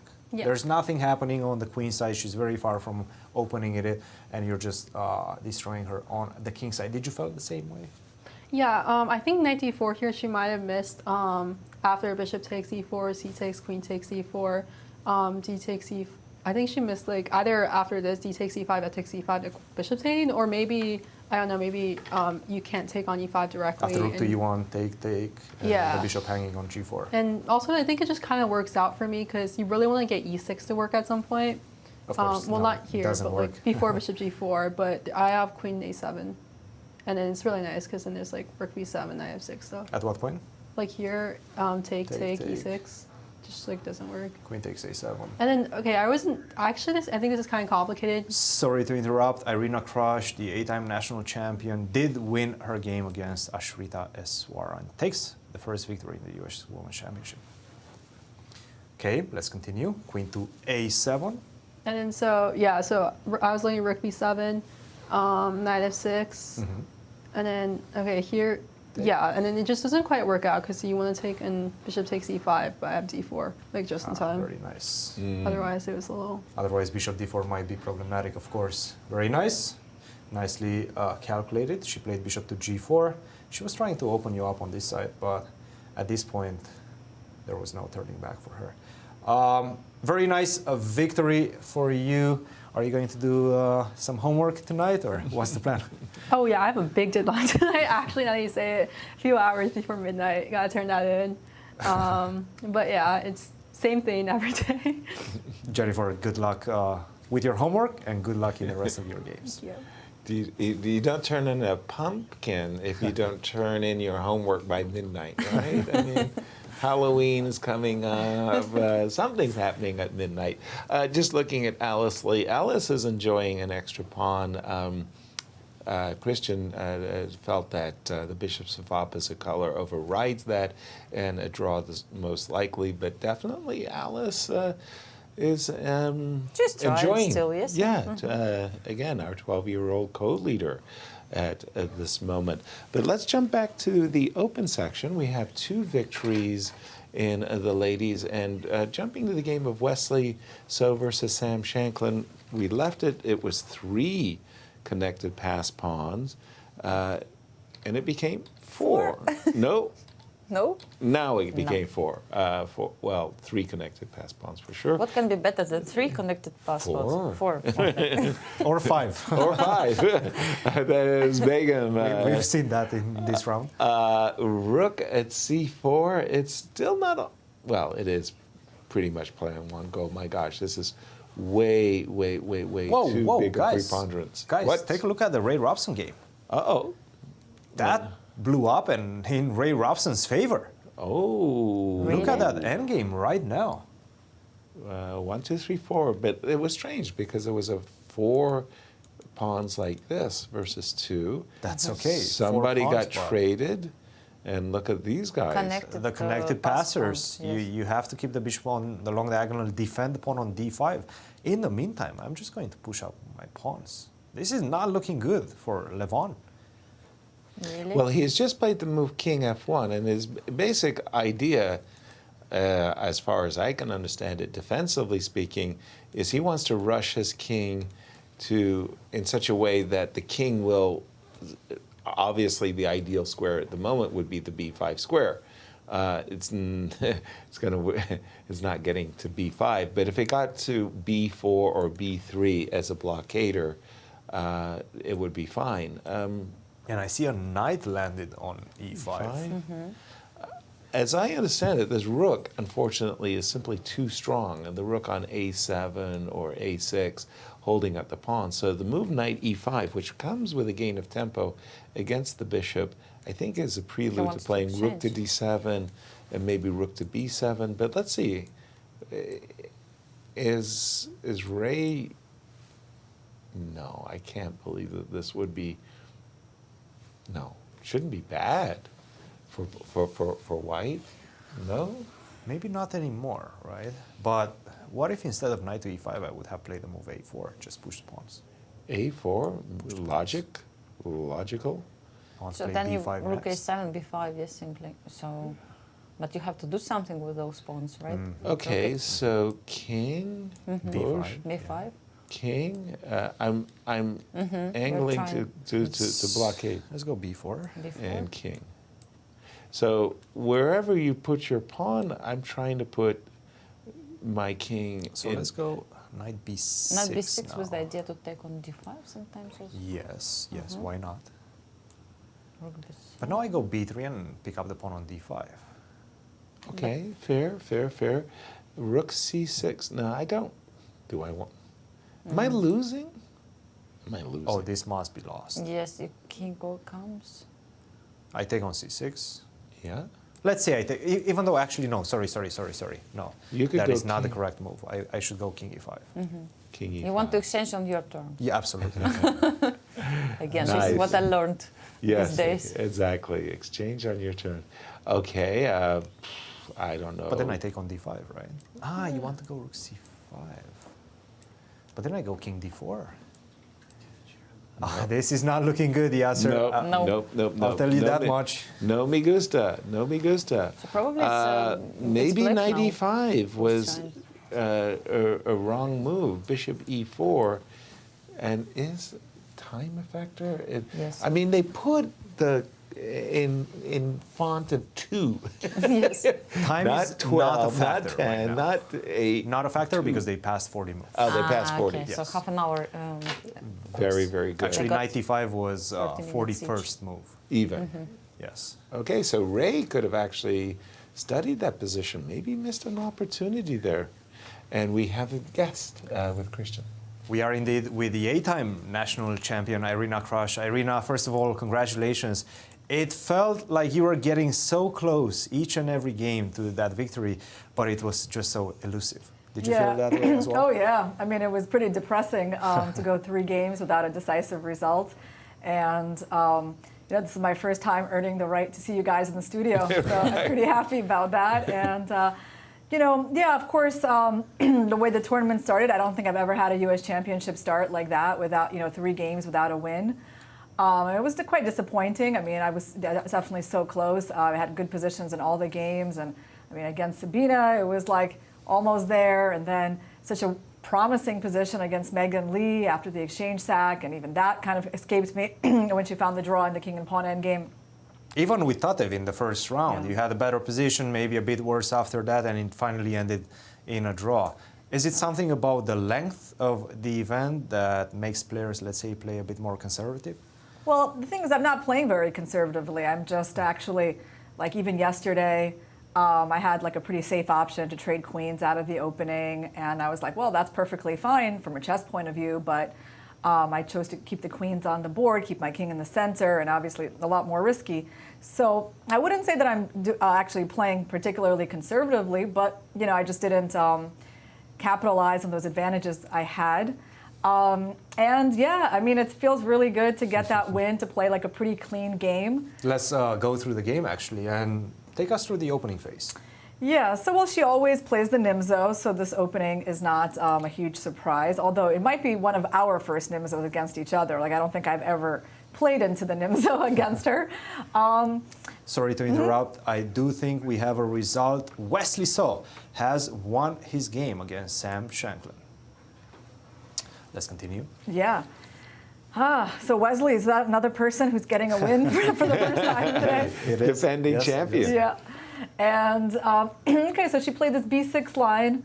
I think, this first part, it was kind of obvious that it was my preparation, right? Because I played quite quickly. Absolutely. A3, bishop e7. Yeah.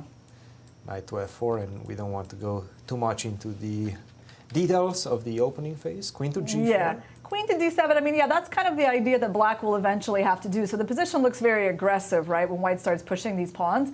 But in fact, it's the queen trade is almost inevitable. It's only a question of like in which, should she do like another move here or do it right away? So she played very naturally. I'll tell you like what was the key moment. We'll keep going. Sure. Yeah, so I have this plan of trading the bishops. Here I was wondering, I was like, should I move my knight away, or should I go just for this knight c to e2? Allow the trade of knights, one pair of knights at least. And so when I played bishop a3, and then she took, and I thought, okay, I got what I wanted, but I was like, wow, this is not so simple, because she's actually pretty close to playing the move c5, right? I mean, she has to go like rook fd8, which is what she did, right? And so this was pretty much the most challenging moment of the game, I think, for me. Right, interesting, because I was going to say, because I have a5, I have b4, and I have king e2. Like, all these moves are possible. And ultimately, I chose king e2, thinking that, she has so many plans in this position, right? One of her plans is a5, the other plan is knight f8, knight e6, and the other plan is king f8, king e7 to d6. So I kind of just wanted to give her a chance to choose a plan, and I thought my king on e2 would be, like for now, let's wait. Although, yeah, I mean, it's true that if she plays a5, actually, I lose these ideas of playing a5 or b4, right? So maybe she should have done that. But once she didn't, so she went for the knight f8 plan, and somehow, like b4 turned out to be quite good. I was happy with this position with the queenside majority. Yeah, I see the computer's edge is not so big, but certainly, my king is better, my pawn structure is better. And she has to be extremely precise. Yeah, she has to be very precise. After knight e6, knight d3, okay, well, here was the key moment. Yeah, she had to play f6, right? Did you see this move? Yeah, she can't let my knight into c6, because actually when I was playing knight d3, I was like calculating all these lines where she plays d4, c4, because it's quite critical, but I realized it just doesn't work. Like, the pawns don't really go anywhere, and the knight on c6 is so strong. And the final moment, I'll just show you. And this is what happened in the game. Yeah, this was the final moment. I was like deciding where to put my king. Should I go to f3 so that there's not any knight c5, or should I go to d2, allowing knight c5, and then playing f3? And basically, I mean, it's kind of like a beautiful position here, because the king is so good on d2. And when let's say she plays something like rook e8, right? Right. So I go rook c1, and all of my pieces are just on perfect squares, like the pawns are about to go. And okay, knight b3 doesn't work because of this kind of important forcing line. Very nice. Yeah, king f8, knight c8, b2, rook b1, rook c8, and rook b2. Like everything is in the perfect position for a5, b6. So that was kind of the last critical line of the game. She played rook to d7. Yeah, and then you just pick up the pawns.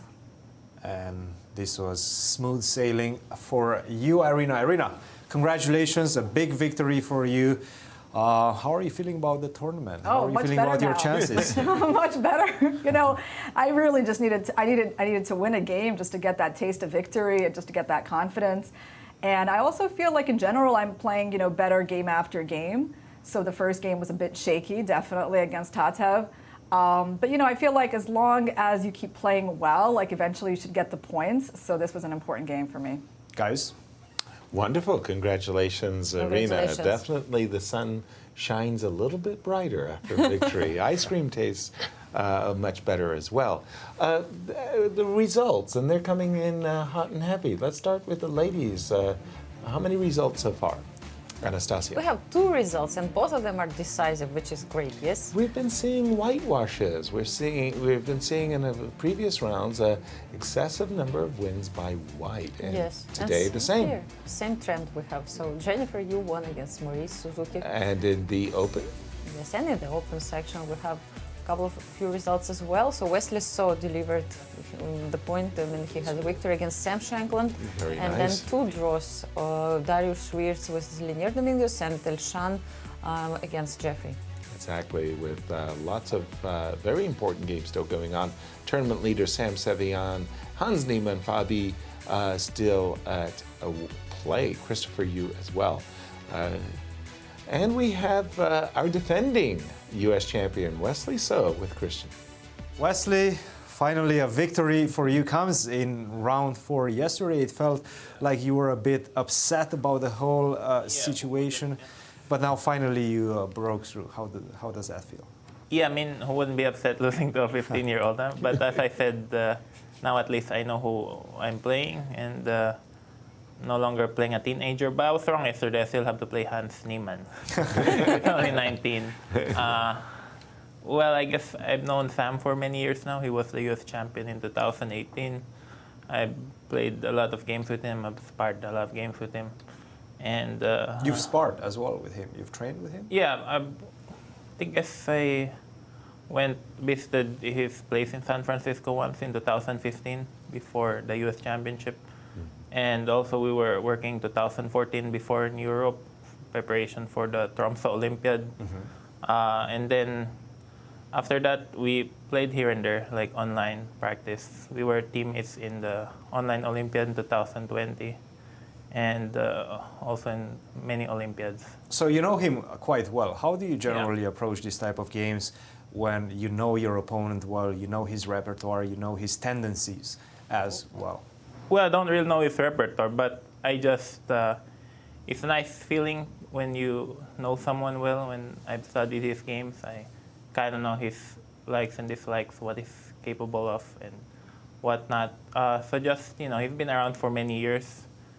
And I remember in 2011 or something, he was wondering if he should be a chess professional or do something else. And he's a very successful player. I think he would have done well in any field that he'd gone to. I think he was, if I was correct, he was thinking to go to have a career in finance or something like that. Yeah. I think he would have made a lot more money, but but he chose chess, and you know, Yasser and I also chose chess. It's quite fun to. Sometimes play. you have to follow your passions for sure, and he's definitely a very passionate individual when it comes to chess. Yeah, now, that's true. I mean, if you're 2700, you can definitely make a good career. Absolutely, and let's talk about the game. He started off with the Sicilian. Did you expect the Najdorf?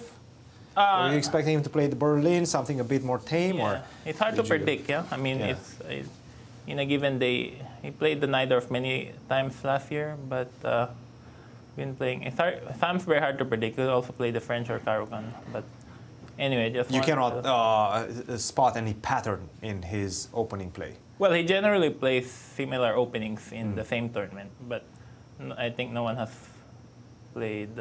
Wait, what happened? No, Darius played d4 against him. Yes. Yeah, it's hard to predict. think generally he plays similar systems once in the same tournament. In the same tournament. Got Yeah. it. So he prepares a certain system for the tournament at hand and then plays it throughout the year. Yeah, that makes sense because then you can be more familiar. Well, remember. probably he's listening to the interview and he's like, no, I have other things in my bag No, now. because in the Singfield Cup last year, he was playing the Najdorf regularly. The whole tournament. Yep. Yeah. And you came with this idea of playing the more peaceful, let's say, bishop to e2, not going to the main lines after bishop to e3. How did you make that decision? I've never played this before, but I prepared some lines like this for the Olympiad. And I thought just play what I prepared. But objectively, it's nothing. Because here, the reason why I played rook e1 is so... because usually, often white plays bishop f3 instead of rook e1. But anyway, the reason I played rook e1 is in some lines, like if black plays knight c6, then at least my bishop can stay on the f1 And maybe go to f1. Yep. Yeah. Yep. And he played knight bd7, a4.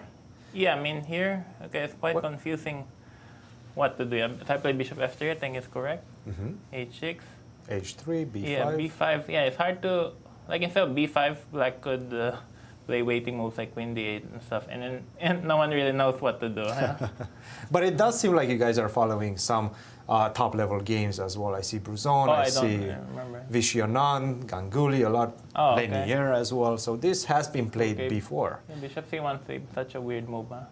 Yes. Yeah, protects the pawn. But I thought I was slightly better here at some point. But then like takes, bishop e2, takes. Okay, I thought I was a little better. Huh? Yes, just slightly better. Yeah, but knight d1 is probably a terrible move. So maybe the idea with king h2 is terrible. The computer likes knight d5. Huh? Takes, e d5. Takes with the e pawn and then follow it up with c4 and rook c5. Yeah, and then c4. c4. Yeah. c4, queen g3. c4 and white slightly better. Like say rook c7. Just get these 3 pawns connected like that.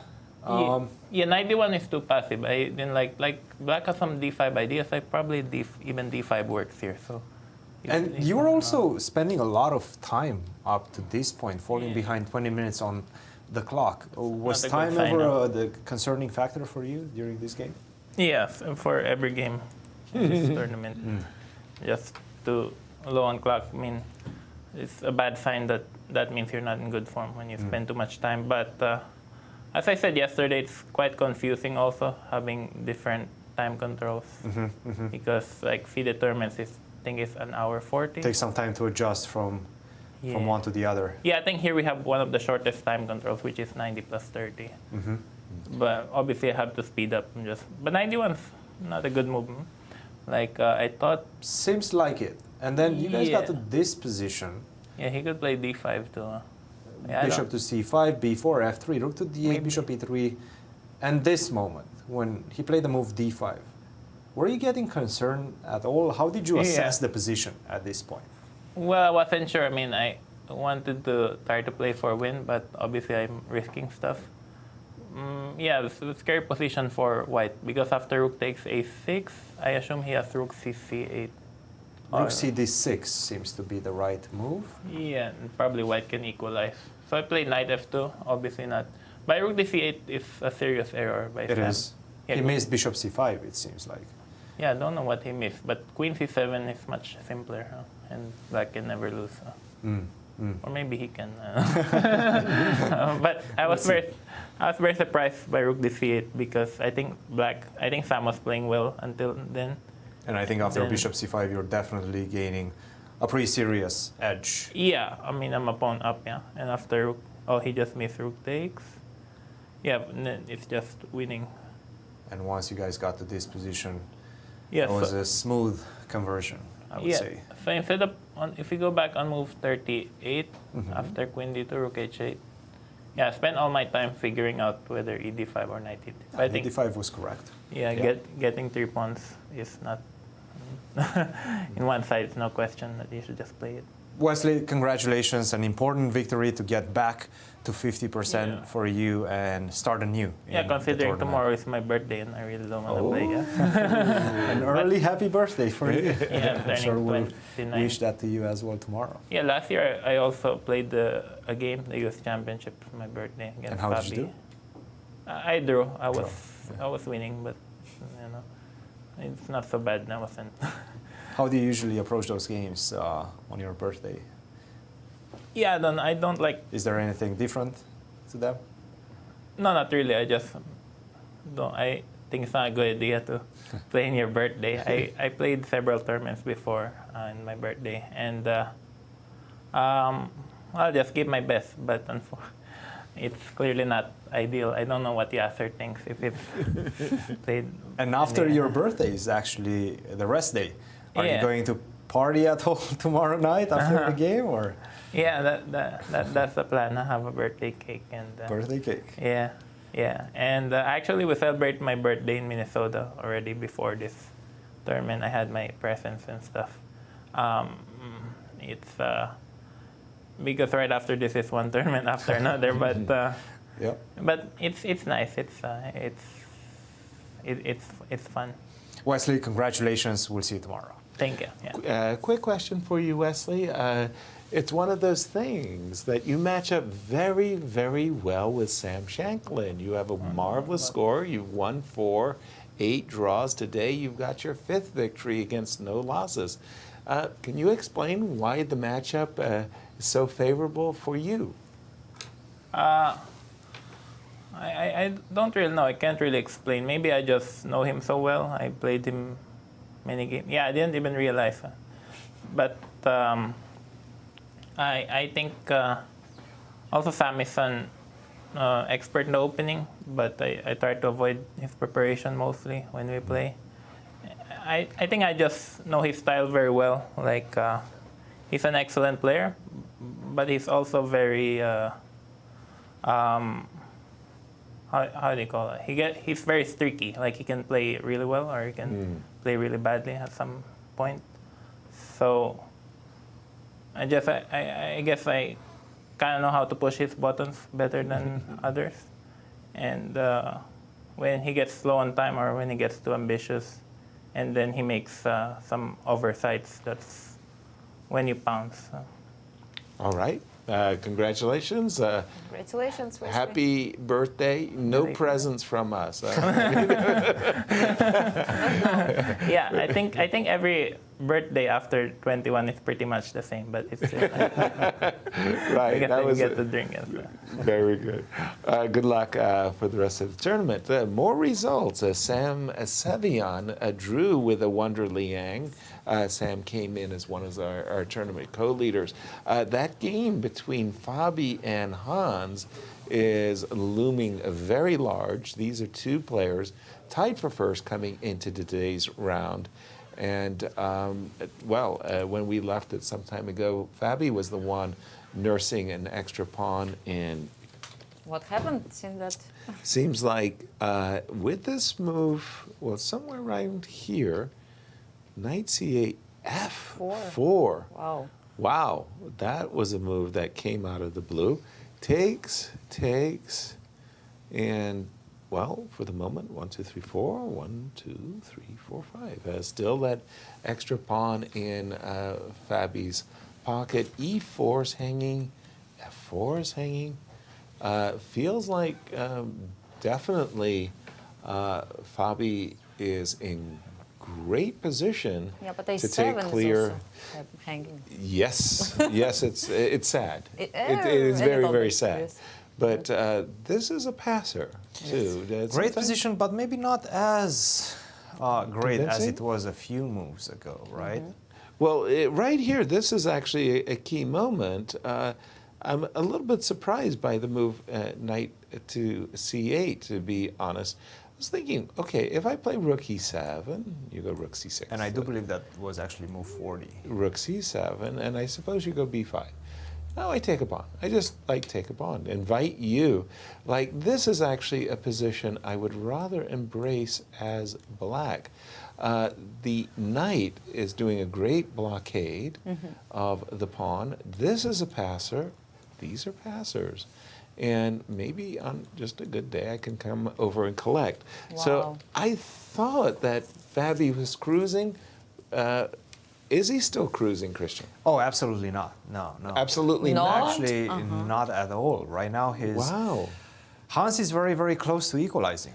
Wow. The position, yeah. And Rook how to takes- do so? You take on a5 or what? Perhaps take on a7. Just take on a7 immediately. Yeah, if you right? take on e5, I think I take back with the rook and I target that bishop on h5, and you don't have time to take that pawn on a7. I see. Which might become a bit uncomfortable for you later on in the game. Still, now, F3? plenty of pitfalls in the position for Hans, even in this situation. So let's take a look. f3, sure. Let's defend. Let's defend e4, okay. And then, yes, rook c7, I think is coming. Yes, Rook e7, let's go rook a6. Let's go bishop back to... Well, sorry, I think... No. Oops. 1 second. I can take on c6. What did you expect? Take on c6, yes. I can take on c6, I think, yeah. Okay, so what is the body count as we go through all of this? So let's say I take... It's funny that 2 versus none Supposed can be drawn. Can be even draw, yes. Right? Yeah. What to say about this one? Yeah. But you're quite advanced, though. So I do have to be quite careful, because that king is coming in fast. And this f7 pawn controls g6 square, yes? Very important. No checks from behind, right? So let's go rook f6. All right. It's a very tricky endgame, I have to I would like to see your rook actually on sure. the f5 I'll go square. To f5, and then I go king f2. Oh, king or maybe b5. Yeah. Even though I don't want to allow you to go king f3. That's why I want to go understood. king Understood. F2. Yeah. Now, do I want to take the pawn, or do I just want to try to... Yeah, it's dangerous. It feels like there's still chances for Rook a5, Fabi. Yeah. But I don't. Hey, I like it. I like it. So anytime I try to go on the file, oh, that's actually a good point. This is funny. You kind of. How do you say, follow me across the but board? I think maybe it's winning still. I don't know. So let's go rook takes d5. I might be in the square. No, but then I go b5, and it's kind of like a standstill, right? Exactly. You're right. I go b6, and then I just rook takes a7 was played. And what is this, draw? This is a draw. Yeah. This is draw. I just go king f2, king f3, and king d7, king d6. Yes. Yeah. Wow. But that's that's not an easy concept to spot. Right. Later. Wow. I like the move that I found very visual was right here. This move, I must say, the move f3, f4 came as a big surprise. Yes. Like, whoa! Again, as you had mentioned yourself, Anastasiya, you don't these unusual pawn breaks when. Normally it's so protected, the square. You don't think about it, yes. but this move f4, maybe it was brilliant timing by Hans. If he saves this position, save this position, and we do have f3 on the board, by the way. Mazel tov. I mean, hats off. Just good play. Does get rewarded. Another move that we didn't really talk about too much. This bishop looks so strange. Rook e7, and if you go rook here, and once again, I mean, I feel like I'm going to try to exploit yes, this. not so many squares left for this bishop, but maybe still I can survive, like bishop g4, you go here. Maybe just kind of trying to waltz into the position with, a very stately march, king d4, king e3. For sure this king is more active, yes, but maybe... Interesting. We'll definitely keep our eye on this. We made time trouble and time pressure. I think maybe is a good time for us to recharge our batteries and take a break, go through the security checks that are required. And okay, don't forget your banana. Yes, very important. And we'll see you on the other side of the break.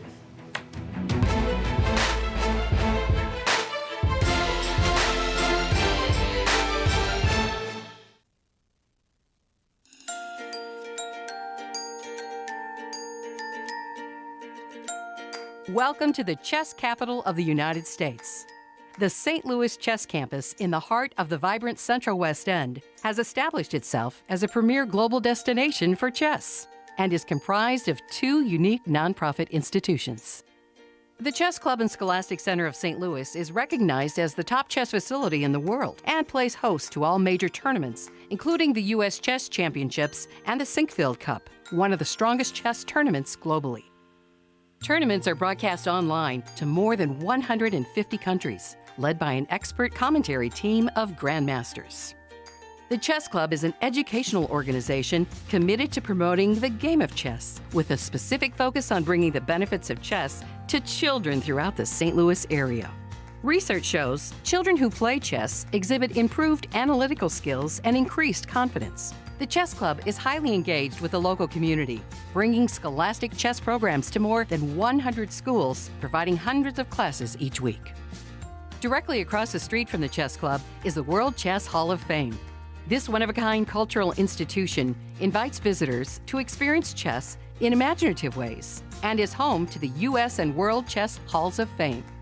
Cutting-edge exhibitions feature rare, historic chess artifacts paired with world-class art.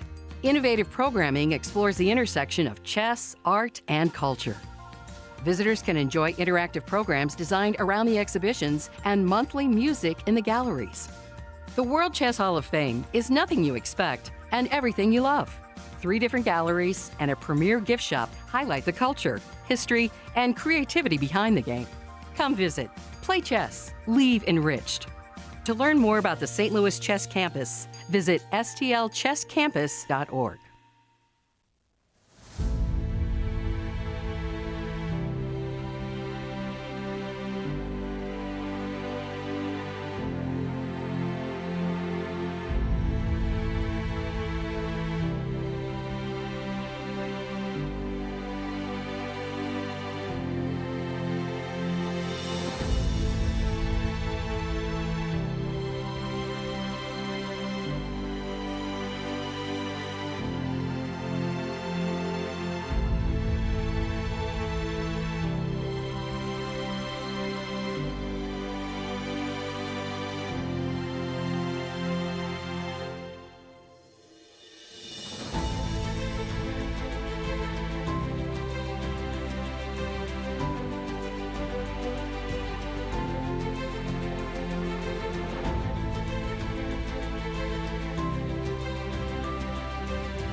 Welcome back, everyone. Here we are, round 4 of US Championships, and we have results. Yes, we do. And the ladies, what do we have so far?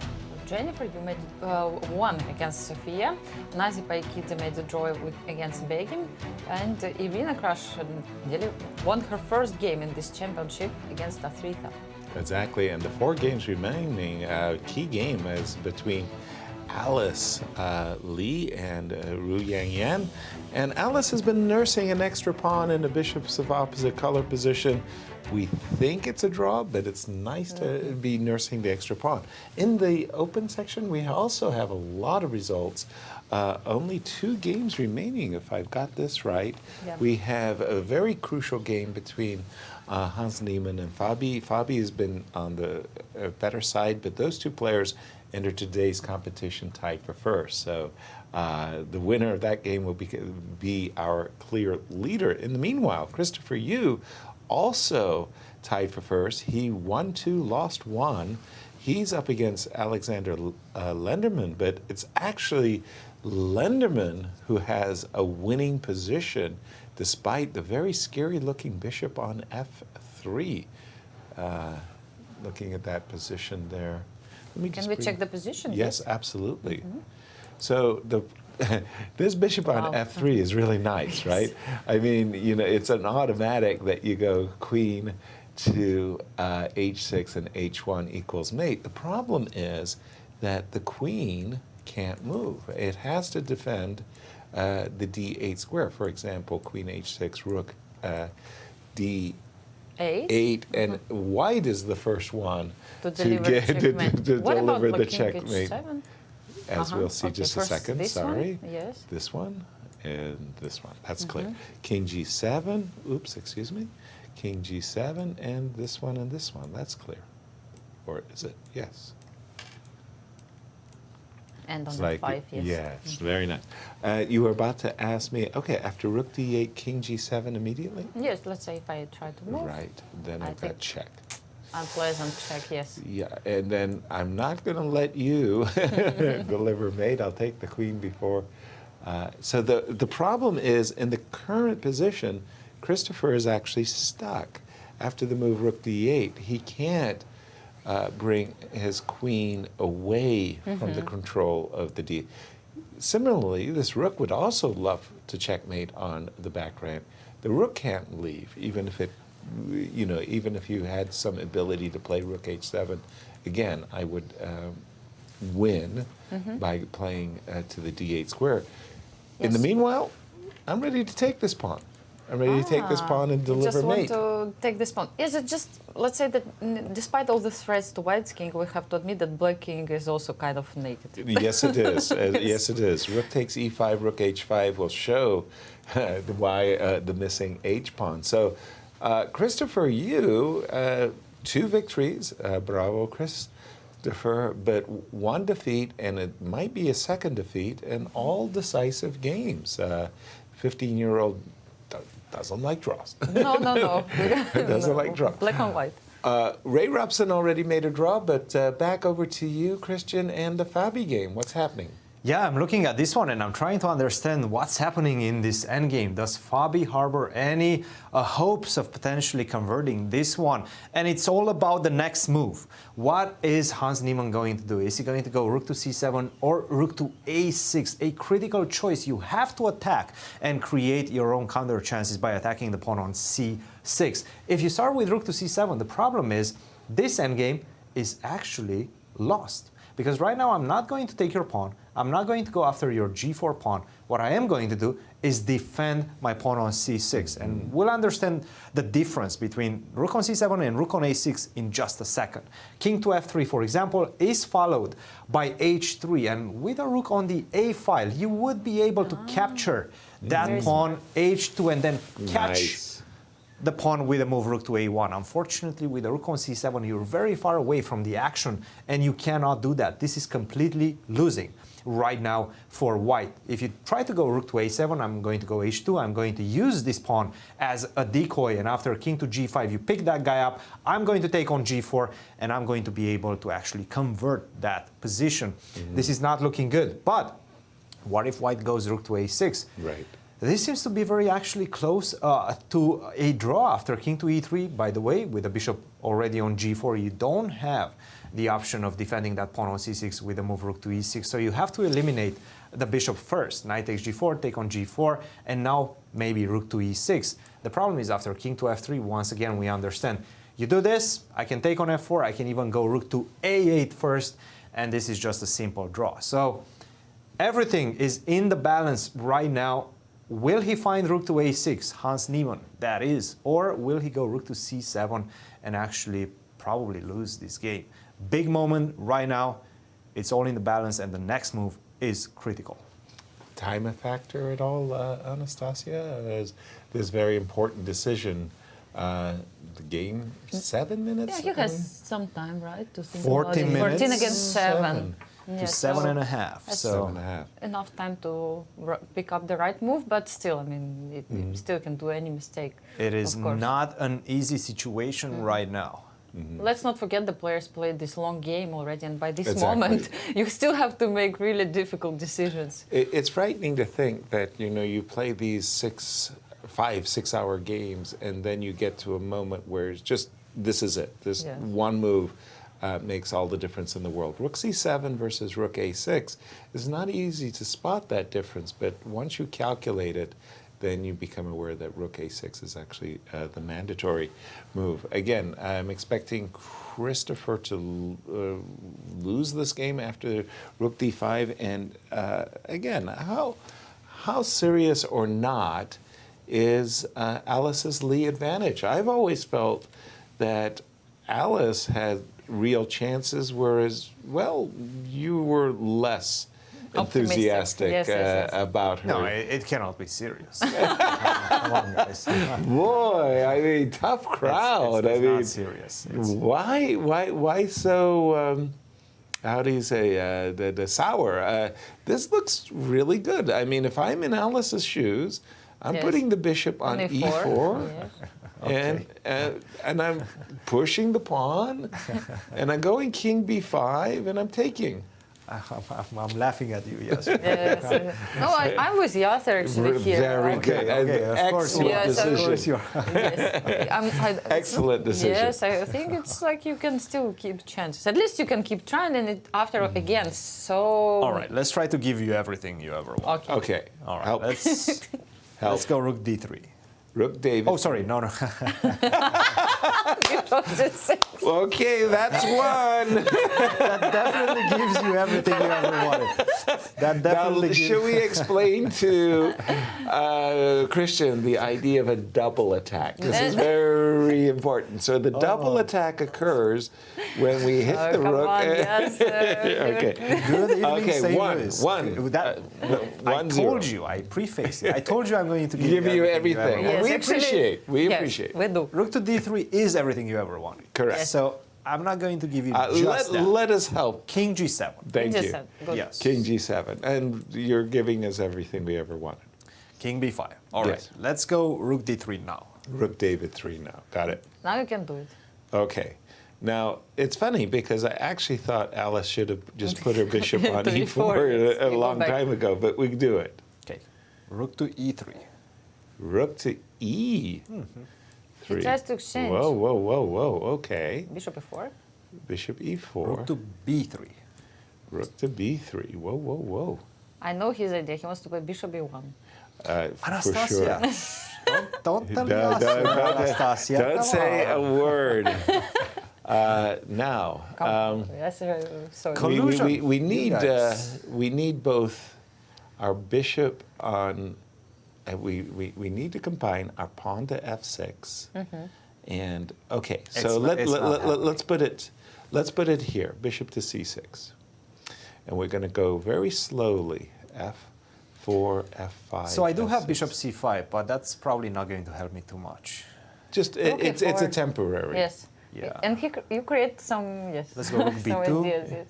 Rook b2. I just want to have all my pieces on dark squares. You know what I'm afraid King of? f6. I will tell you later. That we will see bishop and rook d7. against rook. This is what I have feeling. Now I wait. Yes. Go rook b1. Rook boy 1. Yes. Now I wait. Okay. Okay. Do you have a threat? Well, maybe rook takes c5. Fine, then you have to take this bishop. I'm not sure, but that's the basic idea, that I'm going to put my pawn on f5, I'm going to secure my bishop, and then I want to sacrifice in exchange for this guy and that guy. No, That's my only goal. I mean, that makes a lot of sense. All right, I'll let you do that. Sacrifice my rook for the exchange? I will let you do that. Yeah, so rook b2, play rook b2 or something like that. Rook b2? Okay. Let's see if that gives you everything you ever want. Okay, let's B1. keep going. Rook b1. Okay, so now I've got my bishop anchored. Let's go rook b2. I'll let you take on c5. And I've got everything okay. I've ever wanted. I go rook b1. Let's see. And look at that. Even when it gives me everything, the I will let you go to base, b7. It's still 0. The table base goes 0. I will let you go to b7. Wow. And then I don't see a way for you to make any progress. I'll keep my rook on b1 just because I don't. No, I don't want to have it on the second rank. I understand, but so yes, it's still once drawn. you get to b7, I want to have it on the first rank. Yes. And this is drawn according to the table base. You're right. Yes. Well, you go king c7, I give you a check. That's clear. You go king d8, I go back. You go king b8, I go back. So I always give you check or go back on the b file. And if you try to block with the bishop, the problem is I'm going to have time to sacrifice on b7, and the bishop is not going to be connected to the f5 pawn. Right. If I get this, well, let's just say a moment ago, excuse me, pardon me, in this position, if I put my bishop here, and you had given me a check for argument's sake, and another check, and another check. You have bishop c6. Right. Even if you get this, excuse me, I'm ready to take this pawn. That look good. Now it's winning. How about that? The difference is I've got bishop e4 and I'm covering the pawn. Oops, I just did it in the wrong moment. Right here, I guess I had to go rook b1 here, and that's drawn. Yes. Bishop c6, you take the pawn. Yes. You take the pawn and no bishop before, yes. Exactly. All right, well, I tried. Yes, no, you have to try. And it's also, practical game has difference. Yes, right? exactly. Again, both players are very tired by this moment, and still you have to find the defending yes, the whole game. So it's not always. Sorry, we left Anna Zatonskih versus Megan Lee quite some time ago. Yes. Megan was really on the back foot. She was defending a5, she was defending c6. a5 is gone, but maybe she's got some counter attacks going on the king side. Yes, I think so. Some f4. Some f4s, right? Even though like g6 square seems weak, knight is covering it, or rooks as well. So Oops, maybe she has this chance to try. I can see that Anna is anxiously ready to bring her knight back. Guys, yes. Blunder alert. Blunder alert. The Hans Niemann versus Fabiano Caruana game. No, really? What happened? He did not play rook to a6. He played maybe something else, king g2 was G2. played, but after rook to b5, which was immediately answered by Fabiano, Fabiano right now has a winning position. The knight will land on e5, defending c6 and attacking the bishop on g4 as well. That's this is a dream not looking square good right now for Hans Niemann, and Fabiano might have gotten a golden opportunity to win this one. Wow, by the way, knight e5 is like the picture-perfect square. It defends c6, as you were mentioning, hits g4, also defends f7, yes, and hits f3, so that if the bishop ever were to run away, there's a rook takes. Oh, we just saw rook to a4 was played, but that's not happening. That's not happiness. No, knight to e5. Knight to e5, guys. And even if I in the play worst. king h3. Okay. King g5. King g5. Yes. Okay. It hurts. Yes, king g5 hurts. You don't take, of course, this bishop. You take it after. Yes. And even there's ideas of c5 and rook to b3, check in the position. Wow, big opportunity here for Fabi as he won. Sometimes, like when Irina just came on, she's so experienced. once you get your first win, it's sort of like Yes. those butterflies kind of go away, and you're reminded that you're in a tournament. I mean, still the COVID pandemic, you know, not playing. There's a lot of rust still going, not amongst these guys, but that first win really does sometimes open up the floodgates and helps a great deal. Wow.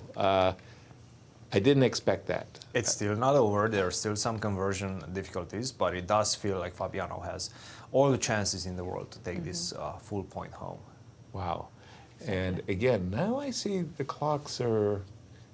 Yeah, Hans spent lots of time actually on this move. He probably felt that he had That to was a find- critical moment. Yes. He felt it, but he made the wrong decision. Yes. No, we're playing 95. 95 is not as yet to be played. Alternative, now that I'm looking at it, there's an alternative. Can't believe I didn't think of it right away. Knight b6 would chase the rook, so that I want to take this pawn, obviously. But rook a5. Maybe rook a5 Yes. and rook f5 is trouble. Yes. And rook c5 maybe. No, rook c4 there. Okay. But that square for the knight on e5 is so it's tempting. That is just a gorgeous square. Defends, attack, gets ready to go knight d3, attack the pawn on b4. There's so many ideas with this knight on e5. That's why it's a good idea to put the knight in the center. It looks good there. But this knight, I like this expression of a Thor, Norse god of thunder. This knight on e5 is just ruling the board. For me, it's like octopus more. Octopus Yes, with like the you have eight legs. Yes. tentacles. Yes. Oh. And by the way, the other remaining game also features a co-leader as Christopher. By the way, 95 is on the board in that game. 95. Christopher, we just, excuse me, we saw the move rook d5, rook e8, queen d2. Uh-oh, it's getting really bad now because rook is coming over. Bishop takes e4, rook, queen g7, doing his best to... Yeah, bishop h7 is the idea, yes, after rook to h6. Exactly. You can't go to g8. You have to put the bishop back in the way. Remember that bishop was so beautiful on f3. Now it's kind of like cringing in the corner. But Alex actually saw even a better way of finishing the game. Rook d8, and that is a very, very powerful move as well, because any trades are going to feature a queen h4 check at the end of the day. Oops. Yes, and queen h6 is the only move. Now, where is my mate? I see some options, like bishop g8 or queen g4 maybe with queen h1. We have to be Not careful. so fast.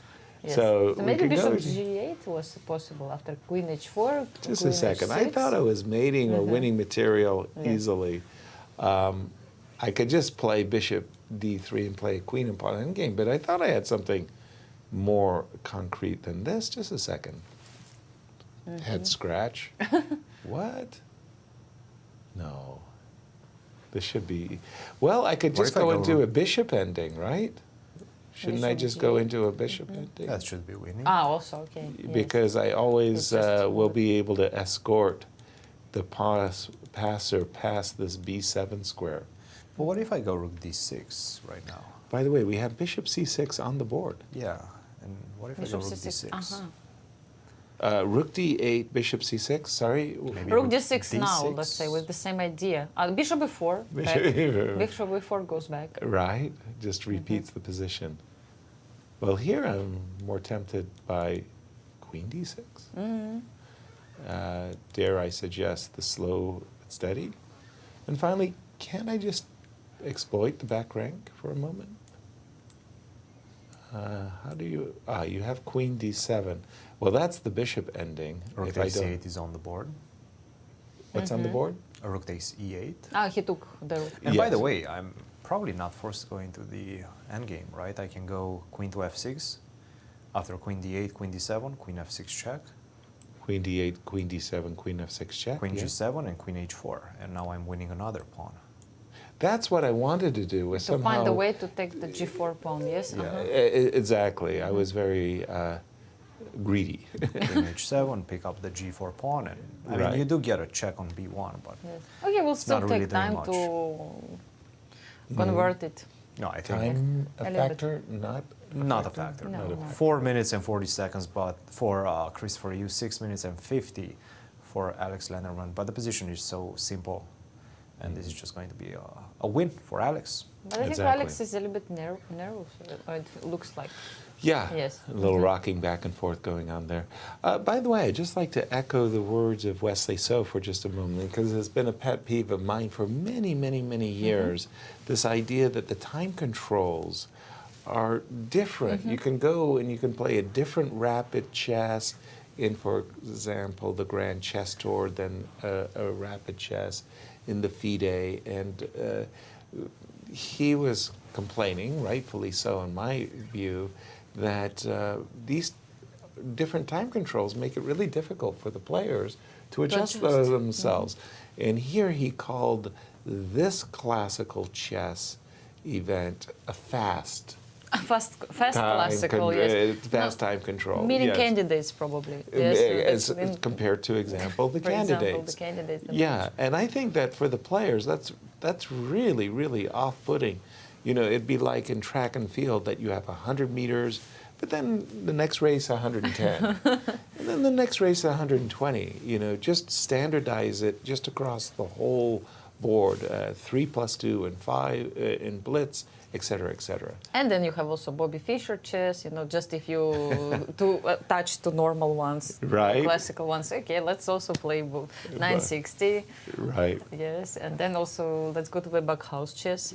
Oh yes, and then you have different rules in the evening. Backhouse. Queen h4 check immediately, just saying, hey, I want to pick up this pawn. If you play King g7, which is actually on the board, I want to play Queen g5 check. Now where would you like to go? Well, that asks a very and you salient take question. Or King to h7. King to h7. All right. There has to now be some there's sort of Queen a mate, g8 right? check, right? I'm making some very, very nice inroads. I think like Alex is just going to take the pawn. Yes, he'll just take with 5 pawn. Take the pawn on e5. No, but it's still. I mean, I don't know. No. I would play Queen g8. You will not take a pawn. Yes. Well, no, I am going to take the pawns, but I'm going to take them all. But first, I'm going to stop you from playing Queen d1. Then I'm going to set up nicely some checkmate patterns, like, for example, Queen h8, King g6, Bishop e4 types of patterns. Looks nice. But this is one of overkill. The vultures are watching. Let's go back to this all-important match between Hans and Fabi.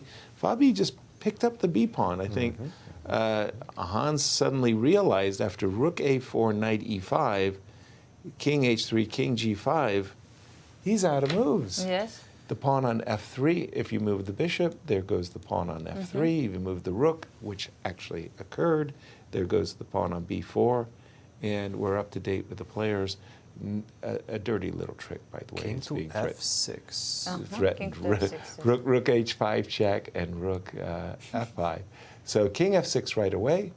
Still rook h5 with the idea to play rook f5. So he's like provoking him to take the bishop, maybe. But I don't think. 3 minutes for Fabiano. I think I would just be like, hey man, I'd like to keep all my pawns. But what if I go rook f5 now? After after knight g6? Rook h5, knight g6, rook f5, yes. And then king g7 you have to play, right? Okay. Because king g6 is like... No, king e6 is taboo. Not possible, but king e7, yes. Yeah, king e7 is a decent square. Yes. And then if rook c5, king d6, yes? Rook c5, king d6, I like that. And what if I go bishop h5? At what moment? King e7? Instead of king... After king e7, bishop h5. Bishop h5. So I'm kind of encouraging you to capture this knight, right? Yeah. Yeah. I'll take it. Look, I'll take it. That knight has been giving me nightmares for the whole game. I'm going to take it. The nightmarish knight. Yes. Yes, bishop h5 is strong, yes. Okay, fair. That's fair. We do have this position on the board. Rook h5. So what does it mean? One concerning factor right now for Fabiano Caruana is his time. He only has 2 minutes on the clock.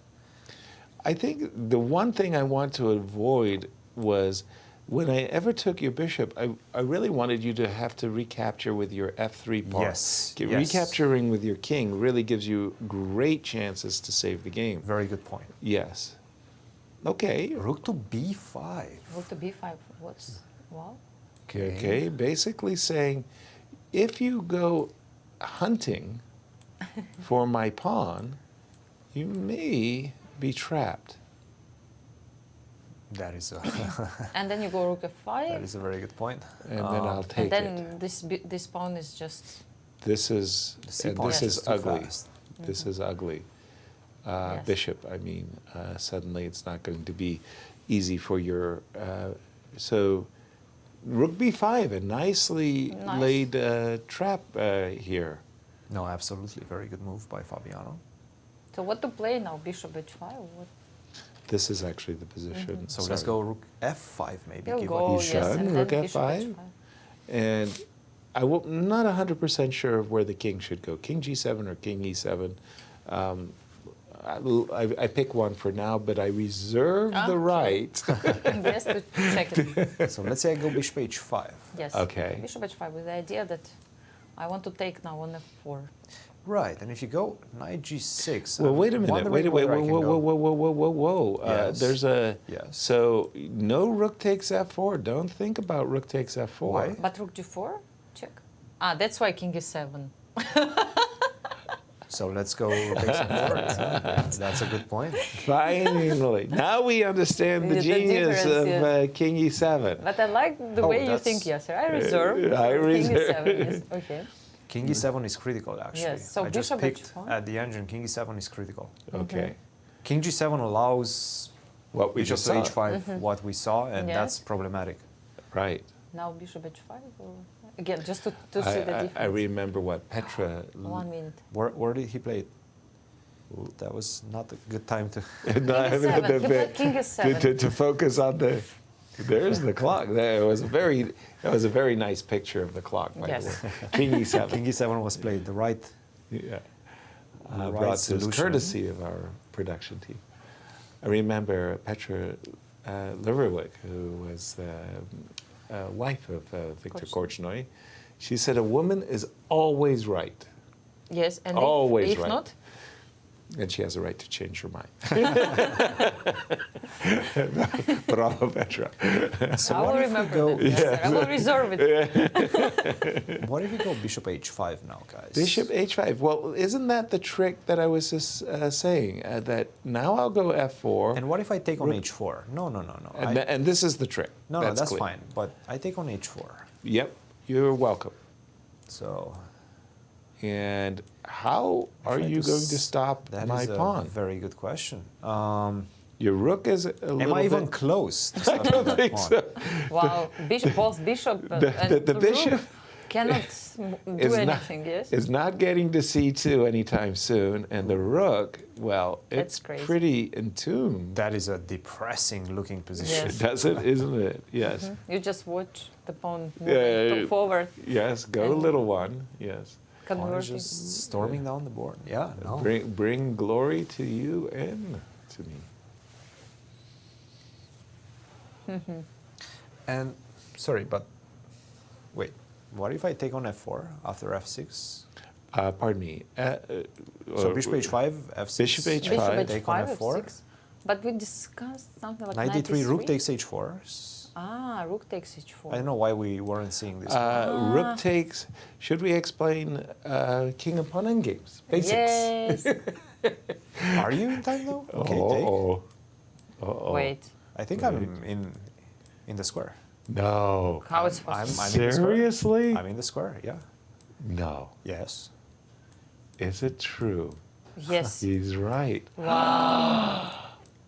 He certainly is. Oh my goodness! I thought this pawn was. But wait. So you take on h5. Yes. And now, can you stop me from going to the square with king e6, Like king e5? king is, yes. No, I'm afraid my. But you can go how do you say? F4. Yes, Yes. my table base is saying Zero. it's drawn. So C5, King G4, yes? Yes. Wow. Remarkable. Is that I thought winning? No, it was drawn. It was remarkable. Huh. So Bishop H5 and 2 minutes Rook F4 35 is- seconds for Hans, guys. How much? He needs 2 to minutes make and a move. 35 seconds. He needs to make a move soon. And Yes. Fabi though, but Fabi was under one. Fabi, Oh, 1 minute and 49 seconds. So I didn't actually, it's a include. draw, yes, if he finds it. Or No, not? no. Well, that's the rook takes This F4. variation, Yeah, this yeah, variation, yes. but After bishop h5, f6 Is probably. not I great. was being. Yeah. For But what I example, can play is actually king to e6. Oh, come on. This King move you have to play E6. with King E6. Yeah, it's just a good way to pass the time. Improve Well, my you're position. defending. I mean, you want to play C5. Yes. Precisely. But you cannot do, yes, Because of so F5. King E6. Okay, we take a pawn. C5 or what? C5. And what else? We take a pawn. No. Go back, go back. Apologies. Go back. And that's the difference. Now knight d3. It's too deep. Yes. Now knight d3. Sure, because the yes. bishop Why rook Dropping this H4. guy with check. Ah, now he wants. King e7. Oh, King E7. And then I can't play Rook F5 because So now my if you rook. take on h4, Yes. now we go into Now that we go for endgame. this endgame and the And I king have is. king e5. Can you imagine? No way. We do have Bishop H5. There wasn't really too much choice for Hans in Okay, any yes. case. Yes, Oh, he played man. it. If yes. Fabiano finds king e6 right now, this is the money move. Wow. Channeling the your inner meantime- Maurice Ashley there with the money move. Oh my goodness. But he Okay. only has 1 minute and 25 seconds to calculate everything we just did in the past 10 minutes. Exactly. Exactly. No, but that's why he's A great one of the top calculator, players yes. in the world. So Fabi he has to show once again his skills if he wants to win this game. Yeah, it's not an easy task. It No. turned out to be really Really difficult. difficult. Yes, Yes. this ending is really tricky. Oh my word, is it ever? I really didn't expect that. No, seriously. And by the way, sorry, if I just play the mundane move here, Yes. is this I take, yeah. take? I assume you have to take, right? Yes. Is Rook this g4, yeah. Rook G4? G4 is the only the only place I move, can put my yes. rook. That's the only legal move, Yes, right? and Rook G1 you can. I think this might be enough. I might be able to escape. Oh my goodness, what a tense moment right now, Yes. guys. Because this is, I mean, 25 seconds for Okay, Fabiano. Fabi, make a move. Will he find king e6? I like how the fans say always like Fabi go, Fabi go. No, he Knight plays G6. knight g6. So what happens I was now? just He takes the knight. I was just investigating knight g6 because also This is a it draw looks now. This is a draw? attractive. It's such an attractive looking move. Rook takes f4. My goodness. And this is what we discussed right now, right? There's G5, Rook G4. Still plenty of opportunities for white to go wrong. Of course. King H4, for example, and G5. But can I play king e6? Yes, and wait. Yes, this idea is really cool. Yes. And I'm yes. going for that same. But Yes. I'm not sure if you are. So king g4?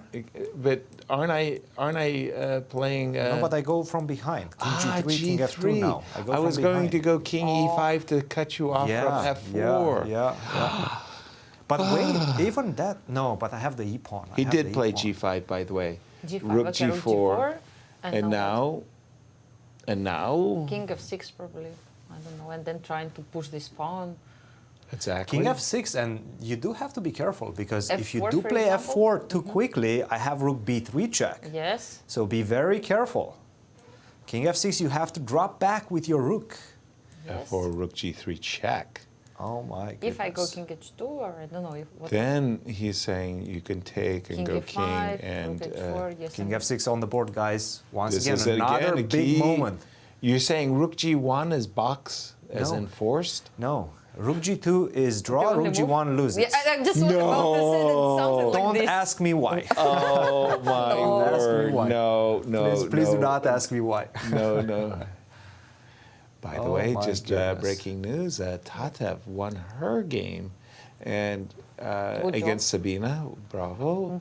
But how is Rook G1 losing and Rook G2 drawing? That's impossible. No, it's impossible. With no time. I mean, even if it was a correspondence game, I want to say it would take days to understand. Why Rook G? Because Rook G1 is It's an natural. automatic almost, right? Yeah. Yes, because If you're not playing F4, if you're convinced yourself that F4 loses to Rook G3, you say to yourself, well, I'll drop back with my Rook, put my king on G4, and play Rook to C1. This is a ridiculously difficult endgame. Can you process. explain, Christian? Did you get it? Why? What's happening? Let's just go towards some lines and try to I figure can out. try, but it's better to just wait and see what he's going to do right now. Right. F4, that's the wrong decision. Rook to B3 now wins. Yes. Wow. Rook to Okay, Rook B3. B3 you do automatically. Yeah, that Yes. one is actually easy and understandable Yes. why you would do it. It's so great that we didn't need to understand the difference between Rook G2 and Rook I G1. know. Thank you, Hans. It was Exactly. nice of you. Exactly. I mean, as an author, we don't say unclear. As a Yes. commentator, we say, only time will tell. Stop it. Stop it. Oh, my goodness. F4. Okay, so let's understand it, Anastasiya. Check. Now, presumably, we don't want to allow a Rook G3, so we've got to Even though go I King don't know if H2. it's bad or not. But And presumably, this is where, you Rook know, B3 he played, yes. Yes, And Rook to B3, King to H2 and play. because your king is so Yes, it's far away. far away, something like either C5 immediately or Rook F3 in order to cut off the king along the F file, and then this king controls this pawn, and this pawn motors up the board. At least that's the plan. Now, after Rook, don't tell me you have to play another Rook check or something fancy. No, not C5, not C5. Not C5. Rook B2. Does that spoil the advantage? No. No, that's just for... It does. No, it it does, just... because now my king gets closer. Yes. No, But he played goes King H3. This is losing again. Yes. Fabi just thought he'd gain, a minute on the clock. That's what Rook B2 was all about. Oh, my God. No, but it's the same, no? He just repeats the position. Right? And So he'll it's play King H2, of course. There's nothing else to do. Don't worry, Christian. It's okay. Okay, so the point is, Christian, after King H2, G takes F4, Rook takes F4, yes. King E5. Yes. You're not supposed to play C5. You're No, supposed you to go play King D4. clear, and you maintain. And now the king should. Start moving it. And we have again the King H2. Let's see. Fabiano Is that needs 3 to. minutes? Right now, he's pretty much forced to take on F4 because Exactly. if you do go Rook to B3, I can claim after King H2. If you go Rook B3, threefold repetition with King H2. Right. He will take on F4. So you have play to take King on F5. He takes. Yes, of course. Clear. And is he up to a minute? Because I'm looking at this, it just looks like he's got 2 seconds or something. He's up to a minute right now. Okay. 1 yeah. minute for Fabiano. And you have to go towards the center. Of course. Right? Yeah. No, that's Don't on automatic. Defend this pawn. Yeah. Rook H4. Take on H4. This is the key moment once again. So you're saying C5 draws, but Do King not D4? play the move C5. Because of what? Rook H5? or what? Remarkable. Because of Rook to H5. Yes, Rook H5. Yes. Wow. And I force your king in front of your pawn, and that's going to slow things down for you. Okay, this is kind of instinct because you just don't have enough time to calculate the ramifications. Rook to E3, Rook to that E3. wins. This is the best one? Okay. Not the best one, but that wins. Not the best Good one. enough. I mean, anything that wins is pretty Yes, good. actually, yes. I'll go with the winning move on this one. That to definitely panel. wins, yes. Wow. A great move by Fabiano. So, for example, King G2. Now King- Rook takes C4. Ah, yes, just Rook Now takes it's C4. time to take the pawn. So what else? Time to Rook collect. H6, C5, Rook C6. Okay, so help us out. If we go rook c6. That's probably the best move. Yes. c5. No. Rook check. No. No c5? Not c5. Again, c5 no makes C5. a draw. No. Yes. Okay. Fantastic. So, and we have a handshake. As Alex Lenderman knocks off one of our tournament co-leaders, Christopher Yu. But Rook all H6 decisive indeed games poses the biggest problems right now. It's so difficult not to play King G2 though, to get closer to the pawn, right? Rook H6 on the other hand, this is the key move right now. Yes, Rook H6. And And once again, C5, Rook It's the H5. key move in order to keep the game going. Yeah, he plays it, Rook H6. Okay. And now it's Rook C3 that has to be played. No, come on. The only move or what? Only move that No. wins. Wow. This is crazy. So now, first of all, You know, C5? but I could Rook I could H5. easily find the move c5, not because I necessarily knew what I was doing, but just from the simple idea that I could be forced. Rook C3 is on the board, guys. He found it. Yeah, I could be forced to put my king in front of my pawn, and then I would get worried that I don't have the resources to win this. So I would find the move Rook C3 out of fear that, and by the way, now I'm threatening to pick up the pawn with the king so far away, I have to convince myself, and that's an easy thing to do, that Rook C3 is the right move. I mean, even though it's a fantastic move and bravo, bravo, the deductive reasoning says that's the only move. Yes. So what about now? Rook H4 he has to play what? Rook H4, now I can go C5 because my pawn is, Fine. my pawn is protected. Yes. Yeah. Okay. Now we're allowed. Now we're allowed, yes. Okay, but still, I mean, this game, it shows that it's not an easy walk for Fabio. I mean, he has to find lots of moves, you know? It's not just that. It goes to show how difficult victories are in this year's U.S. Championships. You know, getting a winning advantage is never enough. I mean, actually winning the Not at game all. and. You know, it's only won when they sign the score sheets too, by the way. Exactly, yes. I mean, you cannot relax. You have to keep your concentration all the time and like Exactly. remember all these technical positions. The king is far away. We have to cut it. Right. And still, I mean, it still takes time. By the way, another breaking result as Telia made a draw against Rochelle Wu. That was a very interesting Grunfeld with the white pawn getting to d6, asset or liability, but a draw in that game. By the way, I think for Telia, that's 4 draws in a row, and she'll be like Irina was, kind of getting nervous. She needs to get some victories. Here we go, King G2. King G2, okay. Take the pawn. But now I think he. He very, knows. very big result. Megan Lee lost against Anna Zatonskih. One of our leaders in the ladies section. One of the co-leaders. So that means for Alice, if she could win, So Anna she would managed be a to big point ahead of the win field. her first King game. takes e4. Let's just let's put that on the board. I refresh my But analysis board. you feel that already Fabi knows this endgame. Yes. He technically is aware of the fact that he's winning because he's playing fast already. Yes. There's no I more mean, hesitation.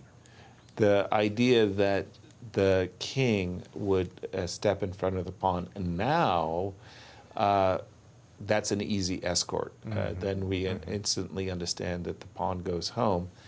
Therefore, rook to d6 to cut off the king. But the nice part is, a move like king e3 cuts off white's king as well. That's a nice one. Yeah. Yeah. There's no way for white to get closer. And then I'm just going to chaperone that pawn all the way down. Right, and you don't.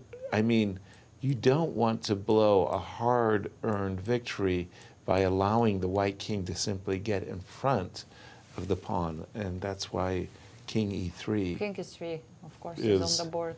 Yes, yes. Oh, Fabiano is, of course. And rook Check? d6. Really? He's decent at this game. King is going to go to d2 and park itself nicely along the c file. No more checks. The pawn will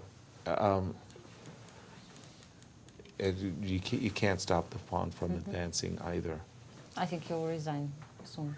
I have a feeling. But okay, maybe he'll play a couple of moves. King d2 we're expecting. Yeah, king d2.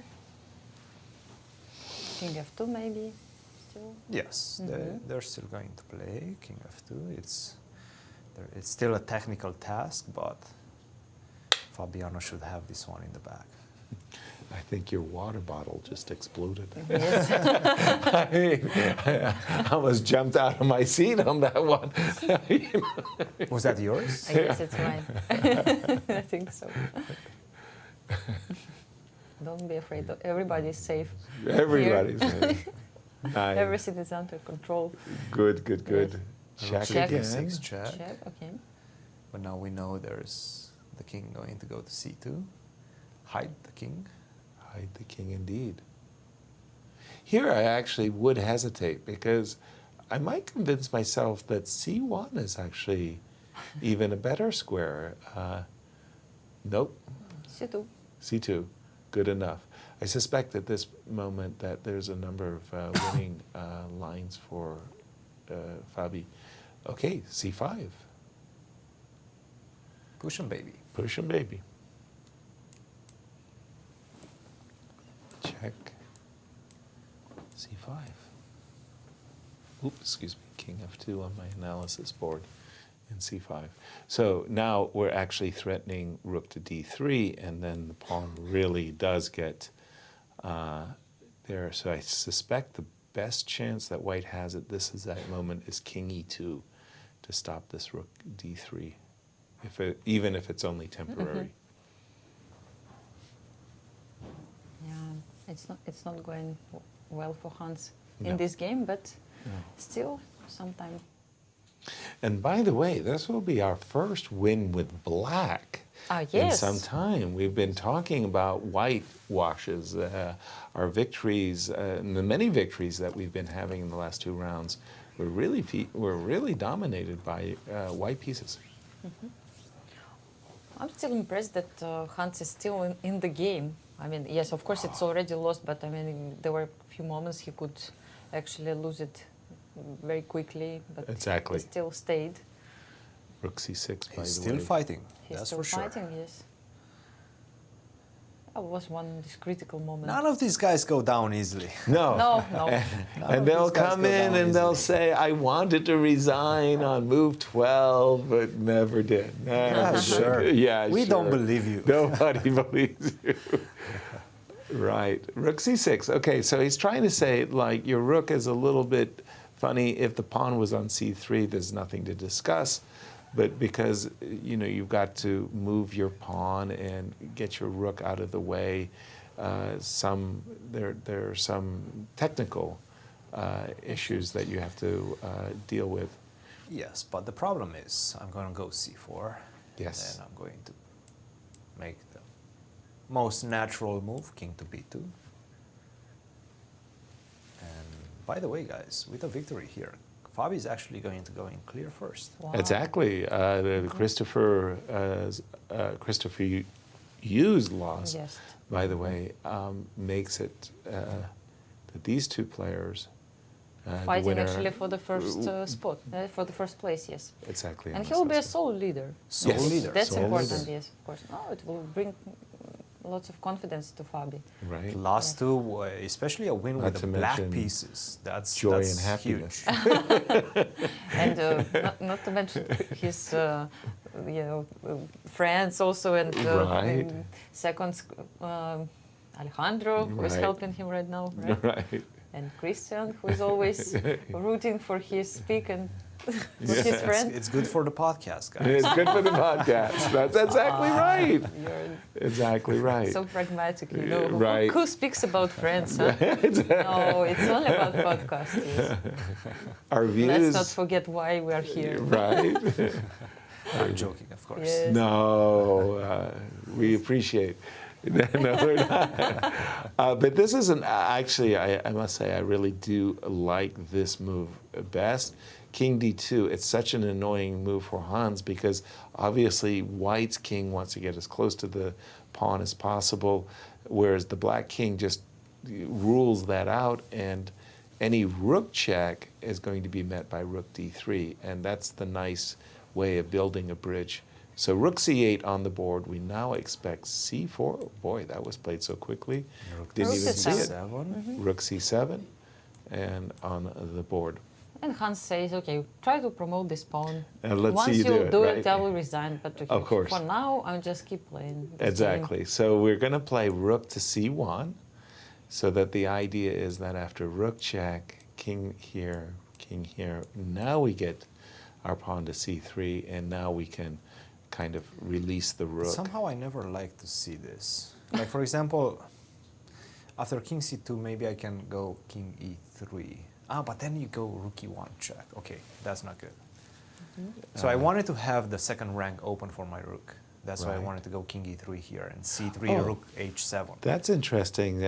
He actually played rook C2, a kind of a cagey move, kind of saying, okay, when I do move my king, I'm going to be able to do it with a discovered check. Precisely.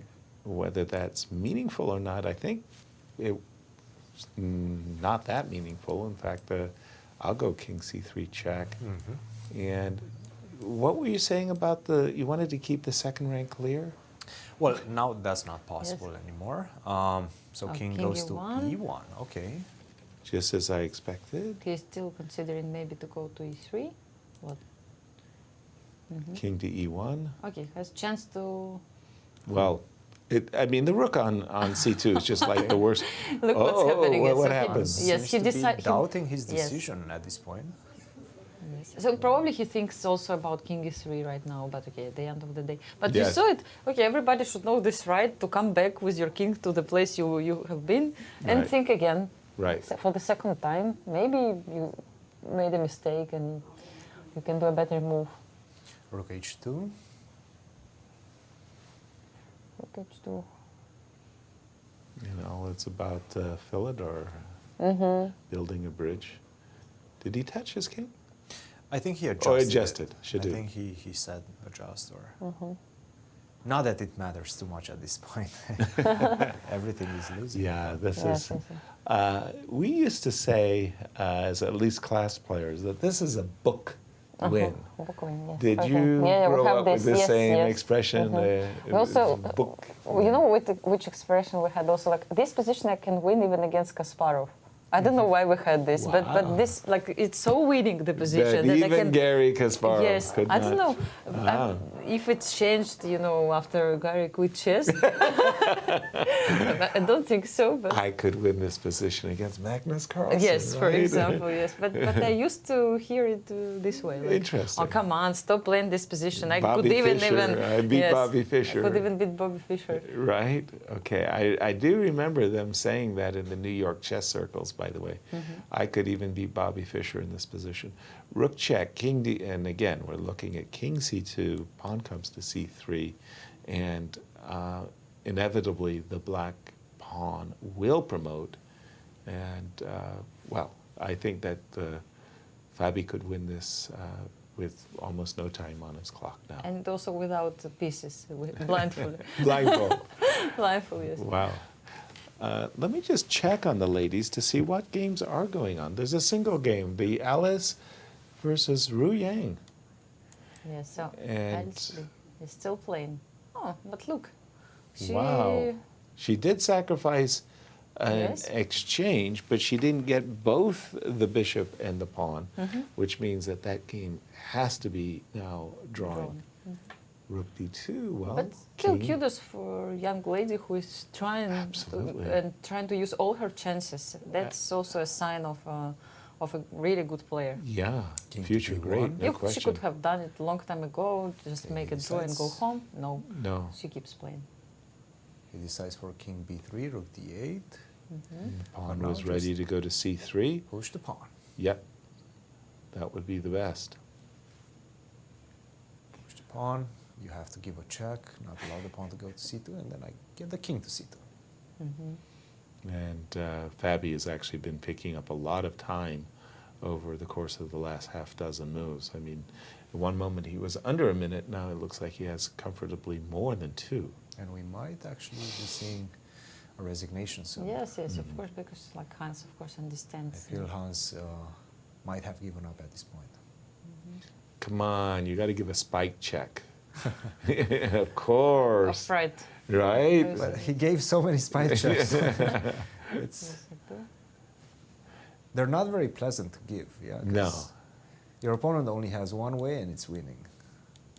So the idea is that Black will want to drive this king away from the pawn, and a nice way of doing that is to drop back with the rook and check, so that you will get your pawn and to this C2. Is exactly what Fabi is doing.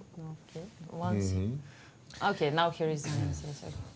So, and Fabiano Caruana wins this game and takes clear lead. Yes. He's in clear first, thanks to this back-to-back wins in rounds 3 and 4, quickly turning our attention to the sole remaining game in the ladies section, Alice Lee versus Ru Yan.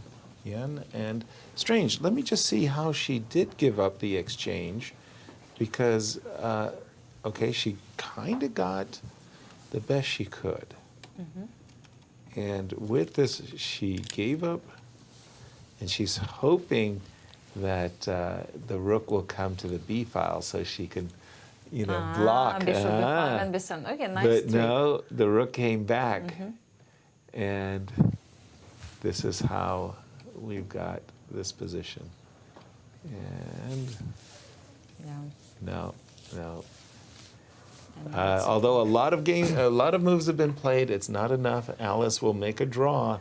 And back over to you, Cristian, with a special guest. We are indeed with Tatev Abrahamyan. Tatev, back-to-back victories for you. How do you feel right now? I feel great.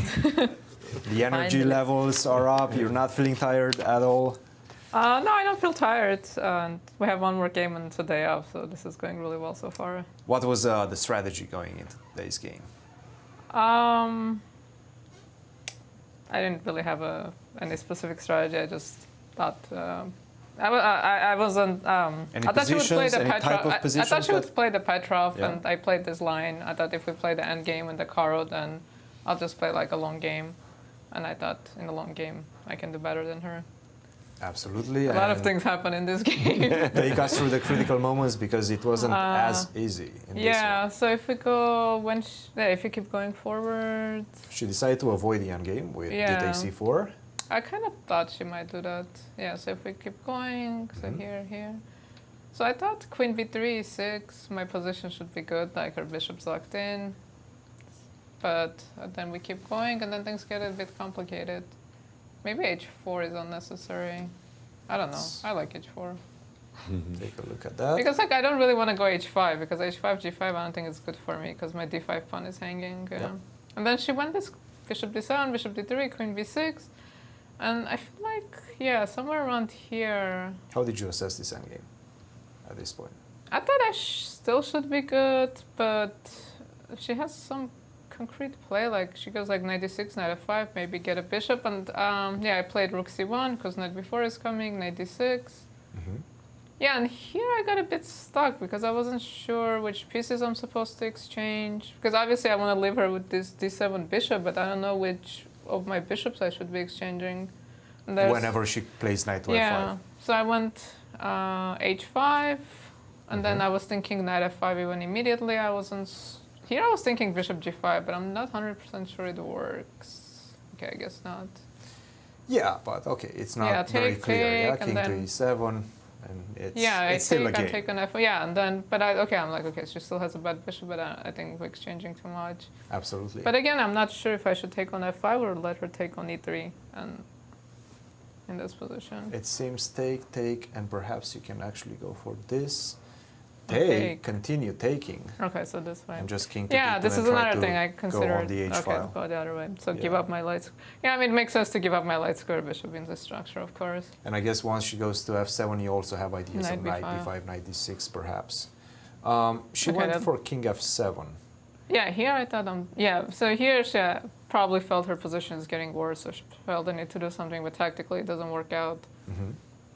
And then, so I win a pawn. And you guys got to this position. Yeah, but here... Knight to e4. She was getting some counter chances against your king. Yeah, and I think... Were you concerned at all at this point? No, I mean, I calculated this, and I think her king is also a bit sketchy. But she does have to... Yeah, I mean, she has some play, and then here I... Cannot take on c7 because you take the on bishop f3. is over, so rook e7, so I exchange knight e3, force exchange of bishops. And I feel like here maybe things could have gone better for me, so she checked. I went king e4, which I think is okay. Yes. Yeah. No. After this, it felt the transition was quite good. Perhaps here at this point, after rook takes b3, bishop to e3, perhaps this move bishop to Yeah, I thought about e4. it going into this rook endgame, but okay, it's a rook endgame, so. Take king e7, and then take on e3, I would assume, is the idea, and play 2 versus 1. But okay, 2 versus 1 in the rook endgame. That's not an easy decision commitment Absolutely. to make, right? Because I thought this endgame, even with the bishop, like her pawn looks kind of dangerous because her bishop is covering b2. And I think she could have played it better. She like just let me have a lot. So she pushed down the board, but... Yeah, but she could have gone bishop c3 here, I think. Or maybe even king c4 instead of king e6. I mean, okay, during the game it kind of looks scary. I mean, I understand my pawn is running, but if she can't give up her bishop and like this pawn runs, I don't know. After king to e4, yeah? Maybe my assessment is not right, but... Yeah, and here I don't know, I just kind of missed something.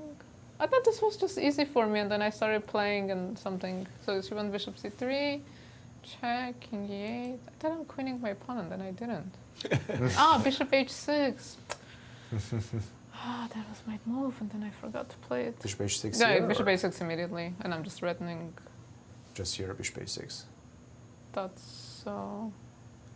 Just. Rook to g1, then just king to f5. Yeah, now she can't move. Bishop f8, bishop takes b4 is Yeah. coming.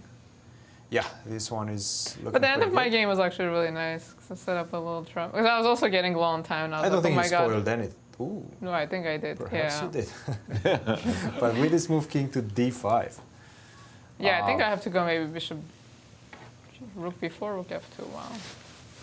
Tatev still, after that, she did not But play you king want to see d5. the end of my game. My game was actually nice. We have a lot of people still Okay. waiting in the lobby. It's a full lobby full of players. Tatev, thank you very much for joining us. Congratulations, back-to-back victories. Thank you. Good start to the tournament. We'll see you tomorrow. And our congratulations as well. Congratulations. Very, very nice. Well, I mean, those brave wins, but let's take a look at our standings after all the games of round 4 in the books. Let's start with the Open Championship. Yeah, so Fabiano Caruana is leading. He has 3 points out of 4, so lead, really impressive. Sam Sevian is on the second place, clear second place, and followed by Wesley So, Liang, Dominguez, Jeffrey Xiong, and Ray Robson, as well as Levon Aronian and Alex Lenderman, and the others who have 2 points out I of 4. was about to say, Yes. gangsters. Yes, all, gangsters, But let's quickly go back to Cristian, who's with guests.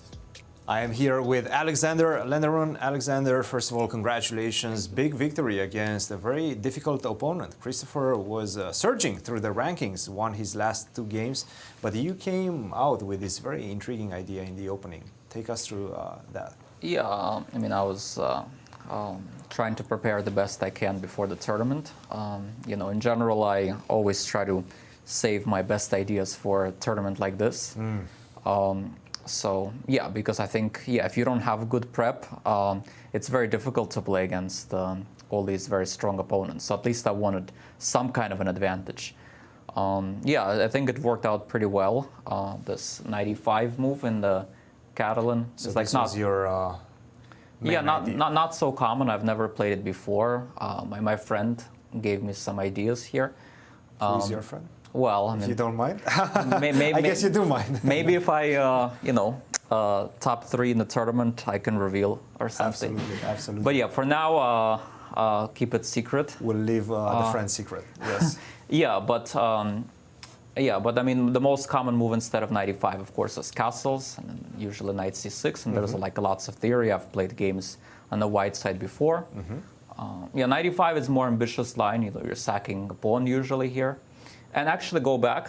Yes. It was interesting because actually during the game, knight d5 castles, and Christopher was hovering around the b pawn, and I thought maybe he'll play b5, but no, I didn't get such luck because knight d5, e d5, knight c4. Very nice. I was just to interrupt you for a second. Alice Lee, the last game pending ended up in a draw. Let's continue. Yeah, so it was a bit pity that didn't happen, but okay, it's fine. Yeah. And so it's yeah. not like you're completely winning, right? I mean, obviously you have a very good position, but right. So yeah, he played the main line castles, knight e4, b5, b3, and the main line is cb3, of course, ab3, and then yeah, there's like a lot of theory after that. Probably black should be sort of okay, but he needs to know a lot. A lot, yeah. He played c3. I vaguely tried to recall my prep here, and I think I recalled it correctly. And I guess I got a pretty good position, but maybe I misplayed at some point. No, you did. Actually, you were. It felt like you were completely winning at this point almost. Yeah, I was told after the game that apparently knight c3 maybe was. Knight takes c3. Yeah, basically what I missed was that after knight takes d4, knight takes d5, e d5, knight f4, c6. Yes. I missed queen c3. Ah, got it. Yeah. Although apparently queen d1 was also good, but I mean I did spend time calculate, but unfortunately that was like a miss for me in this game. Yeah. Thankfully it didn't end up costing me. And still, I mean, it's not that easy, and you're not spoiling your advantage with the move that you played in the game. Not completely. I mean, I felt like this should be very good for me, but I was spending a lot of time. I just couldn't quite find the best way. Did you feel like you let him back in the game at any point? Or? Oh yeah, for sure. At some point, I thought it was like very much close to equal. Also, can we go back a few moves? Sure. Yeah. So on move 21, knight a4. Yeah. Instead of knight a4, I was kind of kicking myself for playing knight a4. I was wondering if knight e4 was a move also. Absolutely. Yeah. Yeah, and then because then c2, maybe I can take on f6. Oh, but it's actually not good because of knight b4. Oh wow, good thing I didn't do it then.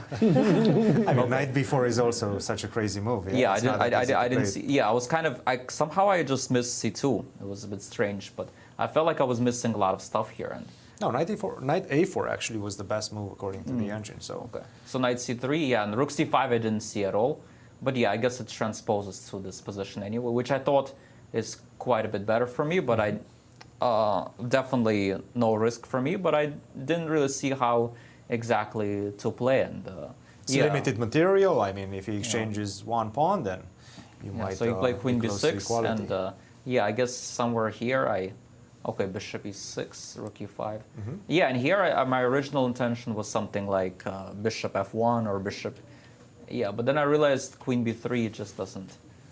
Queen c5, queen b2 somehow. Yeah. And I think I also calculated something with maybe bishop e4 instead of bishop f1, or maybe queen c3 instead of bishop f1, queen c3. Yes. I was looking at that, but then still, yeah, you can take, and yeah, and I just realized it's not that great because there's always pressure on f2.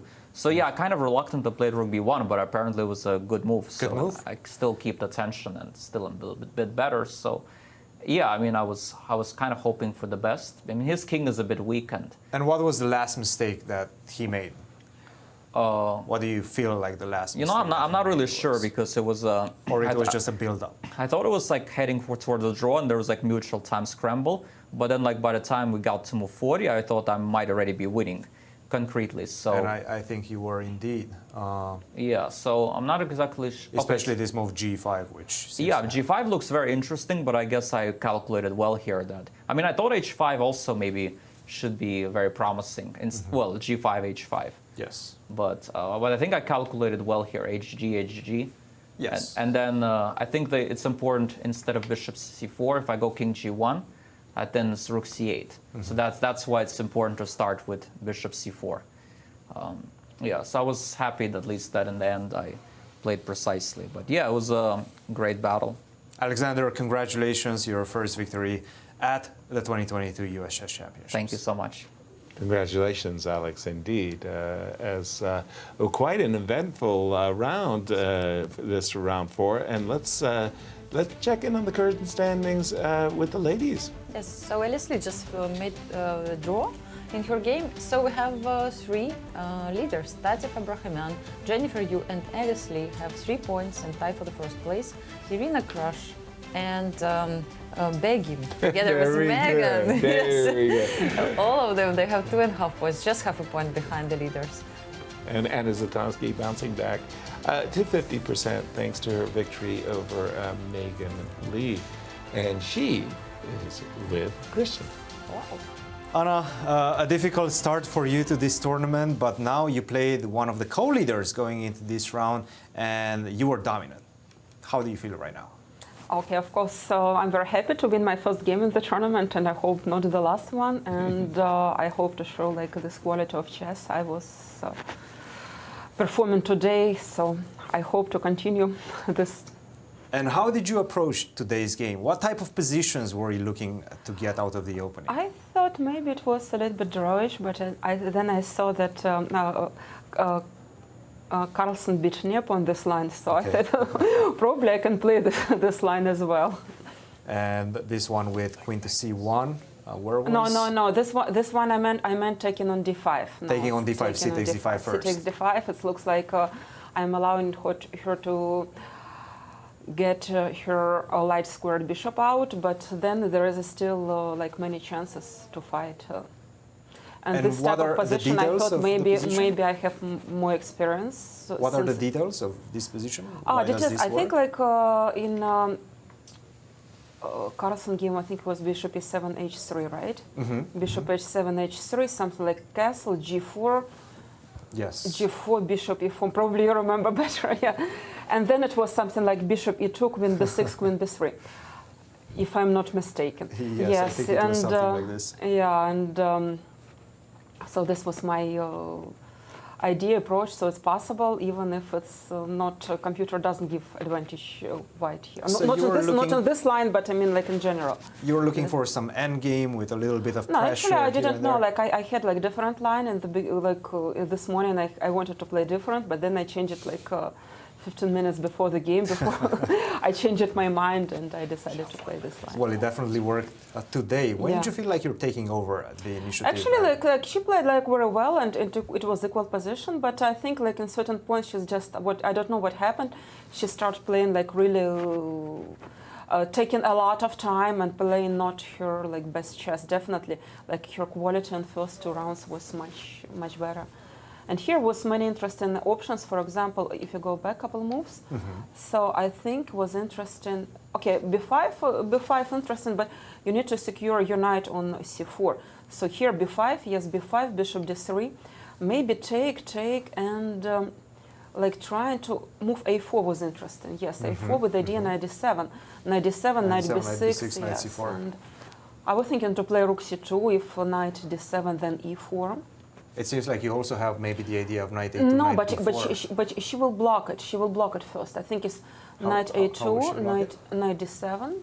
There's knight b4. Rook. Can she play rook c8? Yes. Rook yes, c8. rook c8, and now get knight b6, yes, knight c4 yes. going. So that's why we're thinking maybe to play rook c2 and e4. So I was like very concerned about move a4 here. Because yeah. She was starting to look at this side of the board and rather not worried too much about her yes, queen she side. was like positionally, she was just misplacing her pieces. Was definitely. that too optimistic for her to No, I try think for an attack? she just simply didn't know what to do, probably. So definitely, rook she doesn't need rook on e8, right? Yeah. So this is knight d7, a4. So this was important, of course, very important to play a4, and I'm like just much better after this move. Because now you have full control of the c5 square and managed to get the knight to b3. Yeah. And after that, it felt like quite a clean game. You were building up your initiative. It's interesting. The variant, if you go like in the variant, was very nice. Some tactics. Yes. I was happy to play queen e1. I saw it. At this point? Yeah, at this point. I was calculating also knight f4 instead of knight d4. It was also interesting for her. But I think it was like the same idea. Take, and play queen f3. Here, so that's why was knight e2, king of 1, and then the same idea. Since I have my pawn on a5, I have this a6. And you're running, yeah. Yeah, and in the game was also I let her to grab my rook, but okay, it's like it was the same. Once again, if yeah. she Once takes again, yes. You take an A6 And just in case calculated, knight b3, knight just one tempo. She's not enough. One but more if tempo yes, to one get more tempo. Yeah. B6, but unfortunately for her, Yeah. it did not work out. Anna, for the first time, or at least in many years, this tournament has 13 rounds. That's a very, very long I tournament. think I never played 13 rounds in U.S. Championship. Did you as do I remember. anything special? Maybe it's in preparation for this. Maybe for it's this tournament? good for me because I came here. I was in Germany, so I still have jet lag. Yeah, and maybe I will play better in the rest of the games. So it's. I don't know what is better. I will tell you after the tournament. Excellent. Anna, congratulations for the victory. We'll see you in Thank the you. rest of your games. Thanks. Indeed, our congratulations as well, Anna. I'm sorry, I was still trying to make heads and tails of the Hans Niemann Fabiano affair and why on that rook b2 check, king h1 could have held the game versus what was played. It's confounding. Let's just say that chess is very, very hard, and when you don't have much time, this check apparently is a very, very bad one, and king h3 repeated the position, whereas king h1 would somehow have magically made Black's life, pardon me, king g1 would have made Black's life magically harder. But the man who will explain himself, our soul leader, is with Cristian. Fabi, welcome back to the studio. Congratulations, back-to-back victories, and quite an important one with the black pieces against the co-leader, Hans Niemann. How does that feel?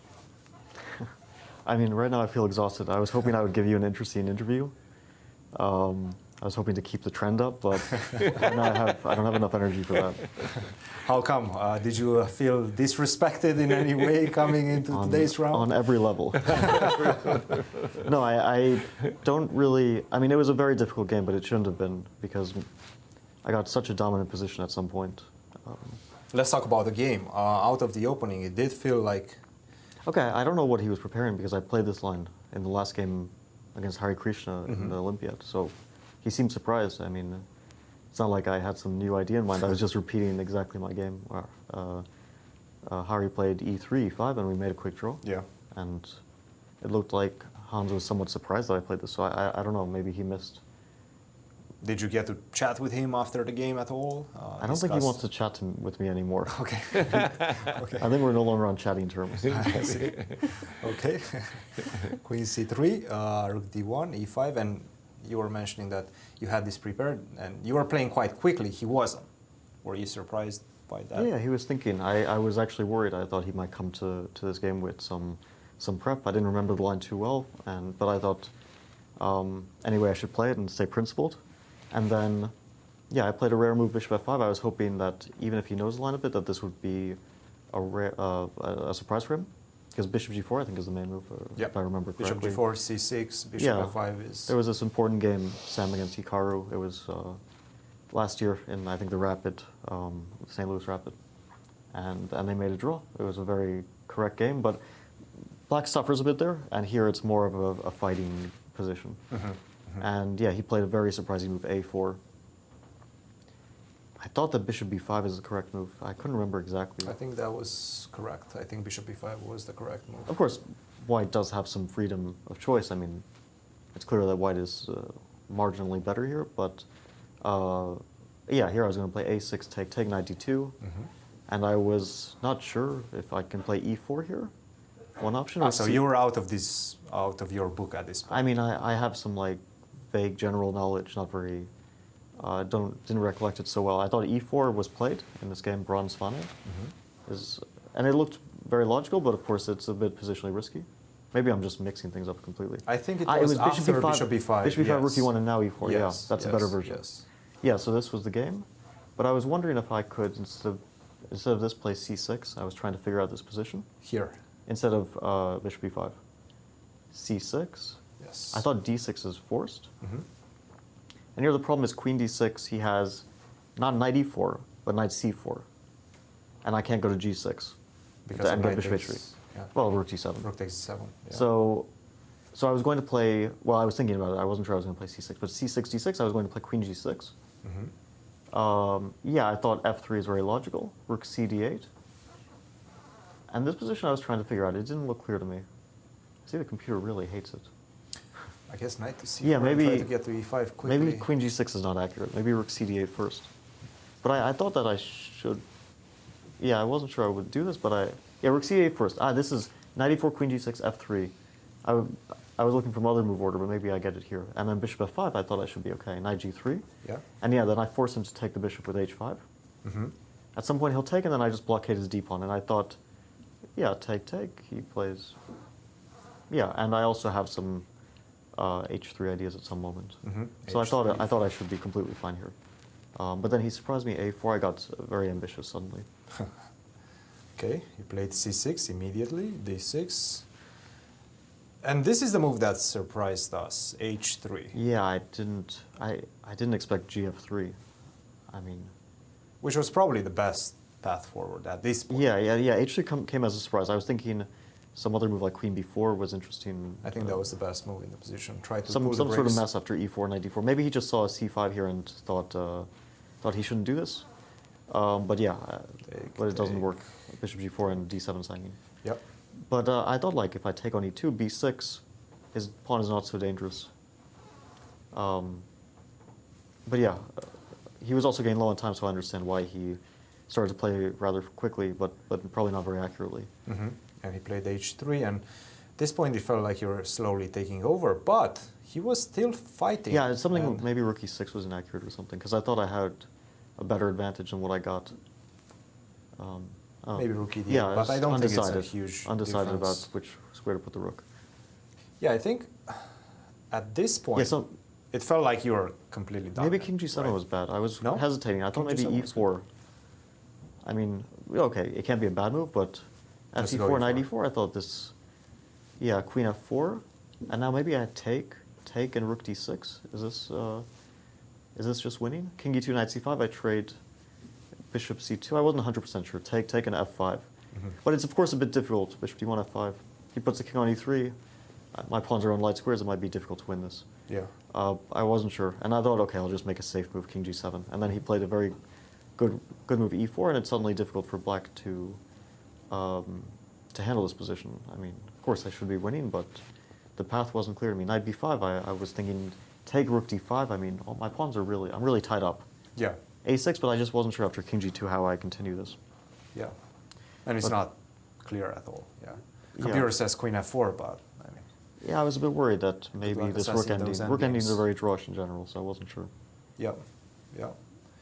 And you played queen to e7, trying to escape the queen trade. Queen g5. And then you guys got into the here I was game.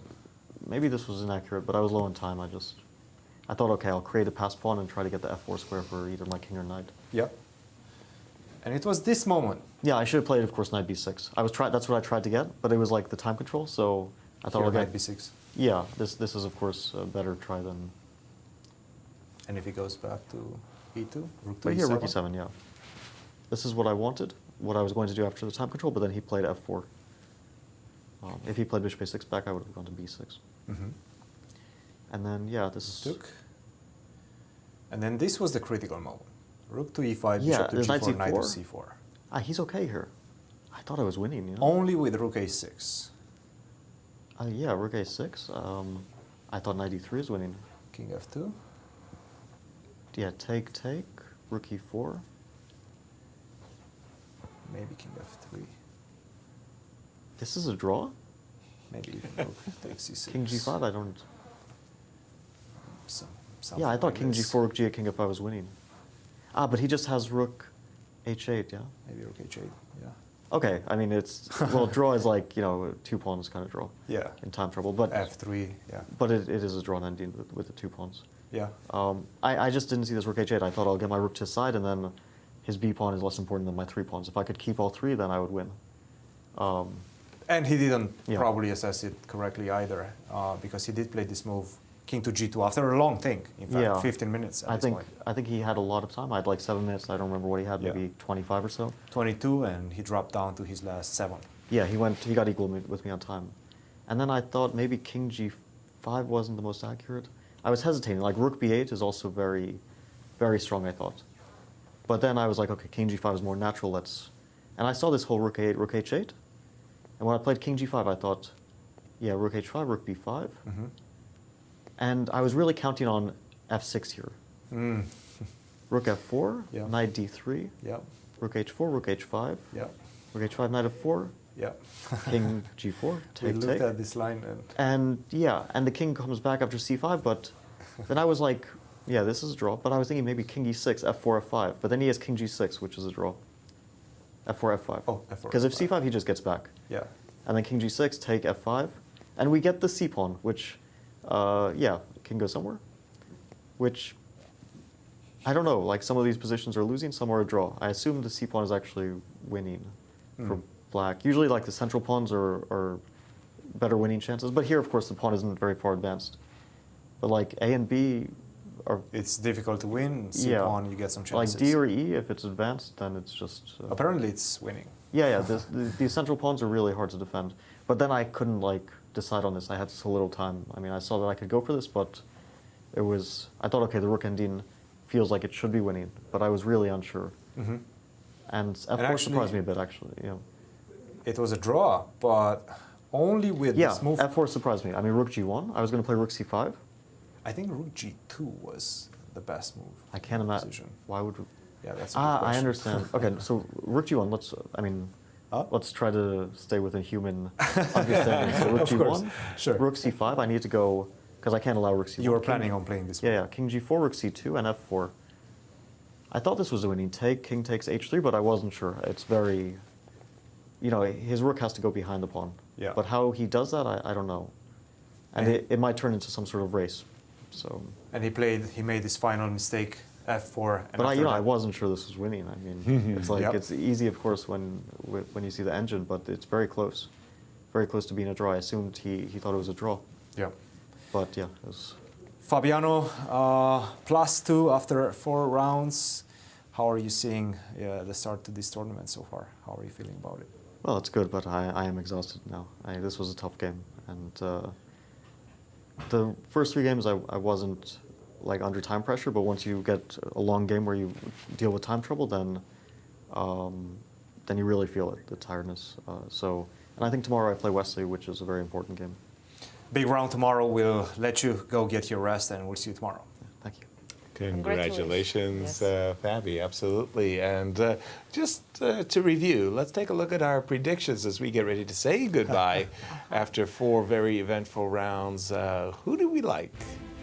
Yeah, here we are. It's not bad. It's not bad. I don't feel too bad about it. I understand you're in pole position. I've got you have good competition. Yes, we share the first place right now. I got to share. Yes. And in the open?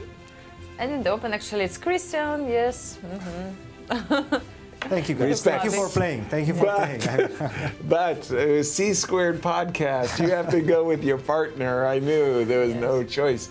And we're going to see you all tomorrow for round 5 of these U.S. Championships. Happy weekend, everybody. It was great, Anastasiya. We'll see you tomorrow. Good night, everyone. See you tomorrow.